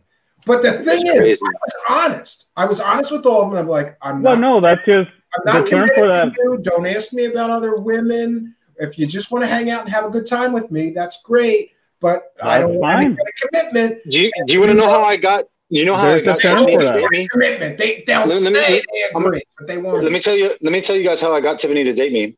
We both worked at EA, right? And we both were out at the bar. And I walked up to her on a bet, and I said, so Tiffany, like electronic arts, like the big electronic arts. Wow. Yeah, electronic arts. So I Holy walked up to shit. her. I walked up to her and I said, hey, either way, I'm going to have you tonight. You might as well be there. You never said that. We're blind out. I'm Terrible. I'm so kidding. That's the most horrible fucking. No, but you know what, Steven? There is a term for that now. It's called ethical non-monogamist, and I guess that would be me. I don't know. Yeah. Right on. Bro, that's I'm sorry, they have a term for it. Ethical. But the thing is, it's called ethical non-monogamous. Oh, terrible. Yes. Yeah, because that's you're what it honest. is. I was always honest. You gotta be, because here's the problem. A lot of guys see women as property, or like, this hoe doesn't want to.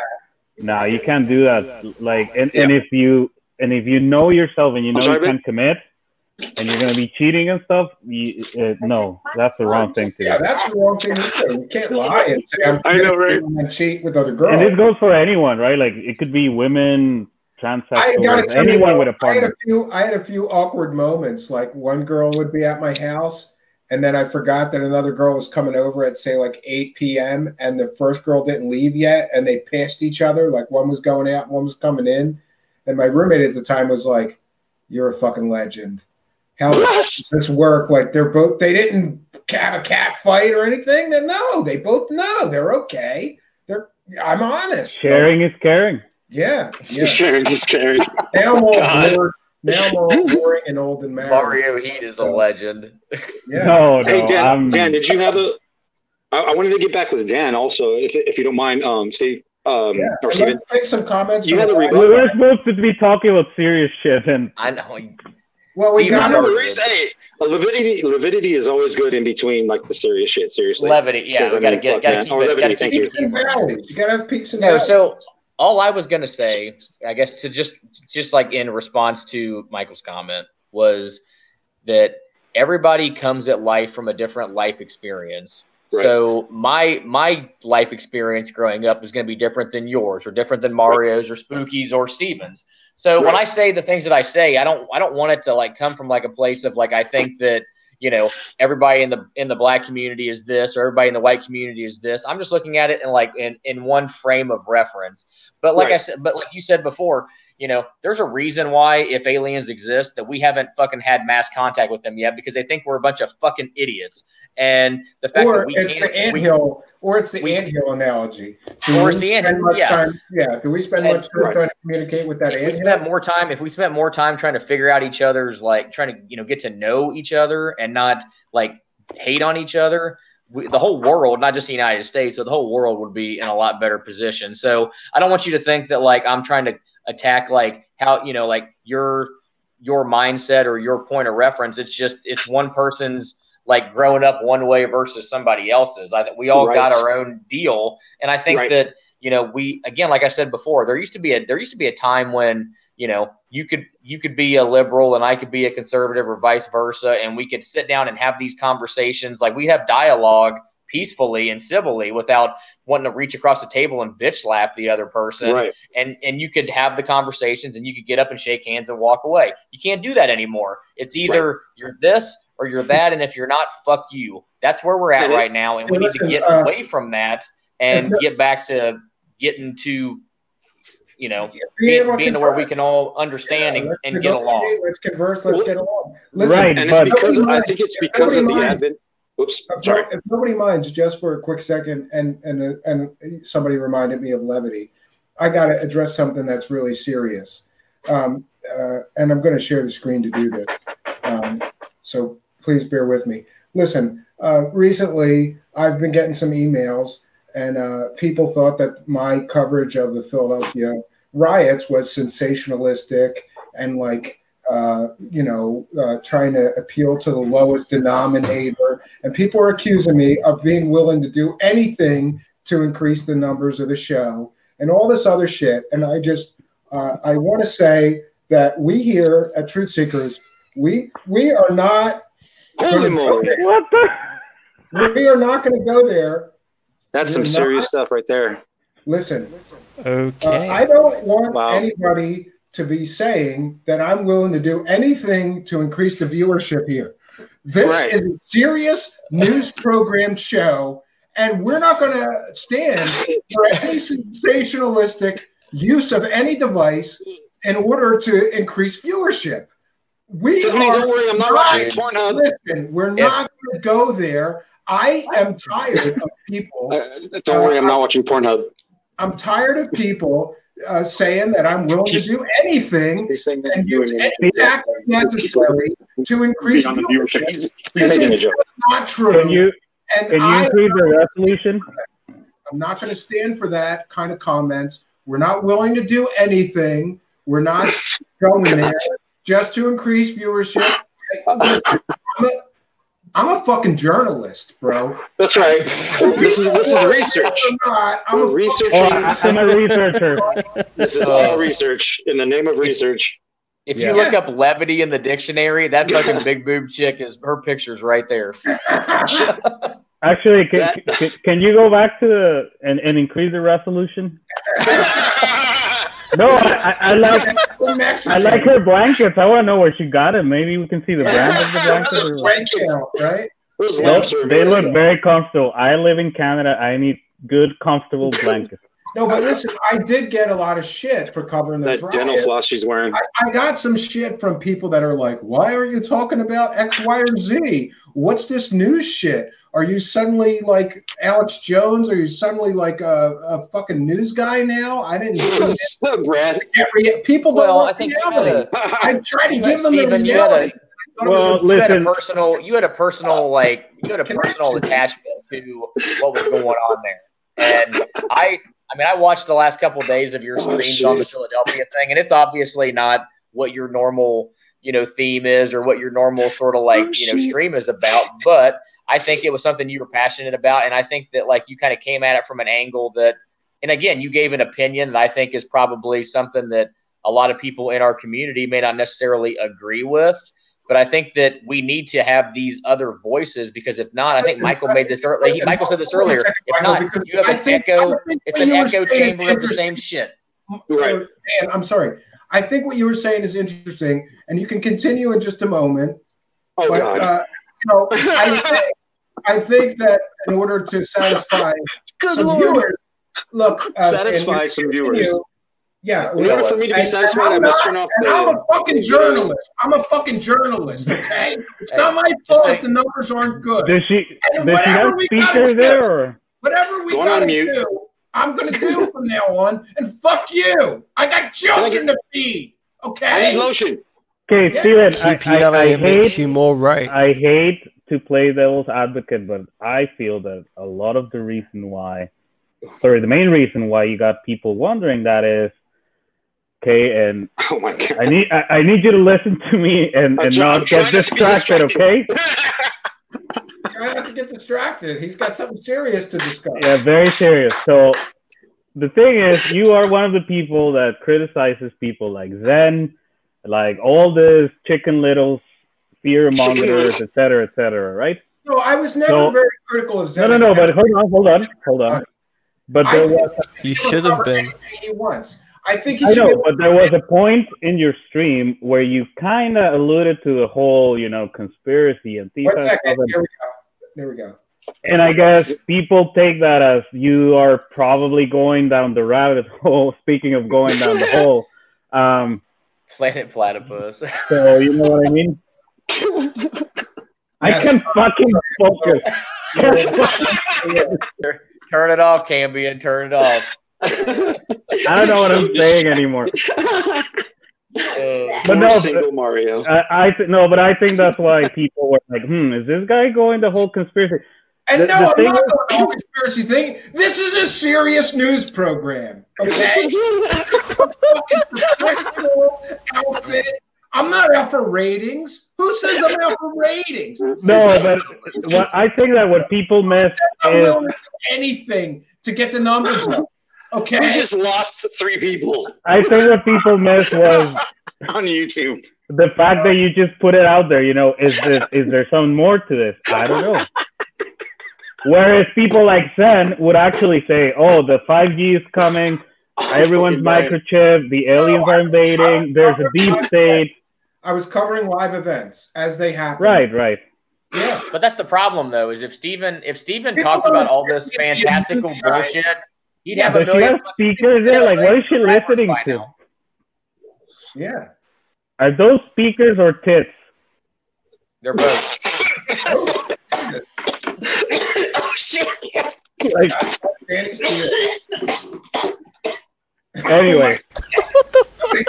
No, I think touching on what Mario said, I think that's true. Like touching on what Mario said.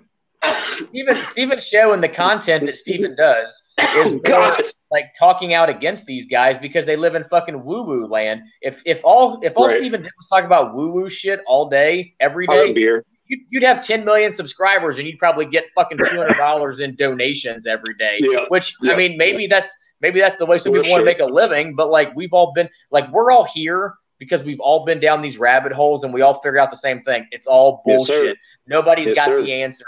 So that's why we're all here because we all think, alike in that respect, that all these fucking, con artists and shit need to be called out on their shit. And not even just them, like even just these, these YouTube content creators that fucking go out there and just like make up a bunch of BS and like try to cause drama and all this shit in this community or whatever you want to call it. Like, they need to be called out too, because they're part of the fucking problem.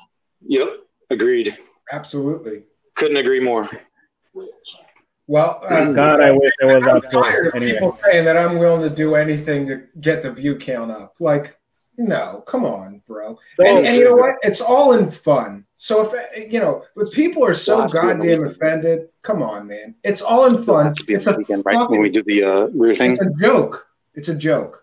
If you don't get the joke, I'm sorry, but it's funny. People didn't used to be so offended. Like, when did we wake up one day and everybody just fucking got They've been playing so fucking bent out of shape about something that somebody said or that somebody did? It used to just be like, oh, that guy said that? news So he's an program. asshole. But now it's like, oh, he's a fucking asshole. Let me go fucking talk shit, and then we're going to go back and forth, and maybe we'll beat each other's asses, or maybe we'll just sit here on the internet for the next 5 years and fucking talk smack about each other. Like, I don't understand, like, when this all I thought of changed. another rating. Well, thing. Dan, the Mario thing Heat, I have a question for you. This is important. Do you know anything about Mexican donkey shows? Oh God, come on! You're not going to show Mexican donkey shows. No, I don't. Do a show. I'm fucking gonna do a show about Mexican donkey shows. You know what they are, Mario. No, I don't. You know what a Mexican donkey show is. For that. Don't act like you don't. Things about the Mexican donkey I'm show. Googling this right now. I'm calling it the mystery of the Mexican donkey shows. You don't know what it. Are you? You can tell that Steven is 3.5 beers in. Yeah. Mario Heat is fucking a fake Mexican. He doesn't know what a donkey show is. Mexican. Oh my God. Listen, I'm from the part where people were beheading each other at 15 years old. So Oh, that's rough. See, now I feel like an asshole. Hey for busting your balls. guys, listen. My glass is empty, You so don't I got fill up. a little bit more up there. Are we going to go for another half hour, 45 minutes? Yeah, Because we're if we gonna are, go. I'm have going to to do my rebuttal. All right, then I'm filling this. I'll be right back. I can go. You know what's going to be funny is that Jonah Side, he got me aside and kind of said, Steve, do a show about nothing. And you never know where it's going to go. It's going to be great. And That's I right. said, I'm a little like OCD and I like control and things. That's right. But Yeah, same then here. I got to say this, for the whole show tonight, it was just kind of like, whatever happens, fucking happens. Like, whatever. It's a show about nothing. But this was the most fun show that I've ever done so far. Thank all of our participants. This is the most fun I've ever had doing a show. It's all about finding that flow. Yeah. We got to do this again. Yeah, for sure. Oh, I want to do a panel show. I want to do a This is- panel show like this once a week. Because I think There's a reason we why need this some shit only happens structure. You gotta have once. some structured shows and a real subject, and here's some research, and here's some clips. This is and definitely talk about it. synchronistic. There's something synchronistic. And back to the live chat. Anybody have any what's going on comments here? or questions for us? Now's the time. I'll pay attention. I'll I'm just try to saying how pay drunk attention. you are right now. That's all. Put it this No. way, we were all born as babies, we've all lived our lives to get to this point where we're all communicating through technology from different points on the planet. Yeah, and that's amazing to me, Spooky. pretty I cool, love man. this. There's a guy in Canada, somebody in California, somebody in Ohio, and I'm here in Pennsylvania. And earlier we had even more. It's crazy. It It's is crazy pretty we can all crazy. do this. Holy shit, it is 5 to We can all 5 in the connect. morning. I was going to say, Spooky, you're on like fucking English time over there. I'm It's like, Dude, I'm on like 10 to 1 I'm here. still on science mission time where I don't get any sleep. Like we just finished the hurricane that hit like New Orleans like 2 days ago. So like we did all the I work with a science project. We put like Nest cameras and GoPros out in the path of the hurricane so we don't have to be there. And Yeah, you do this storm study stuff, right? And that's just Yeah, like, it's really like awesome. dude, that's balls to the wall balls. Just like Dude, I'm gonna take a car and drive check into a out fucking the hurricane. video I dropped right before I came on this stream. It was a time lapse of that hurricane that hit 2 days ago. I took all of the time lapses from all the different GoPros and edited them together to a drum and bass track, and it's my brain hurts, and I have that That's song in my art, head though. still. That's cool art. You know what? One of the most fun that I've ever had doing video editing is just taking nature footage I took and then making some nice music to underlay it and putting like waterfalls and shit like that together. There's something organic and lovely about doing that. Does it feel the same doing storms to music? Because it's nature, right? Spooky? Yes. I mean, editing it together, I definitely felt like the track is like a liquid drum and bass song. It has like the momentum of the rate of the time lapse. For some reason, that tempo of drum and bass. So that's like the third time lapse I've done, and it matches really, really well with like the momentum and power of the weather. Mario Heat, is that CW Chanter in your fucking... That is CW Chanter. That is Benjamin. And oh, by the way, I just want to mention, I haven't done so yet, but it's on my list of things to do. I promise him. I don't care if I can scrape together $2. I'm going to give to CW Chanter's legal fund. Fuck him. SBA all the way. Yeah. No. Did you know my artwork was used in the Gaia lawsuit? Yeah, I've seen it. Isn't it in one of the exhibits or yeah, one of the filings? The artwork. It was episode 7 of Reality Check where it was like Corey Good falls off the cliff high. Mm-hmm. The falls off though was tilted, and he inferred they said a death that was a threat. threat. That was a. He said it was a death threat. And I'm like, how the isn't what? It doesn't make any fucking sense to me. Steven, show the strippers again. That's a secret death threat too. Yeah. Yeah. You know, when you were talking, when you were all talking, I didn't get a word of it. I didn't even notice anybody was talking. In there, breadcrumbs in the strippers. In the strip. Yeah. Yeah, I like to joke about that. Like, you're willing to do anything to get numbers, and the thing is like, I have to compete with all these people that are just selling absolute bullshit nonsense, and somehow still stay credible. So I kind of this is what I decided: if my show becomes one part P.T. Barnum, I'm fine with that. The ends justify the means, right? And it's fun because I grew up listening to things like Howard Stern, right? Like, if I could, I'd have 2 lesbians kissing behind me for the whole show if that's what get ratings. Like, yeah, it's funny. You want to be like a Howard Stern, like mixed with Art Bell, like 2 lesbians kissing, fun, like right? talking about aliens. Lesbians kissing, or we could have hot lesbians, like, yeah, or they don't have to be I'm lesbians. a journalist, bro. Yeah, I'm a journalist. I'm a journalist. There's a whole new climate for journalism here. So we have to. Oh, wait a minute. Wait, let's. Okay, so before I forget the serious thing. Melissa. Oh, look, see, we might have a love connection here. Melissa says, for Mexican Canadian, don't be jealous. You know your Spanish well, Mario. Lovely. Oh, I got to tell you, Mario. My favorite crazy girlfriends I've ever had have been Latin, mostly Puerto Rican girls. Where I grew up in Philadelphia, there was Puerto Rican girls in the neighborhood right next door. And I dated a lot of them. They're fucking crazy, bro. Latin chicks are fucking crazy. They're all fucking crazy. But I love them. I've only dated like 2 Latin women. I don't know. Spanish women, Puerto Rican women, Mexican women. I love Latin women. Dark hair, dark eyes, beautiful. Fucking right, man. Is your wife there? No, she's sleeping. She'll say some shit tomorrow. Here's the thing. This is going to be a 5-hour stream. She's not going to see it.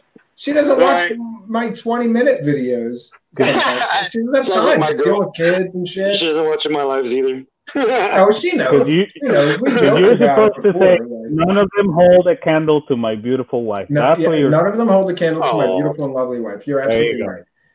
I somehow I never was like a guy that was into blonde girls. I always liked dark hair, dark eyes. Somehow I married a blonde hair with. You always end up with what you say you do. Yeah, it's like I burned out the other option and then went extreme left. You know. Yeah, Melissa says, "Careful, Steven." And Melissa, call Mario Heat. I'll get you hooked up. We got his email and shit. Like, yeah. See what Listen, happens. if you want to run, You gotta run update. away from the American Civil War, want to apply for refugee status. Oh shit! We're You going know where to I'm- find me. I'm coming to live with you, but you better not make me pick fucking blueberries all day. If That's what Cambion I- goes to Canada with Mario, I'm taking the cat. No, that sounds like a show. Cambion goes to Canada. We're gonna do that. I can visit Mario He and fucking Jason Quit, and I can fucking make maple syrup and shit. I'll Dude, do We that. can go to You could do the Cambion Stanton goes to Freeman Canada Museum. and do like a Stephen paranormal show. Canambian.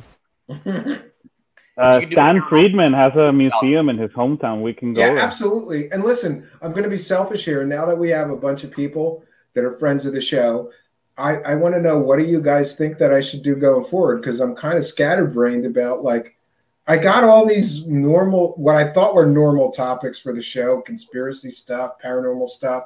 And yeah, and then, but this riot thing threw me for a loop. It's like, holy shit, you don't have to do what people expect you to do. You know, like, everybody was a little taken aback, but the numbers from the riot shows are great. So I'm kind of like, maybe I should do some other weird shit that doesn't involve Conspiracy Land or Paranormalville. You But I always should want that do- to be the Do something like basis. Steve Luckner, where it's like live news. Yeah. Well, I think you can. I think if you branch out into some other topics, you might get some. You might get some subscribers, or not necessarily from the like ufology paranormal community. You know, like Or you should gotta- do Steven plays a video game on a Saturday or something like that. I can do that, but I like old shit games because I'm old as shit. Doesn't matter. Retro hour with Steven. Yeah, I'll do Steven that. live And I stream. have the operating system for that. We can play every retro game imaginable. This There also you go. it runs fucking Sega Genesis, Nintendo, Neo Super Mario Geo. 3. Yeah, we could play Nintendo 64 games. That would be fun. You guys might end up playing a game I worked on. Yeah, and you worked at EA. EA. That's I also worked at awesome. Activision as well, though. I worked at Activision on the multiplayer lab where Fuck I worked on- Activision. Yeah, fuck Activision. No, you're right about that. Fuck Activision in the ear, both ears. But I worked on Quake Wow. Wars, Quake 4, Tony Hawk American Wasteland, Tony Hawk Project 8, and Did you meet COD Tony Hawk? 2 and 3.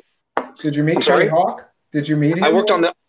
Yes, actually, I knew Tony Hawk because I lived in Venice, so I knew most of those dudes from Dogtown. So yeah, we all grew up in Venice. I'm roughly the same age as Tony Hawk is about 3 years old, or no, 4 years Tony older Hawk than me is ancient.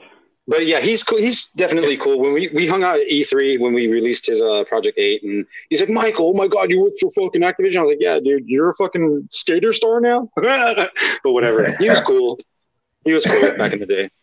Him, Jesse Martinez, a bunch of cats from back in the day were really freaking cool. You know, it's Yeah, that is interesting. cool. At my work, the guy that runs the YouTube stream, he works for EA Sports in Florida. He works on the Madden games. Oh, okay. No, I worked on, when I was at EA, I worked on the EA Mobile, which, again, fuck EA because they fuck they EA. brought in some guy and Yeah, they turned to shit, man. They were such terminated a great all of us. company. They terminated all of us. It was a great, oh man, it was a great place to work. They had like, free, they had like a great, what do you call it, campus. They had a free workout center, free gym. They had a little pond in the middle of the center where I was known as the duck whisperer. I love animals, That's a obviously. cushy job. So Cushy yeah, it was job. cush. I worked. But in the I inter- lived I'm there so sorry. much. I I'm did getting. two. I'm getting an email that the numbers are down. So, sorry. Oh God! I just want to. I'm boring people with my video game shit. No, I'm busting your balls, and we're having a goof No here. worries. Look, I did have a I need serious question, though. ratings, bitches. I do have a Subscribe. serious question. Game hold on, you got a serious question. This is for everyone. Yeah. Do you guys believe that the advent of social media has taken humanity away from humanity? Absolutely. Yes, absolutely. When the Okay, product is free, you are the product. Right. Okay. I wanted to make sure that I'm so glad that we are all on the same page on that one. Social media is the fucking worst thing that could have ever happened to the human civilization. I agree. I couldn't agree more because it has Anybody can say any fucking thing without repercussion. Well, Not like it used to be.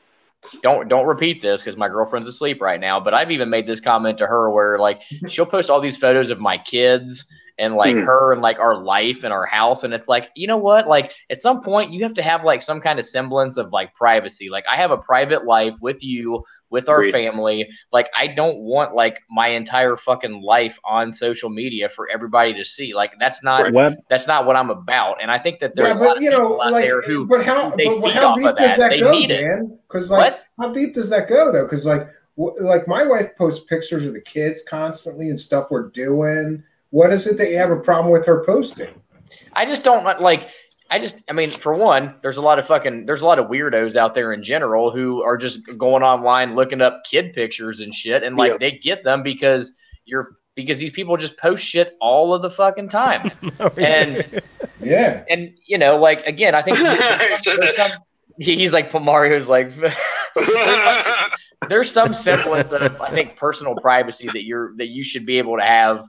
Like online. I mean, obviously, like we're all on this stream right now. Like we're all presenting like a public presence. So like, you know, if somebody comes on this video and comments and criticizes what we're saying, like we accept that because we're on here talking shit. No one's and gonna like fucking know who we no are. one. Well, yeah, but you know what I mean. Gray Like, says we gave him inspiration for his right hand tonight. Oh, good. Get that spank bank, dude. Rewind. Michael, I don't know why you asked that question. We are the living example right now. We could be somewhere else socializing, and we're fucking watching strippers with Stephen Cambion. You tell me if social media didn't fuck it up. Yo, if you think, you know what though? Fuck you. If you think this is a good time, you should come to me. You should come with me to a stripper club. That's a fucking night. All There's right? no good strip clubs in Pennsylvania, Cambion. I've been there. I've been to a couple. They don't exist. They don't exist. They're all burned down now.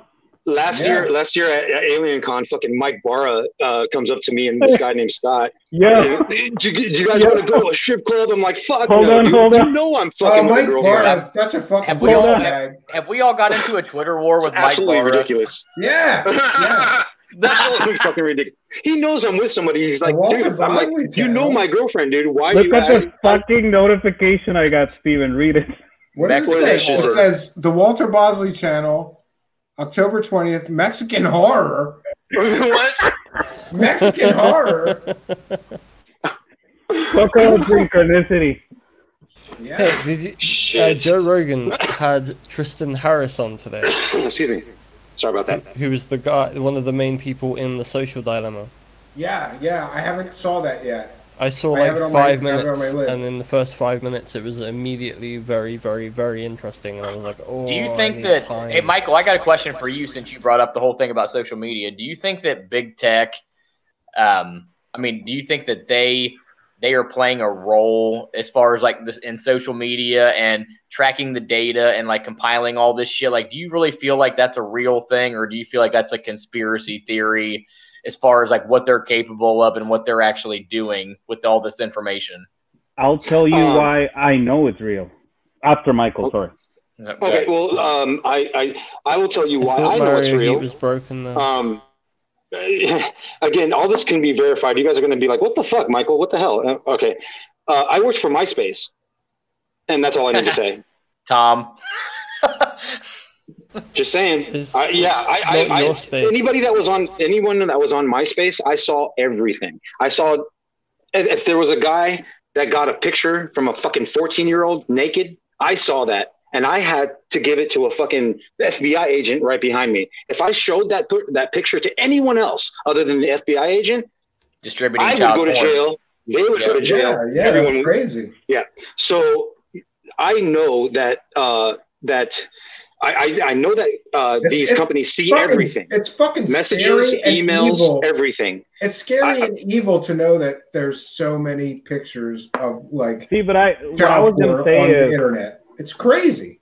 What I was going to say is it does happen. So, for instance, you guys probably don't know this, but when you go shopping to your grocery store, there's cameras that are tracking your pupils to see where they actually go the most. So what this data does is it will create a graph and see the average, I guess, number of pupils what is it that they were looking at? So was there more time spent looking at the bananas, the pineapples, etc. And then from there they can make decisions of like, okay, well, we need more inventory of this or whatever. And they do that a lot with other technologies too. So I don't think there's this conspiracy of like control and they want to know everything. It's just, it's easier now to know who you're selling things to and why. Right. And information is super valuable. It's just made it easier to know like why is it that you shop at a certain time? Why is it that you're looking at a certain thing? So if, I don't know, in 1 week people bought a lot of blue products, all of a sudden the color blue is going to be the shit, right? And then that carries over to like influencers, fashion makers, et cetera, and all of a sudden everything you're buying is blue and you don't even know why. Well, it came from all these tiny little things that you are not even aware of. Product suggestion. I don't know if it's control as in power suggestion. I think they've admitted they're trying to influence everyone. They've admitted they're trying to influence everyone. And everyone's competing for that influence. They don't have to control the information because we voluntarily give it right. up. Right. On social media, on all these surveys, on all these, on whatever. Agree. We fucking give so much shit. You know, we give so much information about our lives up to just into the ionosphere of the fucking internet. And you know what? Like, people are out there grabbing that information, and like Mario said, that's valuable shit. Like knowing, you know, like that whole, I think the whole you remember like the whole Cambridge Analytica deal that was going on like a couple of years ago, like with Facebook or something. They like were fucking everybody.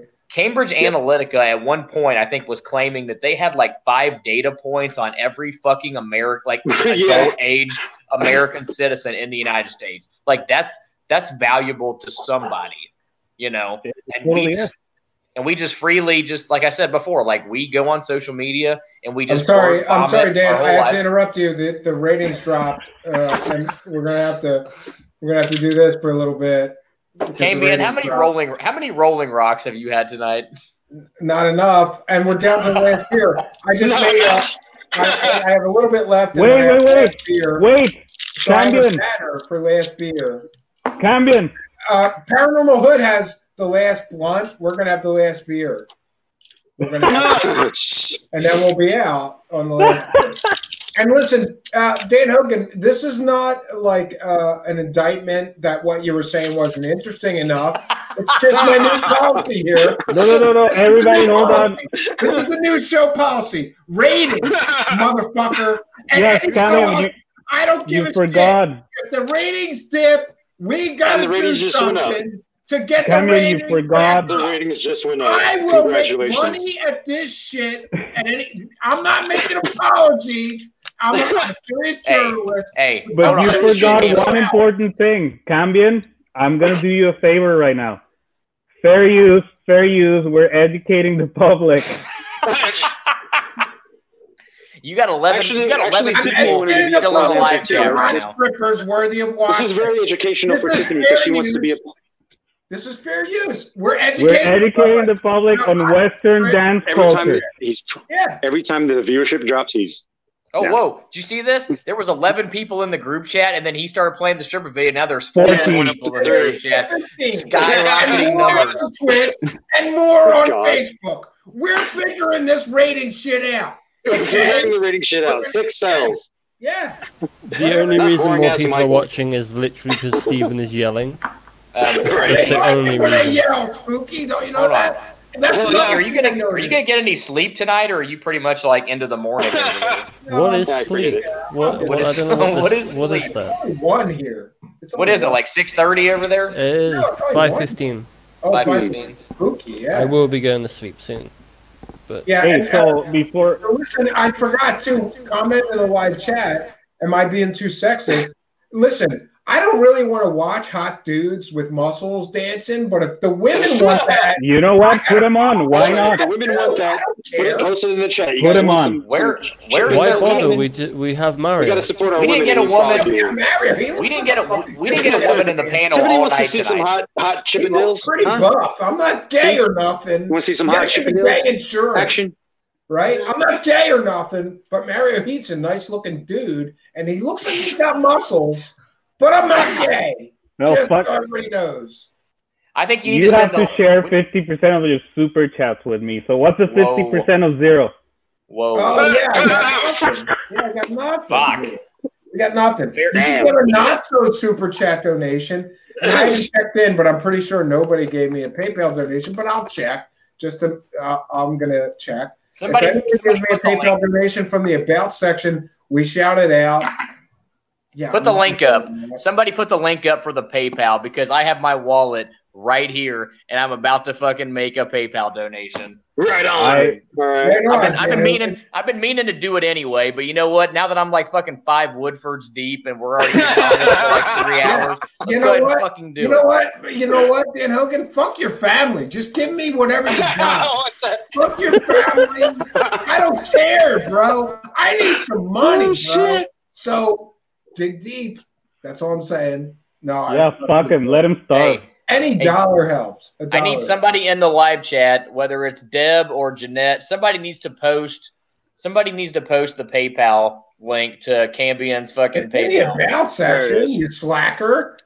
Are you What? that drunk? I got one hand on the phone and one hand on the drink. I can't do All right, it. listen.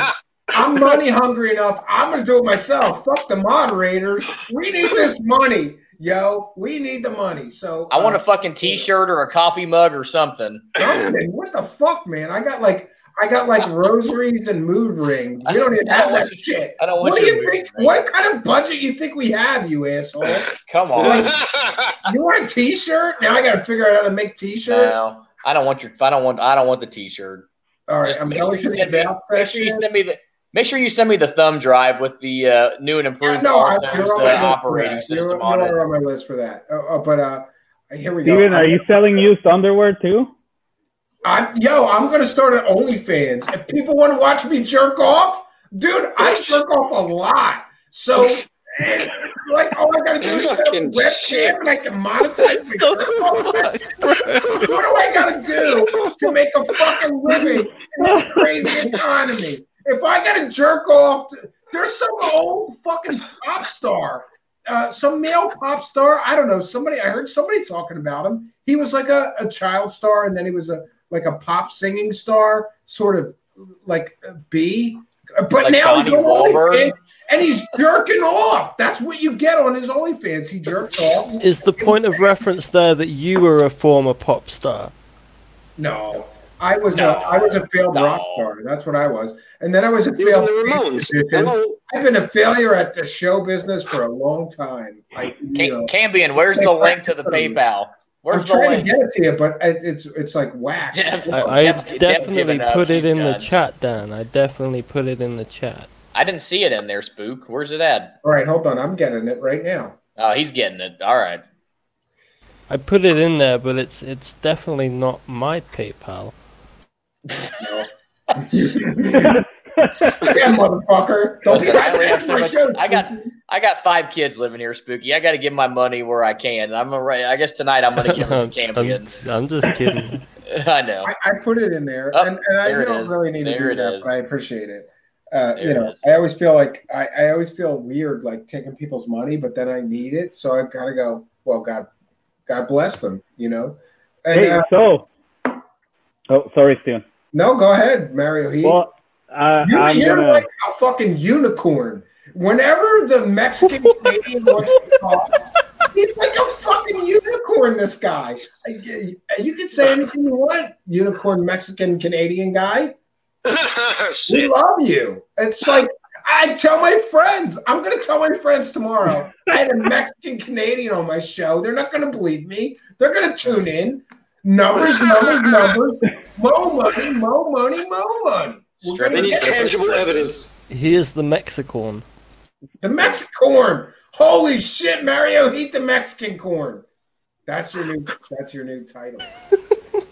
You know what? When I was on with Spooky and CW Chanter, he was also like, "What the fuck? That can't be real." So Yeah. Yeah, he doesn't believe you either, so I'm in good company. Yeah, Yeah, no, I mentioned earlier, listen, we talked about this. I mentioned this, like, Dan Hogan, stop. Don't give me any money. What do you mean? Don't do it. Here's what I want you to do. I want you to take whatever money you are going to give me and donate it to CW Channer's legal fund. That's a very altruistic act because I need money like a motherfucker, but that motherfucker needs more money. He needs it more. You can't fight a frivolous lawsuit with no money. Give it to CW Channer. That's what I would like you to do.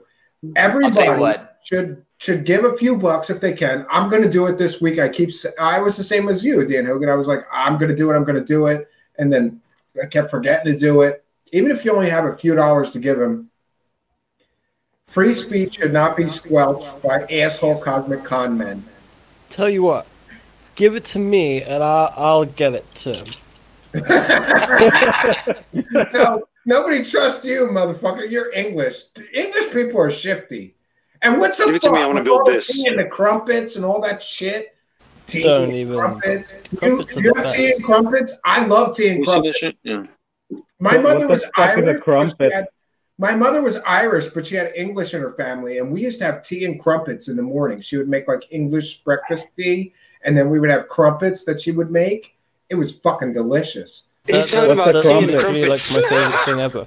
Michael, were those Star Trek starships as your desktop background? Oh no, this is I got this off of the internet. I think this is from a game. But man, I actually was looking at this. What intrigued me is this section here.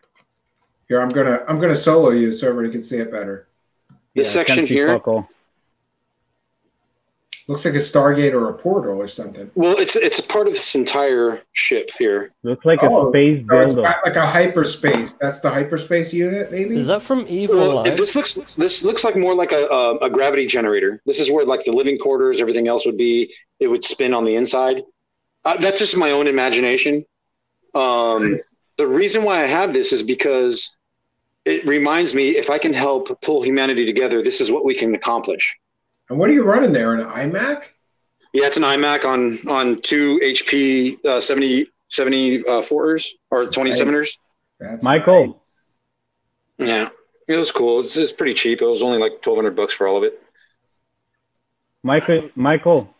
Yes. I just have one criticism. Okay. Looks like you could use another monitor. Not enough. Oh God. I once had a 12 We- monitor set up, and that was crazy. It was Well, like I could never use them all. There's no fucking way. Like no matter what I did, I couldn't use them all. But it was Tiffany fun. is the Fucking Photoshop expert here. So when we get emailed a lot of evidence, and that's the reason why we have this set up. She's also continuing her bachelor's arts. Bachelor's of Arts in graphic arts? So yeah, this is mainly for her. I do what I got to do on it, but this whole setup is mainly for her. Yeah. So Stephen, not to change the subject, but as altruistic as you were, and I will donate to CW's legal defense fund, but I also did send you a PayPal donation because I've been meaning to do it for months. So it's on the way. You probably already have it. You Whoa, deserve it. You're holy the fucking- shit. That's the biggest donation we've ever gotten. Are you kidding? Well, you know what? Until somebody tops that, I guess I'm going to be fucking number one in your program that's the and number biggest one in your heart. Holy shit. Oh. Dan, I might have to blow Dan Hogan. Holy shit. I might have to blow you, Dan Hogan. That's awesome.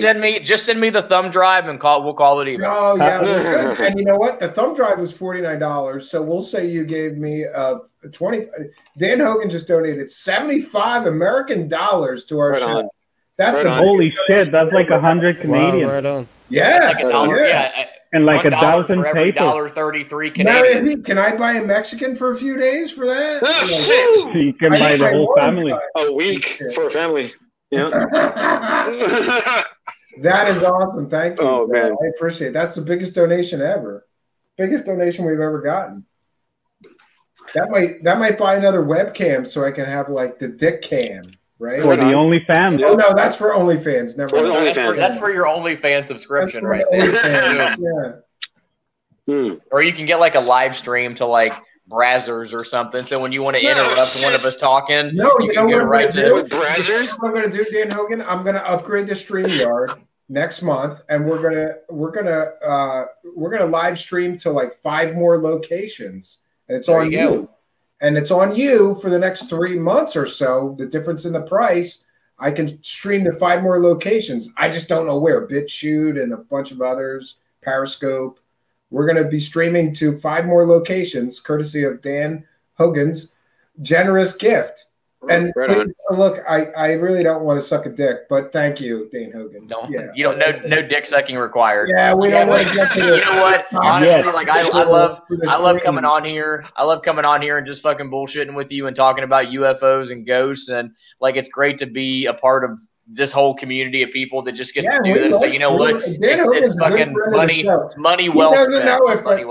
It's so funny. Like I think twice now, and it's not just that I'm drunk that I'm going to share this. It's true.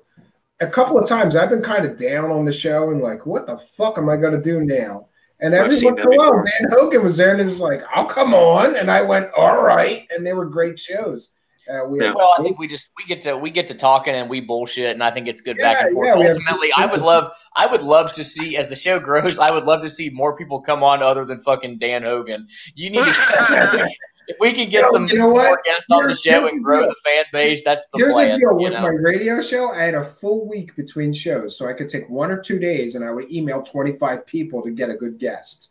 And whatever I thought the best guest that would agree, and I just don't have the time to book the guests, but I'm going to try to spend 1 day a week from now on booking guests.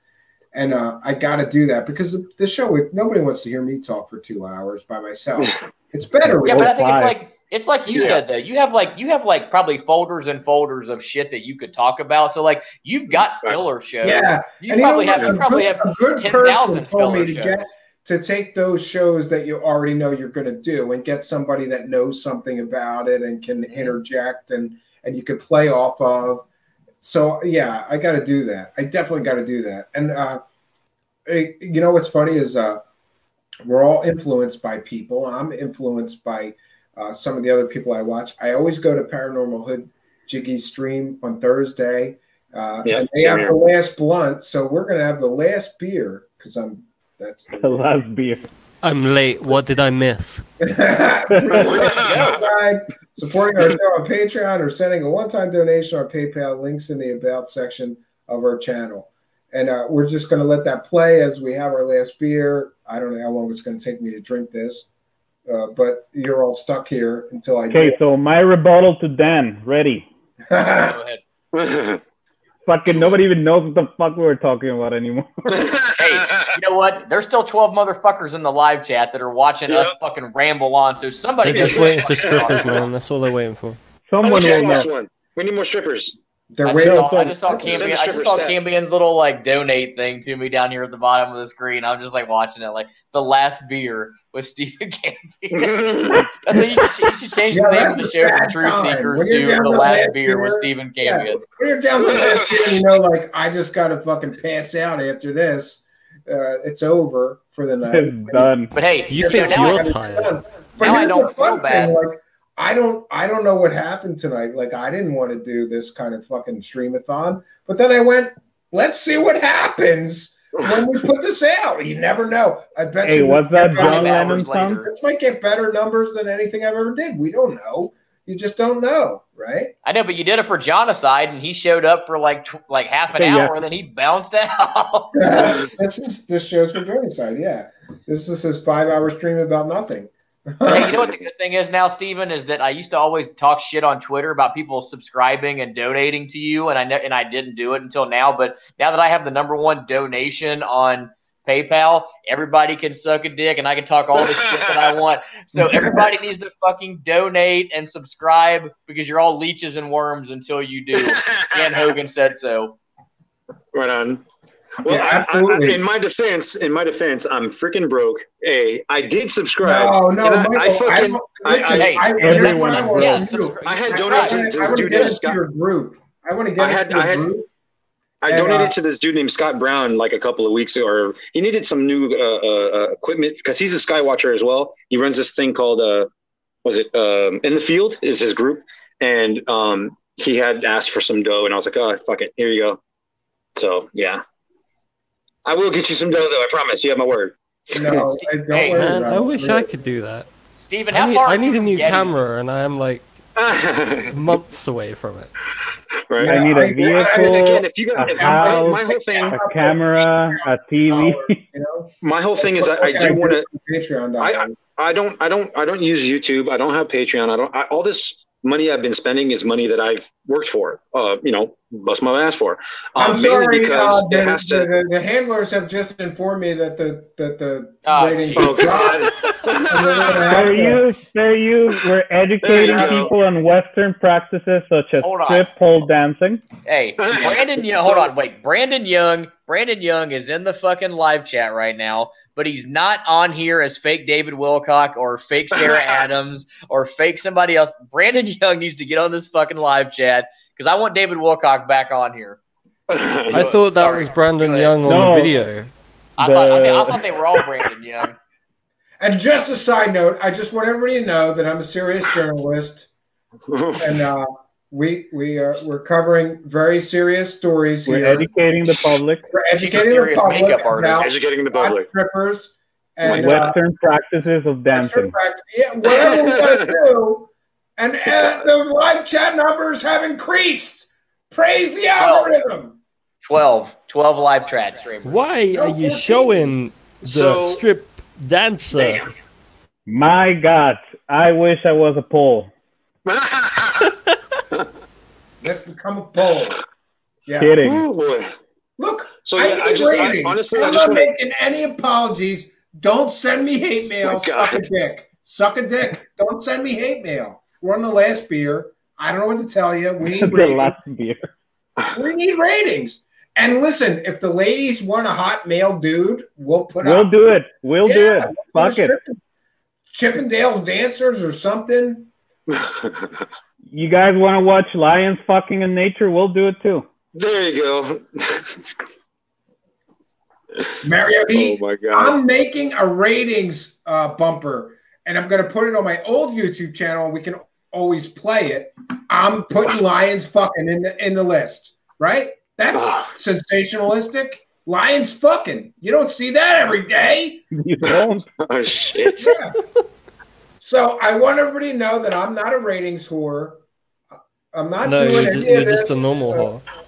Yeah, Just a normal I'm not order. doing it. I'm not doing this for ratings, but motherfuckers gotta eat, and it's stupid that I'm not allowed to make money here somehow because of a certain crazy number. Oh, I'll get So, to that. yeah, so I said I'm going to be an asshole. Look, if I got to be an asshole to YouTube Corporation to get to that magic number, I'm going to do it. Whatever I got to do within reason.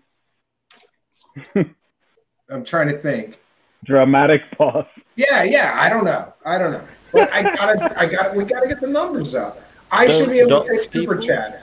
We want to get super chats. That's my major goal here. Get super. Let us take super chats.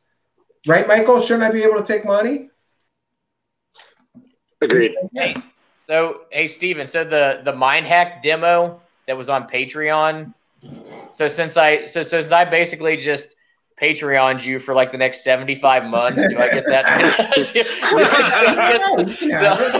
give you the link. Do I get the audio hack demos and all that I'll good give you the shit? link. This month, the Patreon supporters are getting They're getting 3.5. They're getting the fucking 5-hour. No, drum the stream. Patreon supporters are getting a 3.5-hour pre-mix. It's almost done. This is the 3.5-hour audio project, and you get a preview. And then next month it's done in retail for sale. But I'll give you the link to the whole thing. We're good. Because Dan Hogan is my new sugar daddy. That's right. Yeah. For now. So I'm not as good looking as Mario, but I can pay the bills. You know. who says I'm good looking? Fuck that. Fucking You look Champion like- says you're good looking. Yeah. If I was All right, I'm gonna that have- way, Hey, Steven, how much beer you got left in that glass? Because I'm outie over here. Yeah, I'm just about out. No, I'm still pretty good. We're gonna wrap things up though because it's been a long night, and I didn't listen. This whole thing has been an experiment. I didn't want to do a streamathon, but then I was kind of like, we're having a good time, and everybody's still wanting to talk about this or that, and let's just keep it going. And Spooky's over there in England, you know. Howdy. Yeah, You know, I'm really glad that you did decide to do a random dumpster fire, because if you hadn't have decided to do this, we wouldn't have met Michael. Oh, thank you very much, guys. I appreciate that. That's very Thank true. you very much for your kind words. He's got to help me do this Glad to career meet you, thing. buddy. We're going to do It's a pleasure and an honor to. Honestly, like, I mean, you guys didn't know me from fucking Adam. I appreciate that. You know, you allowed me into your stream. Thank you very much. You are most welcome here, my friend.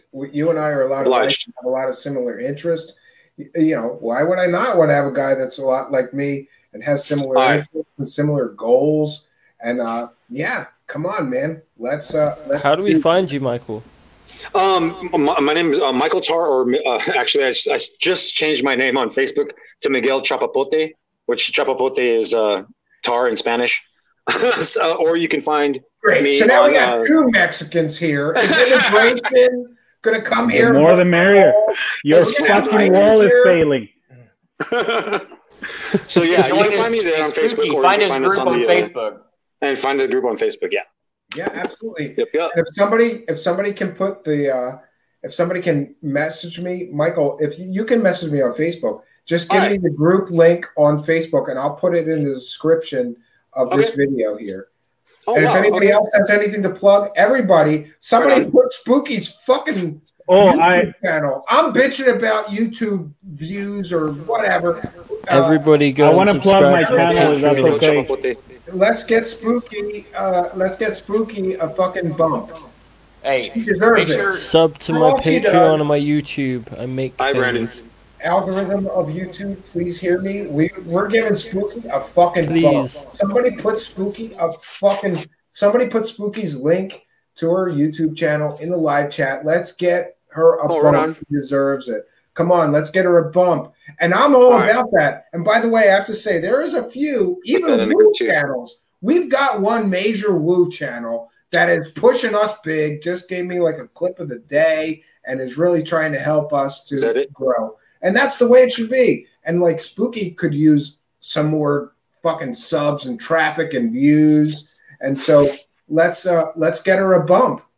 She Boom. sat through this fucking Just 5-hour subscribe. nightmare. I just subscribed She also. deserves Just it. subscribe, Spooky. Yeah. Yep. I just subscribed also. There you go. Okay, Thank you, can I everybody. Can I plug my channel now? Yeah. Plug it. No, you Yeah, dude. can't. Go away. Okay, well, fuck you, Spooky, but anyway. Is it MexicanCanadianFruitPickers.com or what is it? Whoa. Wow. Wow. Damn. Sorry, No, I got a just thousand go to... Mexican jokes I can never use. Come on, bro. I mean, you know. No, hey, it's all good. No, just follow me on my channel. It's called Divine Cosmos. Divine Cosmos. Damn. Fuck you. I don't have a channel. Divine Cosmos. David Wilcock, Divine Cosmos. Like, follow me on my channel. Gaia is Luciferian. You can find all my videos. Jericho deserves what's coming to him, dude. I got another takedown ready. I got another big scoop on that clown.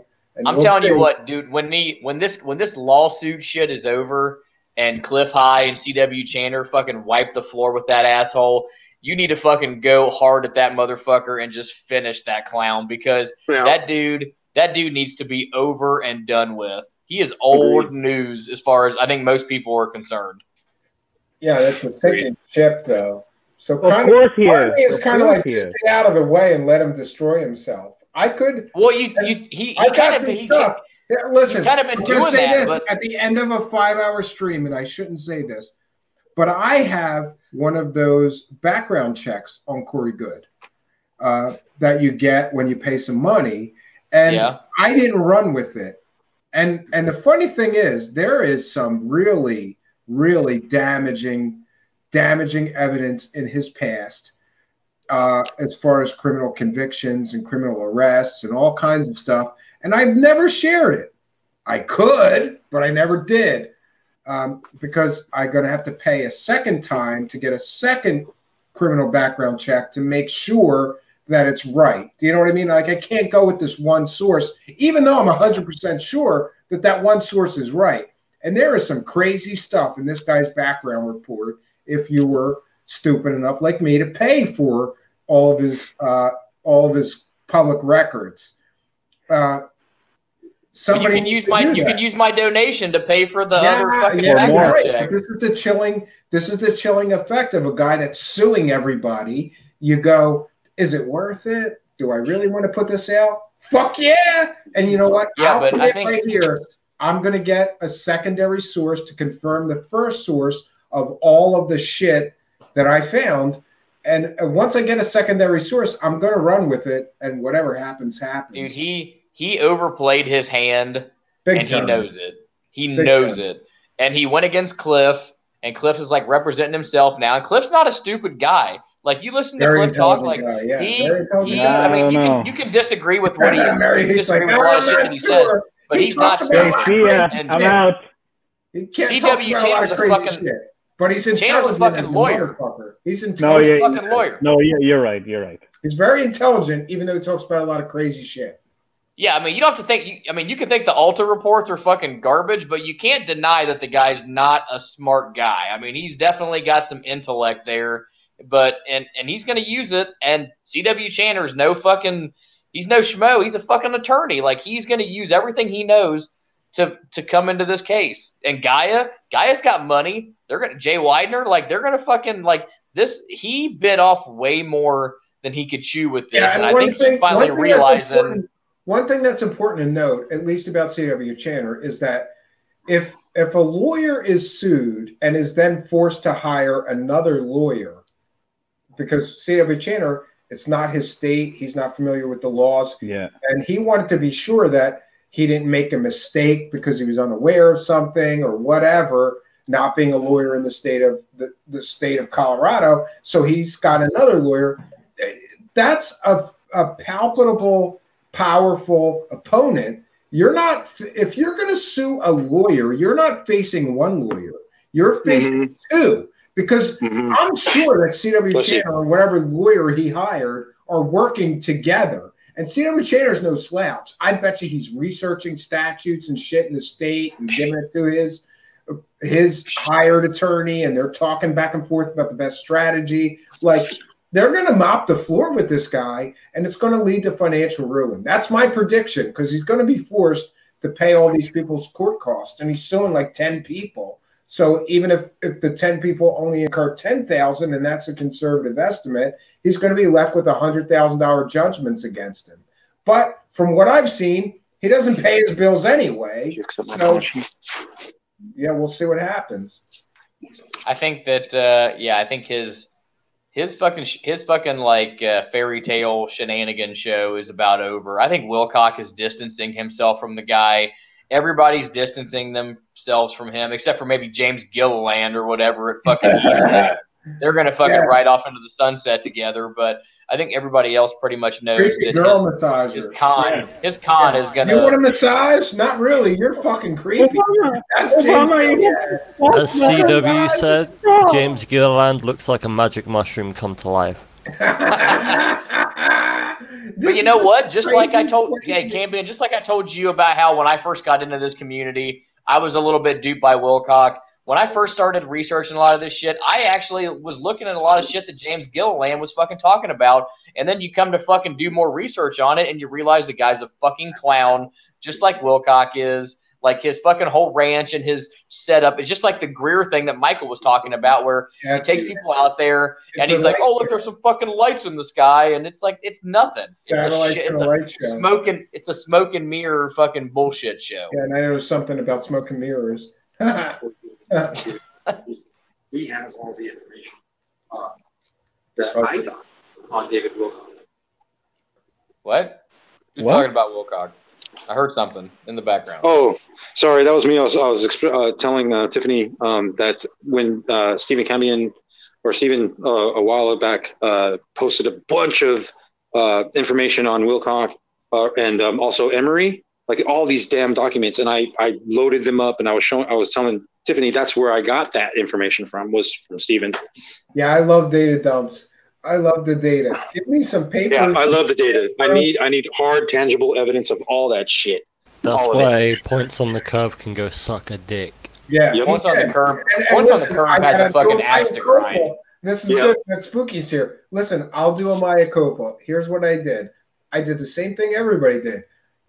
The only information of value was his first Emery Smith exposed video. Exactly. And it just confirmed what I already knew. That Right. guy was a drug addict, that guy was a bad character, and he was selling Charlatan. shit. And he confirmed Charlatan. it, but he confirmed it from like the standpoint of I was his father-in-law. So I trusted that source, and I went, fuck yeah, and I shared it. And then later, you start peeling back his layers of deception, and it's like, well, why were you okay with your daughter helping him sell his con and all this shit? Right.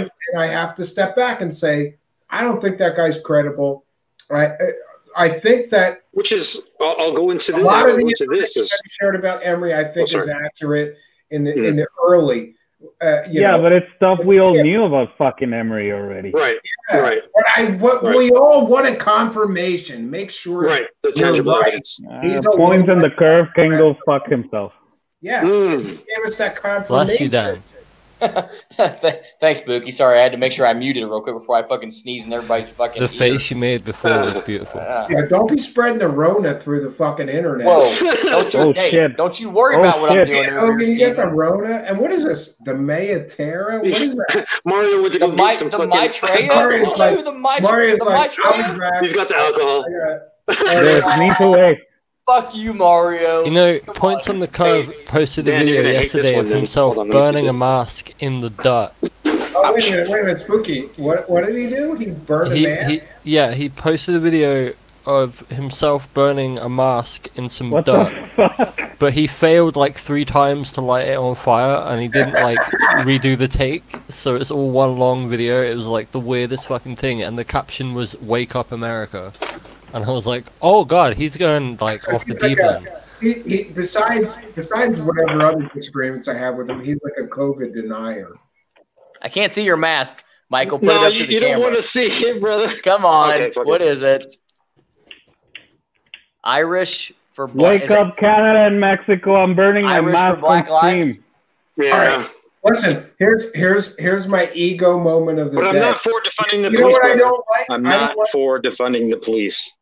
I'm for just action of Good. I'm just for getting the bad seeds out of No, policing. see, That's it. here's what needs to happen. Sure, you can defund the police. There's a lot of fucking maniacs out there with weapons and shit, and Oh, we yeah. need Oh, we yeah. need not gonna do it. You know? Yep. we need trained officers. What we need though is to retrain the police. You account low. Strippers needed. Re He's looking right now. He's trying to find a fucking stripper video he could throw up right now. Yeah, I got we need to reinvest Don't ask in why. non-lethal weapons and technologies. There are many cases where we could have used different types of ammunition or weapons or like immobilizers and shit for certain types of individuals. But the problem is we still feel like we just have to shoot the shit out of everyone. That's true. I believe that, Mario. I think we could use in certain situations we could use non-lethal like taser or But even the like problem like a is- rubber bullet. But here's the problem. Like, and I watched a video specifically about this. 2 cops, and this was like a recent thing. It was in like Kansas City or something. No, 2 I know cops- what you're gonna say. Yeah. Yeah, the 2 cops, white guy, not a black guy, a white guy. They tased him. They pepper sprayed him. Right. He wouldn't get out of the car. They're fighting with him, and as they're fighting with him, he reaches under the And seat, I pulls saw out that a video. gun, Yeah. and he shoots one of the cops fucking dead, and he shoots the other cop, But that's and then what he I'm ends saying. up driving away. You need to reinvest in new technologies because there's technologies out there that are crazy. There's like these bullets that like expand when they hit you, and then they Yeah. kind of like, but nobody wants to invest on them because they don't make as much money as your typical 9mm or your 22 and all that Well, shit, right? I can tell you as a somewhat gun enthusiast here in America, it is fucking impossible to get ammunition right now. You can't get 22 That's ammunition, funny. You can't buy let alone bullets. even the police try and get ammunition. Like I'm it is sorry, but we did it get is an hard. alert, so, It's you hard know. to find. Oh, here he goes. Here he We did get goes. an alert. We got an Speaking alert. of guns, Breaking What news. did I tell you? Woman ready for all of Sexy- us. Sexy stripper No, shit. pole dancing. Gross. But no, yeah. So it's and re-educate them too, because some of these cops are like kids that just came out of high school, have had no exposure to people that are not your usual white people. They don't know anything about other cultures. They don't know anything about communicating with people. Forget about the racial stuff. Just when a police officer stops you, right, and then they come to your window, there has to be a little bit of that kind of like back and forth in communication. But a lot of cops are assholes, right? Like they will come to you and start treating you like you're a fucking criminal just because your headlight was off or whatever. And or because you're Mexican. Mexicans well, no, and you know what?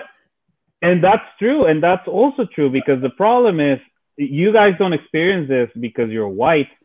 Well, the ones who are white and never have experienced it, but trust me, it's a fucking pain in the ass to walk outside your house. Over you're a minority. I'll agree with that. If you get pulled over and you're a minority, they assume. Well, no, but you have to walk out of your house and think, okay, if I'm in my vehicle, I have to make sure that my license and my registration and my insurance is visible so that they don't think that I'm reaching for something.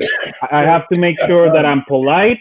I have to make sure that I behave myself in a different. It's like, wait a minute, why the fuck do I have to do that, but not everyone else? And that's a fucking problem. But why are you going into the city? Like, I've heard this before, and I've heard this like on TV, and I've heard it from people that I know who are black. They say that like they've had to have these conversations with their kids about being black in America, and when you get into police interactions and that kind of shit, how you're supposed to act. But like, I can tell you that when I was a kid, my dad had the same conversation with me, but not as like, it was more like a, hey, if you ever get pulled over by the police, like you keep your hands on the steering wheel, you turn the music down, you shut your car off, you open the window, you talk to the cop, like you don't fucking back talk them. Yes, sir, no, sir, kind of shit. And like, if you get a ticket, you get a ticket. But you know what? More than likely, you're going to fucking leave. What? You'll make me go another 30 minutes. I'm going to. Oh, I was talking to Jeanette. She said she wanted, I think she said she wanted to get on the panel, but it was too late or something. So I was just egging her on to get on the panel. But no, Mario, what I was saying was, I think like there's a lot of people in this country, and I'm sure it's probably the same in Canada too. Because it's very similar. Shit. You know, like you get told from a young age, like if you get pulled over by a cop, this is how your interaction should go. You know, you're respectful, hands on the steering wheel. You don't make sudden movements because the cop doesn't know who you are, what you're about, what you have in the car. Jane Hogan, wait a minute. Fair use. We're educating the public about hot chicks dancing on poles. I'm trying to have this like serious conversation with Mario, and I see this. But more often than not, look, I've been stopped here because a lot of people think I'm the equivalent of the black people in Canada is Indigenous people. So a lot of people, more often than not, mistaken me for an Indigenous person. You look like a fucking Eskimo. Mario Heat, you could pass for a fucking Eskimo. Right, I could pass for a Dene, lots of the different indigenous races we have here. No, sorry, not races. Oh my god, I forgot the name. So my point is like ethnicity. Ethnicity. Yeah. No. It's more. It's not even that. Is it tribes or? Yeah, it's if it's indigenous peoples. Yeah, it's tribal. Yeah, it has to be like a tribe. They have different groups. There's a technical name. I should know it because I fucking studied anthropology. But anyway. So I did too, cultural anthropology. So the problem with that is sometimes they've stopped me before and they're like, oh, what are you doing? And I'm like, what do you mean? What am I doing? Yeah, where are you headed? And then they start asking all those questions and it's kind of like, dude, I don't know. I just came from the gym or whatever. Why the fuck do I have to tell you just because I'm walking? Sorry. Literally, they tell you look like someone we're looking for. Thank you, Con. No, Aboriginals is wrong. No. Is that not it? That's Australian. No, Aboriginal is a despective. I think the word you use, more Indigenous, is probably like more of a like Spanish, like Native American, like Mexican American. No. But within the various groups we have here, I think it's Indigenous Chase. I don't know. Anyway, point is we have different types of Indigenous people here, so to speak. So there's the Eskimos up north, which is Eskimo is also a racist term. That's a racist. Eskimos are like your racist. I said Eskimo. Sorry. Well, no, I know, Mario, I think I do agree. Mario is right because, like in different countries, like in like what he's saying in Canada, I guess like sort of targeted sort of minority would be the people that he's talking about. Like in America, you've got like your black and brown communities, and I think in Spooky could probably attest to this. In like England and in Europe, I guess like the people that we would be referring to would almost be like people of Middle Eastern descent. Is that correct, Spook? We have like very multicultural areas, but they are kind of their own little bubbles within larger communities. So you have like like an area that's Bangladeshi heavy or Indian heavy, but generally there's no like, it's not like you can't go in there. Now I've heard about like other places, especially like Paris and Sweden, where it is very much you can't go in there. Like if you're white or if you're like if you're not like ethnic to that to that group, then you're not going in. And that's what I was going to say. So here's the problem, that a lot of us fall into these categories, right? So some of us are the black. And it's not Eskimos, Inuit. I'm educating you today. People call them Inuit, not Eskimos. Inuit. Anyway. All right, I'll say Inuits from now on, Mario. Thank you for correcting me. I didn't know that was an offensive I term. knew that because I lived in BC, But anyway, so my point is, and the conversation too, when Dan Hogan says, oh, the black community, the white community, I feel like that's our fucking problem. It's like, instead of saying we Americans have to have this conversation, we Americans have to, or in my case, we Canadians, or if you want to even go further down, we humans have to understand that individuals are shitty and groups are varied, right? Like groups can be anything. And what bothers me is when I hear things like, oh, the black community does this, while the white people, we don't go out and riot and shit. Well, no shit, because let's be honest, right? Like you guys have had a history of a little bit more privilege than the black folks. And when the black folks, it's like when you start kicking the kid that gets bullied in school, right? You kick him enough times, someone might in the future when he's older and old traumatized, might kick him just for fun, right? Like, hey, I kick, and then he's gonna lose his shit and then shoot the guy, right? And it's like, oh shit. So instead of having the conversation of like, oh, it's because you black people and we are not that privileged, we should like be like, look, listen, let's all gather around. We have a shitty past. We couldn't do anything about it, and we didn't do any of those things. You guys, Stephen Campion didn't fucking found. Well, he wasn't a founder of the KKK. Dan Hogan wasn't one of the founders of the KKK. Right? Like Dan Hogan wasn't a cop that is shooting people. Instead, we should be like, look, let those fucking things go. That's in the past. Let's move forward. What do we need to do moving forward? And one of the things I hate about your politicians and mine too, but right now your political leaders are on the spotlight, right? When I listen to Trump and I listen to Biden, I don't hear anyone saying like, look, this is where the statistics are showing us. I have this model based on this, and that. We predict this is going to happen. We're going to stop focusing on blaming people. We're actually going to come up with these programs. We acknowledge that the black community needs more leadership. They want to have more ownership over stuff. That's fine. But we're going to find a way to have both white and everyone working together. They just go on stage and say, you are dirty Biden. You are a pedophile. You are this. I don't know. The Proud Boys stand by or whatever. It's stupidity. And the problem is, you have people cheering for that stupidity. Oh, Trump.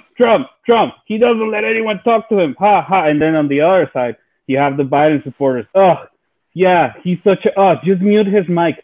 What the fuck are you talking about, dude? None of you people are saying anything, in my opinion. This is all my opinion. You're not talking about, like, look, we need to accept what's going wrong right now, and we need to stop having these conversations like, you black community, you leftists, you liberals. No, it's like, look, we're all fucking here in the same fucking boat. There's a lot of us with different things. We believe in different religions. We believe in different things. We all make our living in a different way. Let's find a way to kind of like be on the same spot. If you want to go sing the fucking national anthem from the Nazi party, do it in your fucking house in the privacy of your basement where no one can hear you. But when you step outside, no one understands that there's more people out there. You have no right to fucking tell them, hey, you blackie or stuff. I've seen it here in Canada, dude. I saw a fucking guy tell a woman that was wearing a burqa. You guys are familiar with the burqa, right? Yeah, no. Yep. Right. So it's the whole the face covering, except for like the Love eyes. well, it's No. the whole thing. Yeah. So It's the a whole, fucking it's the guy, whole dressing. a guy pulls over and then he starts yelling at her. She's like, "Look, what did she say? Oh, look, Bin Laden's wife." And everyone's saying like, "What the fuck? That's What not the funny, fuck? dude." What the fuck? That's really not funny. Right, like, and then the poor woman is just taking her kids for a stroll. She's not carrying a bomb and is about to go fucking blow up the superstore. She's just Jesus minding her own Christ. business.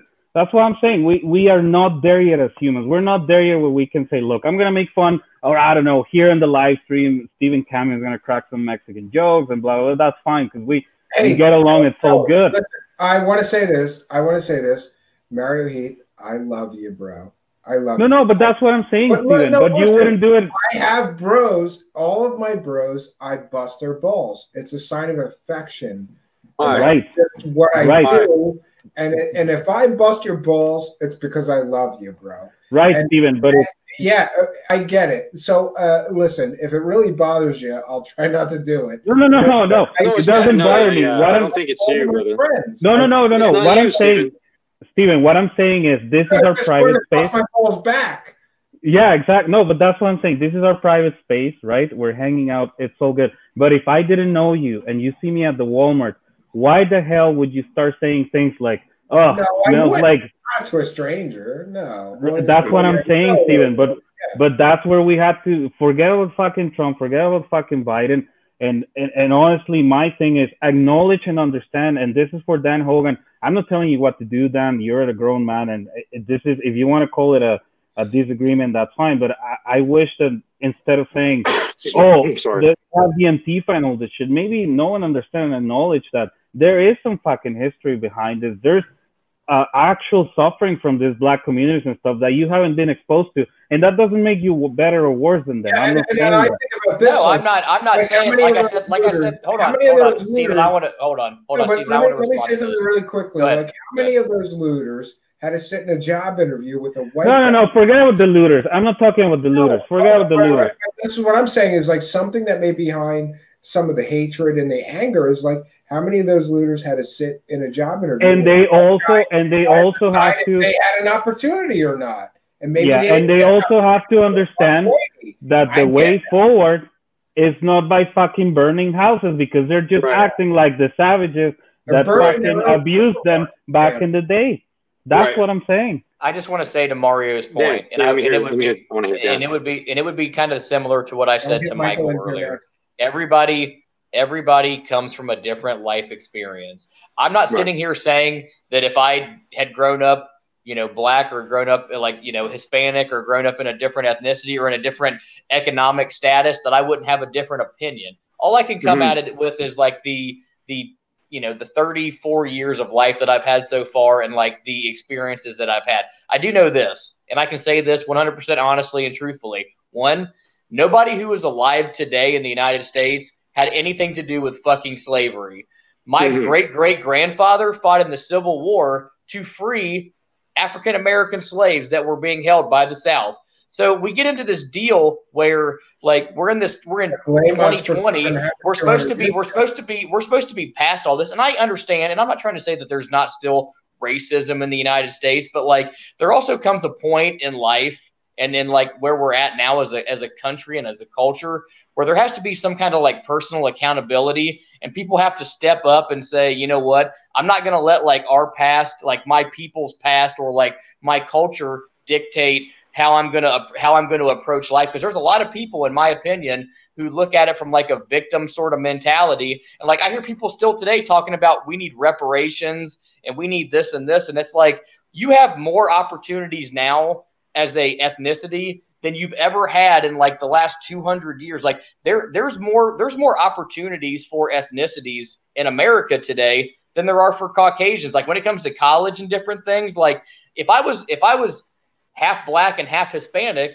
and I'm not saying this like derogatively, but I'm just looking at it based on how a lot of things are now, I could probably go to college for free and come out with no debt, whereas I came out with $30,000 in school loans or whatever. But like, there's a lot of opportunities out there for people of color. And they've tried to give minorities But I'm not saying, but I'm not trying to downplay what Mario's saying. Like everybody's got a different life experience and everybody feels differently about the situation that they're in. But I'm saying like there has to be at some point more personal accountability. And you can say, yeah, you know what? My past situation sucked, or like I came from this, but you know what? This is America and I can be so much more than that. Like I have the ability to, like, people come from nothing in this country, just like as I'm sure it is in Canada or in Britain, Spooky. Like you can be down here and fucking and like you can do whatever and you can make it, and you can be a millionaire or a celebrity but there's gatekeepers. But there's gatekeepers in every. It's all about mindset. But but you guys can't deny that there is also certain institutionalized, which is what people are trying to also fight. There's a problem with an institutionalized sort of like way of like making sure that maybe certain groups don't make it while others do. In a lot of contexts, right? It could. I wouldn't disagree with you. There probably are. What about the strippers? Like, some women have to shake their ass for money, and God bless them. Right. So, and that's what I was gonna say at the end. The problem with this whole problem we're going through right now, and this is the last thing I'll say, is that it's not just one simple thing. It's like this big shit burger made out of bread, made out of your beef patty, your shit bacon, your shit lettuce, your shit tomato, your shit fucking everything. Shit, right? Yeah, and then when you put it all together, forget it.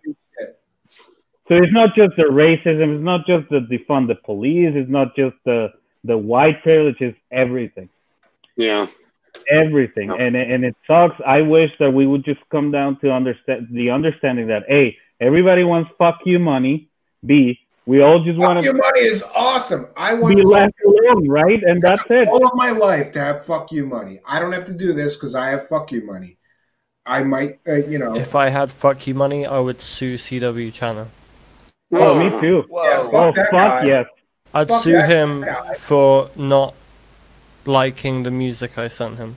Yeah, fuck him. No new music. He's not listening hard enough. If I had fuck you money, I'd buy one of these dilapidated skyscrapers and turn it into a homeless shelter. Well, that's some fuck you money. And then use the rest to sue CW Channel. If I had fuck you money, I'd buy my own island, and I have to worry about voting Democratic or Republican in a fucking election. There it is. I would just vote Dan Hogan for president. Don't vote me for president, buddy. Vote Mario Heat. I don't want to fucking be there. We're gonna get some. We're gonna get Michael in here. Who hasn't said much. I'm good. I was just listening. Tell us, Michael. You're part of this shit stream. I mean, shit stream. I want. Hey, you know what? I will say this, Steve. Shit burger. My hope for Tuesday and whatever happens after that is that no matter who wins and no matter how we have to go, like no matter how we go forward, we have to fucking go forward as a country. And that's not. True. I mean, it's in what we do here is going to reverberate in Canada. It's going to reverberate in Europe. Borders are closed. In a way, it's going Borders to. are closed. No, it's going to. No. Like I think just in case anybody doesn't like what Dan Hogan has to say. No, I don't mean. There's a fucking. We have to have. I think how we handle the election and like as a country, like if we're grown-ups about it, that's going to show. If we act like a bunch of kids and shit gets stupid, that's gonna be a reflection. And like I said, the fact that Donald Trump and Joe Biden are the two best people that a country of 300 million people has to offer is a fucking joke. It is a fucking joke. But unfortunately, those are the options that we have. So my hope is that whatever happens and whoever wins, we can somehow, some way try to come together and move past it and try to realize the things that unite us, and as opposed to the things that it seems like anymore are constantly dividing us. Hot strippers unite everyone. I agree. Hot strippers unite everyone. Why can't we have more hot strippers? We can't even go to everybody right now. I think but you're right, Dan. You guys, for some stupid reason in the world, we all look at America, and I don't agree with that. I don't think they should be the point of reference, but it is what it is. Yeah. Right? I don't know what you're looking at, Mario, but the strippers. and they're American. So there you go. Because we're world. You know what? You know why sorry. they? You know Wait what? a You know why minute. they look No, to? we have to stop this right now. I don't want to get canceled. So listen, Mario, you asshole, send me some strippers and we'll fucking have equal share. All right? People, I don't want people look to America because we're World War back-to-back champions. That's why they I don't look want to to oppress America. the Canadian stripper chicks. Hey, we helped too. You did. You are part of the back-to-back World War champion club. Yeah.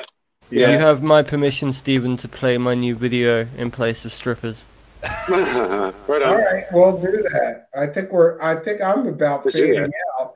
This has been a fucking crazy social experiment, streamathon of craziness. And I want to thank each and every one of my participants, especially. I want to thank everybody in the live chat. We're coming up on 6 hours, and that seems like I can't believe that I did this. But You did a 6 hour. You did 6 hours on the riots, didn't you? Yeah, 7+. But that was in parts. I got a break, and it was like a day between. It was like a 4 hour, a 2 hour, and a 1 hour. This is Hold on. Let's do some like I know I'm good at this, We're Steven. going- I'm your marketing guy, we're gonna Steven. go- So Michael, plug your Facebook group one time before we go. And Spooky, plug your shit. Southern California UFO and Paranormal Research Organization on Facebook, or you can just find me. I love talking to people. I really don't care. I'm very personable. I'll message you personally. And Miguel Chapapote or Michael Tar. Okay, and On Spooky, Facebook. what's your channel, or talk about what's going on in your channel?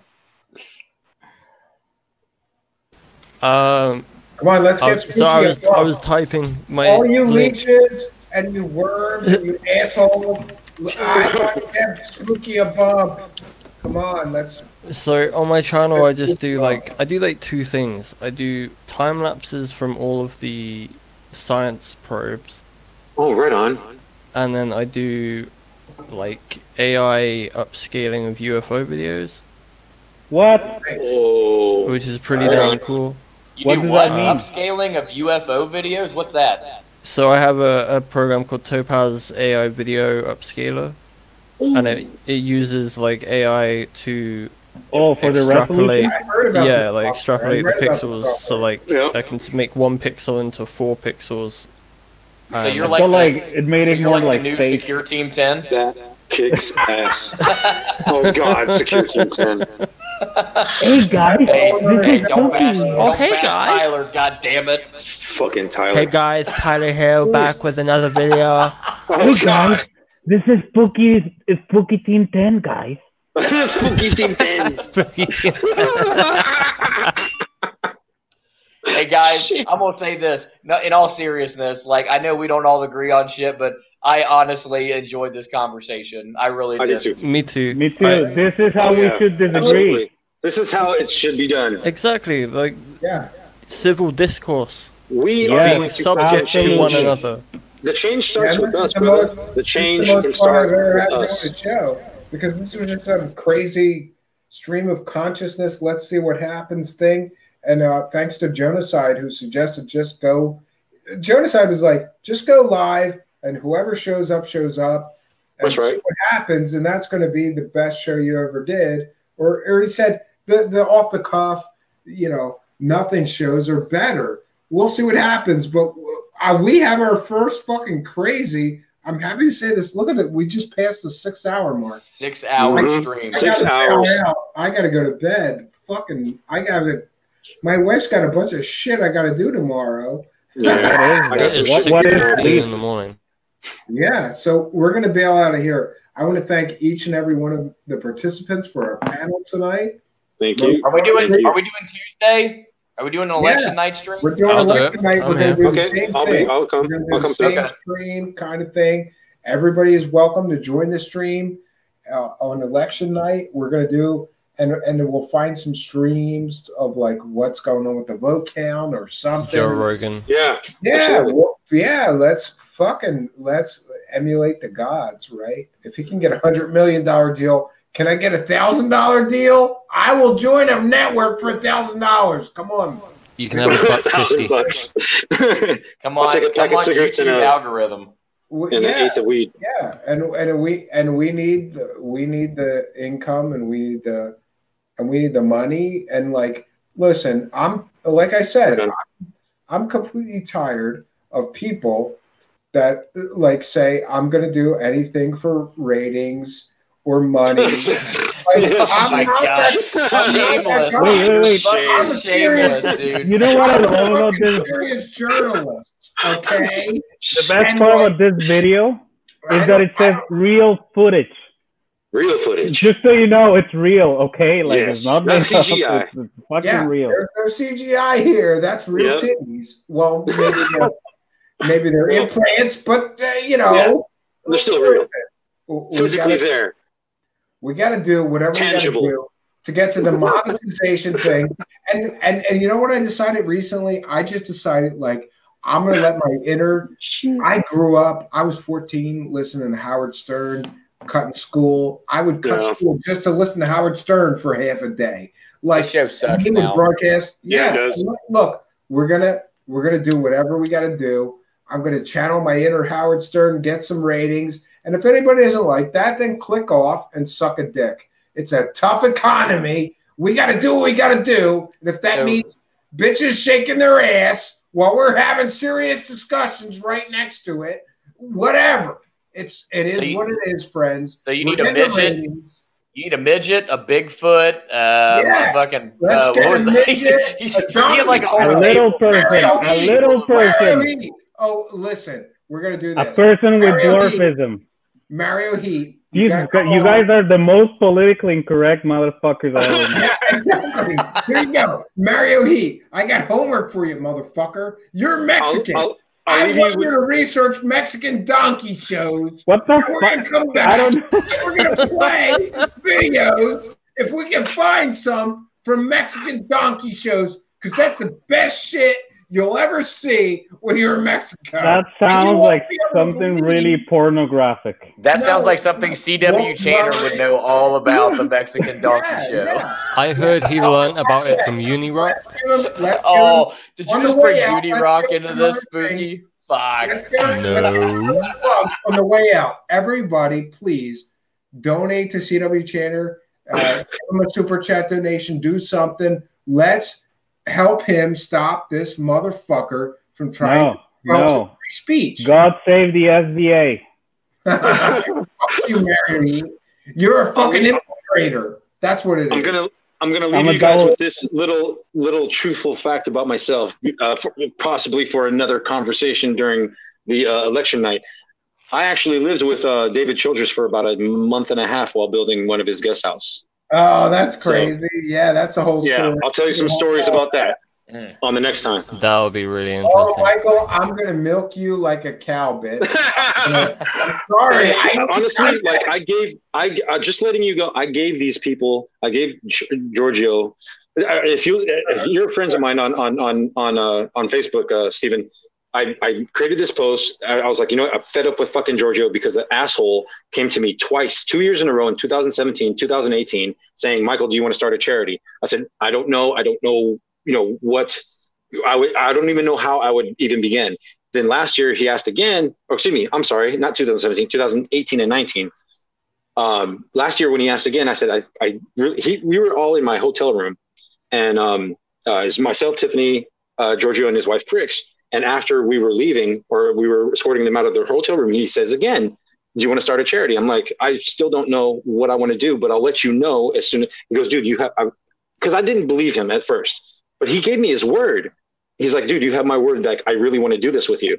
I'm like, all right, cool. So I had Tiffany write up an email and send it to his whatever the fuck email, Forgotten Time or the Legendary Times email. You don't need bro, it's okay. And he never got back to me. He never fucking got back to me. So I was like, dude, you're a fucking dickhead. I'm already starting this. I've already given away fucking telescopes. I already have. I got the LLC. I got the fucking the sponsorship from fucking Celestron. Now I just need to get that 501c so I can get the fucking LA to give me that building, or to at least point me in the right direction on how I can get this done. And I really needed him as a name. I don't give a fuck. I'll say it. I was gonna use his name to be able to branch out more publicly. People know him. You know, they know them as the fucking hair guy. So I'm like, dude, this can happen. This can fucking happen, and we can save fucking lives, families on the street outside my fucking house. So I'm upset with him right now, like stupid upset. And Tiffany's fucking pissed off at me because you know, her and Crix are best of friends, and I don't want my angst for fucking Giorgio's bullshit to fucking harm her and Crix's relationship, you know? Yeah, but I have to fucking say shit. I have to say this. George fucking Tsoukalos, the guy with the hair and aliens. That guy. Yeah, History Channel, Ancient No fucking fucking Aliens. way. Yeah. Oh, dude, yeah. Dude, David fucking Childress from fucking Ancient Aliens. Oh, have you ever seen me? Well, David Childress?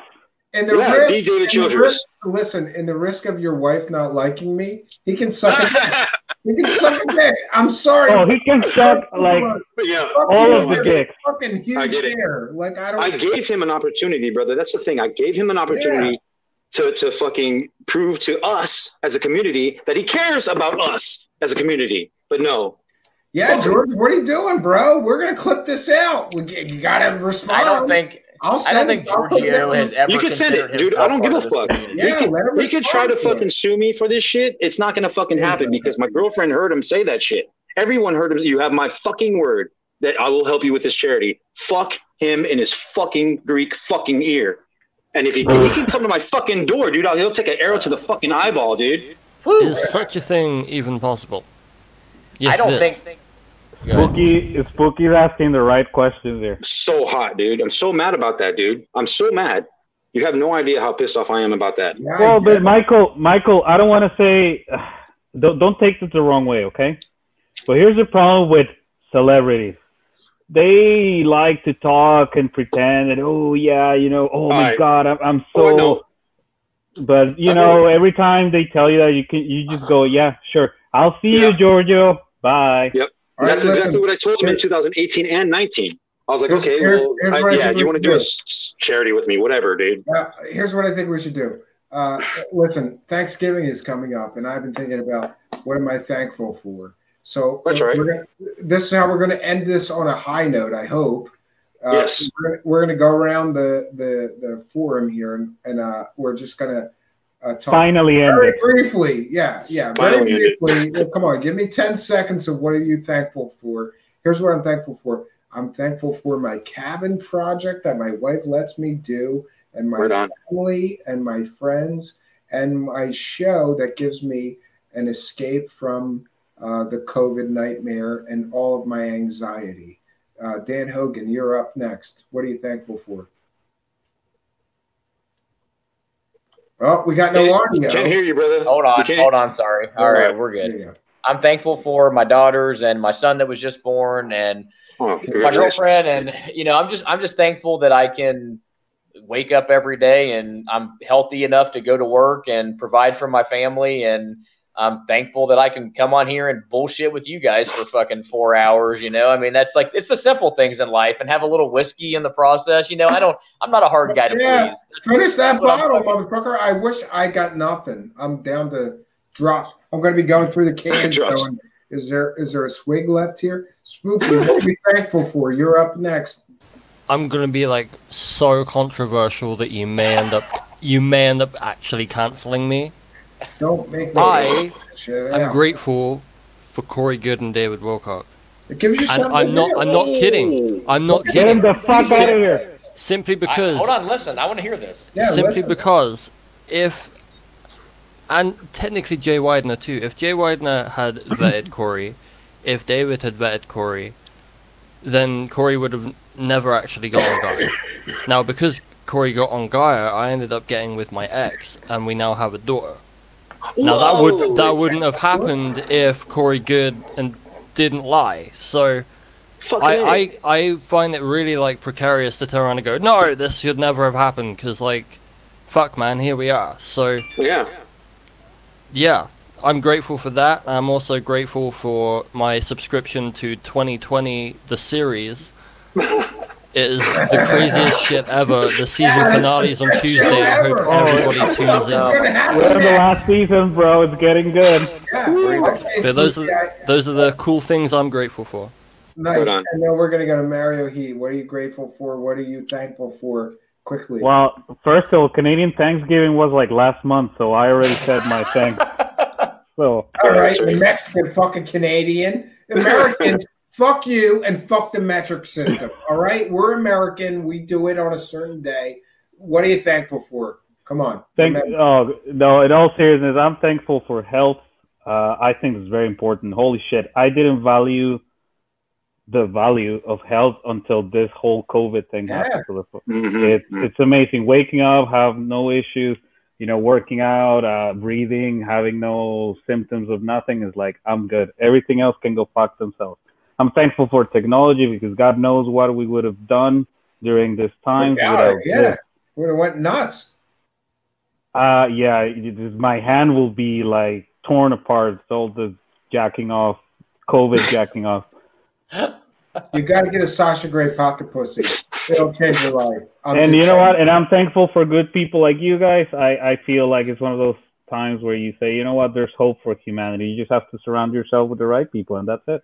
Yeah, I'm glad you're here. I'm glad you're here, you Mexican Canadian. I love you. Wow. I bust Haven't your you balls, learned anything in but I this love 6-hour fucking live stream, Cambion? Come on. Come on, I love the Mexican. He's the Mexicorn. He's the fucking Mexicorn. That's a fucking unique thing. And Michael, quickly, what are you thankful and grateful for in your life? We're going to end this on a high note, I hope. Yeah, absolutely. Don't tell me you're thankful for coke and whores. Like, yeah. Come on. Actually, I'm definitely thankful for Tiffany.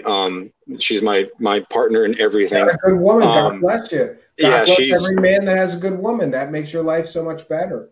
My last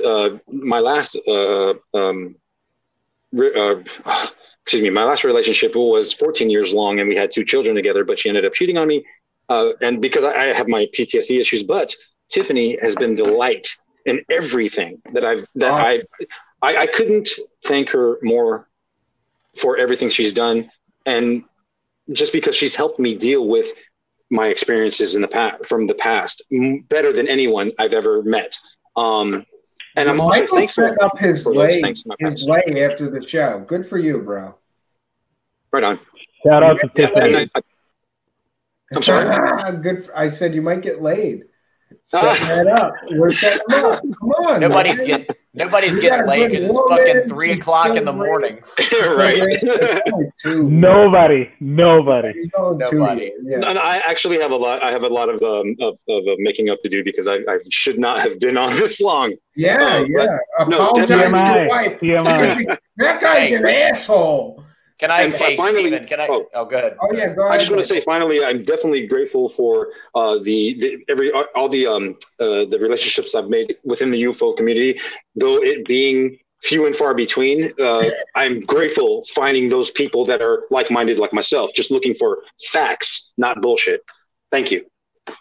Nice. And I just wanted to say, just real quick, like, I'm thankful for the dialogue that me and Michael got to have, and me and Mario got to have tonight, because obviously, you know, we all three have, I think, different opinions on things, and the fact that we can come together and talk about them and like not fucking hate on each other and not yell at each other, and you know, I think like Mario said, I think there is some fucking hope for humanity, at least for some of us. So.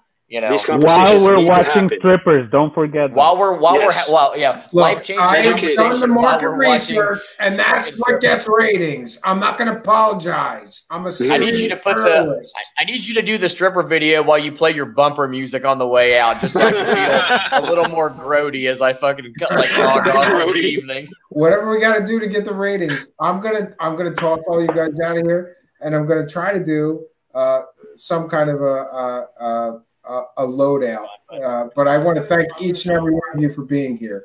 This has been a crazy social experiment here at Truth Seekers. Our first streamathon, and on the election night, we're going to do it again. Right on. And it's going to be fucking crazy. I'll try to be here. All right, you bunch of misfits and assholes, you get out of here one by one here. I'm going to throw out Michael. Good night. I'm going to throw out Who are we gonna throw out? Oh, You Michael. threw out Michael. You I threw out Mario already. And bye, Mario. Well, fuck the God, Mexican. He really? goes first. Fuck the Mexican.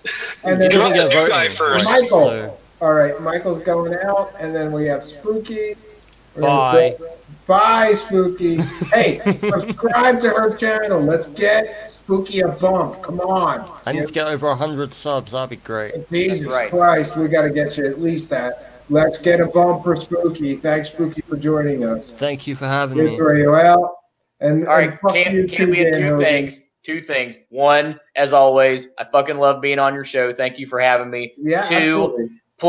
plug yourself, you shameful unpromoter. Before I have to get off here, do your Patreon and your I don't and know your what to do. PayPal No, one more I time. can't do it. All right, Come on, I'll come do it one on. more Shameless time. plug. Here, I'm just gonna let the thing play. Send me some fucking money, all you people. Send me some fucking money and help me to do this more and do this better.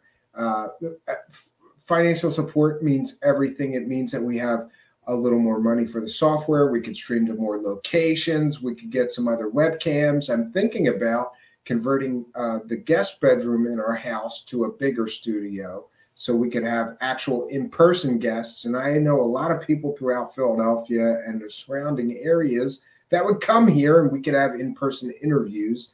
And there's a lot of other stuff that I'm working on that I could use some money for.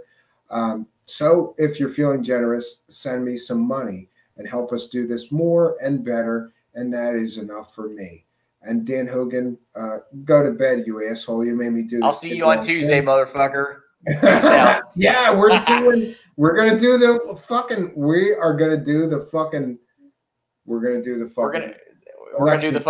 election-a-thon fucking on Tuesday. We'll be up all night talking about this shit. Yeah. All right, and we hope we get an answer who won. Good night, Dan Hogan. We're not going to. Good night, Drink some guys. more whiskey, you fucking alky. Good night. I'm done. I'm fucking on the left. All I'll right. see you. Good Bye. for you, bro. Good night. All right, friends. Holy shit. This has been a crazy. I'm going to go to the live chat. This has been a yeah, everybody's like, good night, everyone. Everybody's like, that's enough. And yeah, this is enough. We've never done a crazy long stream like this, but I just realized that the YouTube problem with posting a huge long stream somehow resolved itself. I don't know if they changed the algorithms. I don't know what happened, but we were able to do beyond the hard 2-hour limit. Do I want to do a 6-hour stream every day? Fuck no. But today just felt like a bunch of friends talking and seeing what happened, and we'll see where this goes. Sort of an experiment into a streamathon. It's Mischief Night. This was our Mischief Night Mayhem 2020 video. I want to thank each and every one of you who tuned in and joined us for this crazy long form. Talk about long form. Whoa, this was the longer form than any long form we've ever done. And that's awesome to me. So, yeah, I'm glad for everybody that participated. It's awesome to get all these different perspectives. And I want to say again to Mario Heat, I busted your balls. I love you, bro. And I'm so happy to know a Mexican Canadian because it's kind of like I know a fucking unicorn. And Dan Hogan is awesome out in Ohio. And we had Michael and we had Jonaside. This was his Jonaside show about nothing. He sponsored this show or suggested this show. And we have Michael out in California. We have Spooky in England. We had all these other participants. I'm sorry if I'm forgetting everyone. And Janae Kurzenko says, good night, lovely people. This is the shiz. Yeah. And Mario Heat says, this was a great shit show. And Spooky says, love you all. And Dan Hogan, I don't know, he posted a meme of, what is that, headphones? I don't know what that is. Yeah. But we are going to take some well-deserved rest. We'll be back tomorrow night at some point to do a Halloween show. I don't know what I'm going to do because my costume this year wouldn't work streaming unless I want to look like a gay man, because my costume is Robin. My little 4-year-old son is being Batman and decided that daddy should be Robin. Maybe I'll do it. Just, I don't know. We'll see. Yeah, we're going to do a Halloween stream tomorrow night. and you're all welcome to join us. We have done our due diligence. We have watered this garden for some 6 hours and 22 minutes tonight. God bless anybody that makes it through this whole fucking thing. Like on the replay, if you make it through this whole fucking thing, God bless you and thank you for doing that. I just saw the call in line and I was like, maybe we could do another 2 hours if people want to call in, but I can't do it. I can't do any longer. I have expended myself. I'm spent. But it's good to know that we could do David Wilcock like 6 hour streams about nothing, right? It's crazy. It's crazy that we went this long. I don't know. Part of me was just having a good time and I didn't want to just cut it, right? But I want to thank each and every one of you who joined us tonight, especially the people who participated in our panel, right? Everybody is welcome here. We have an open forum.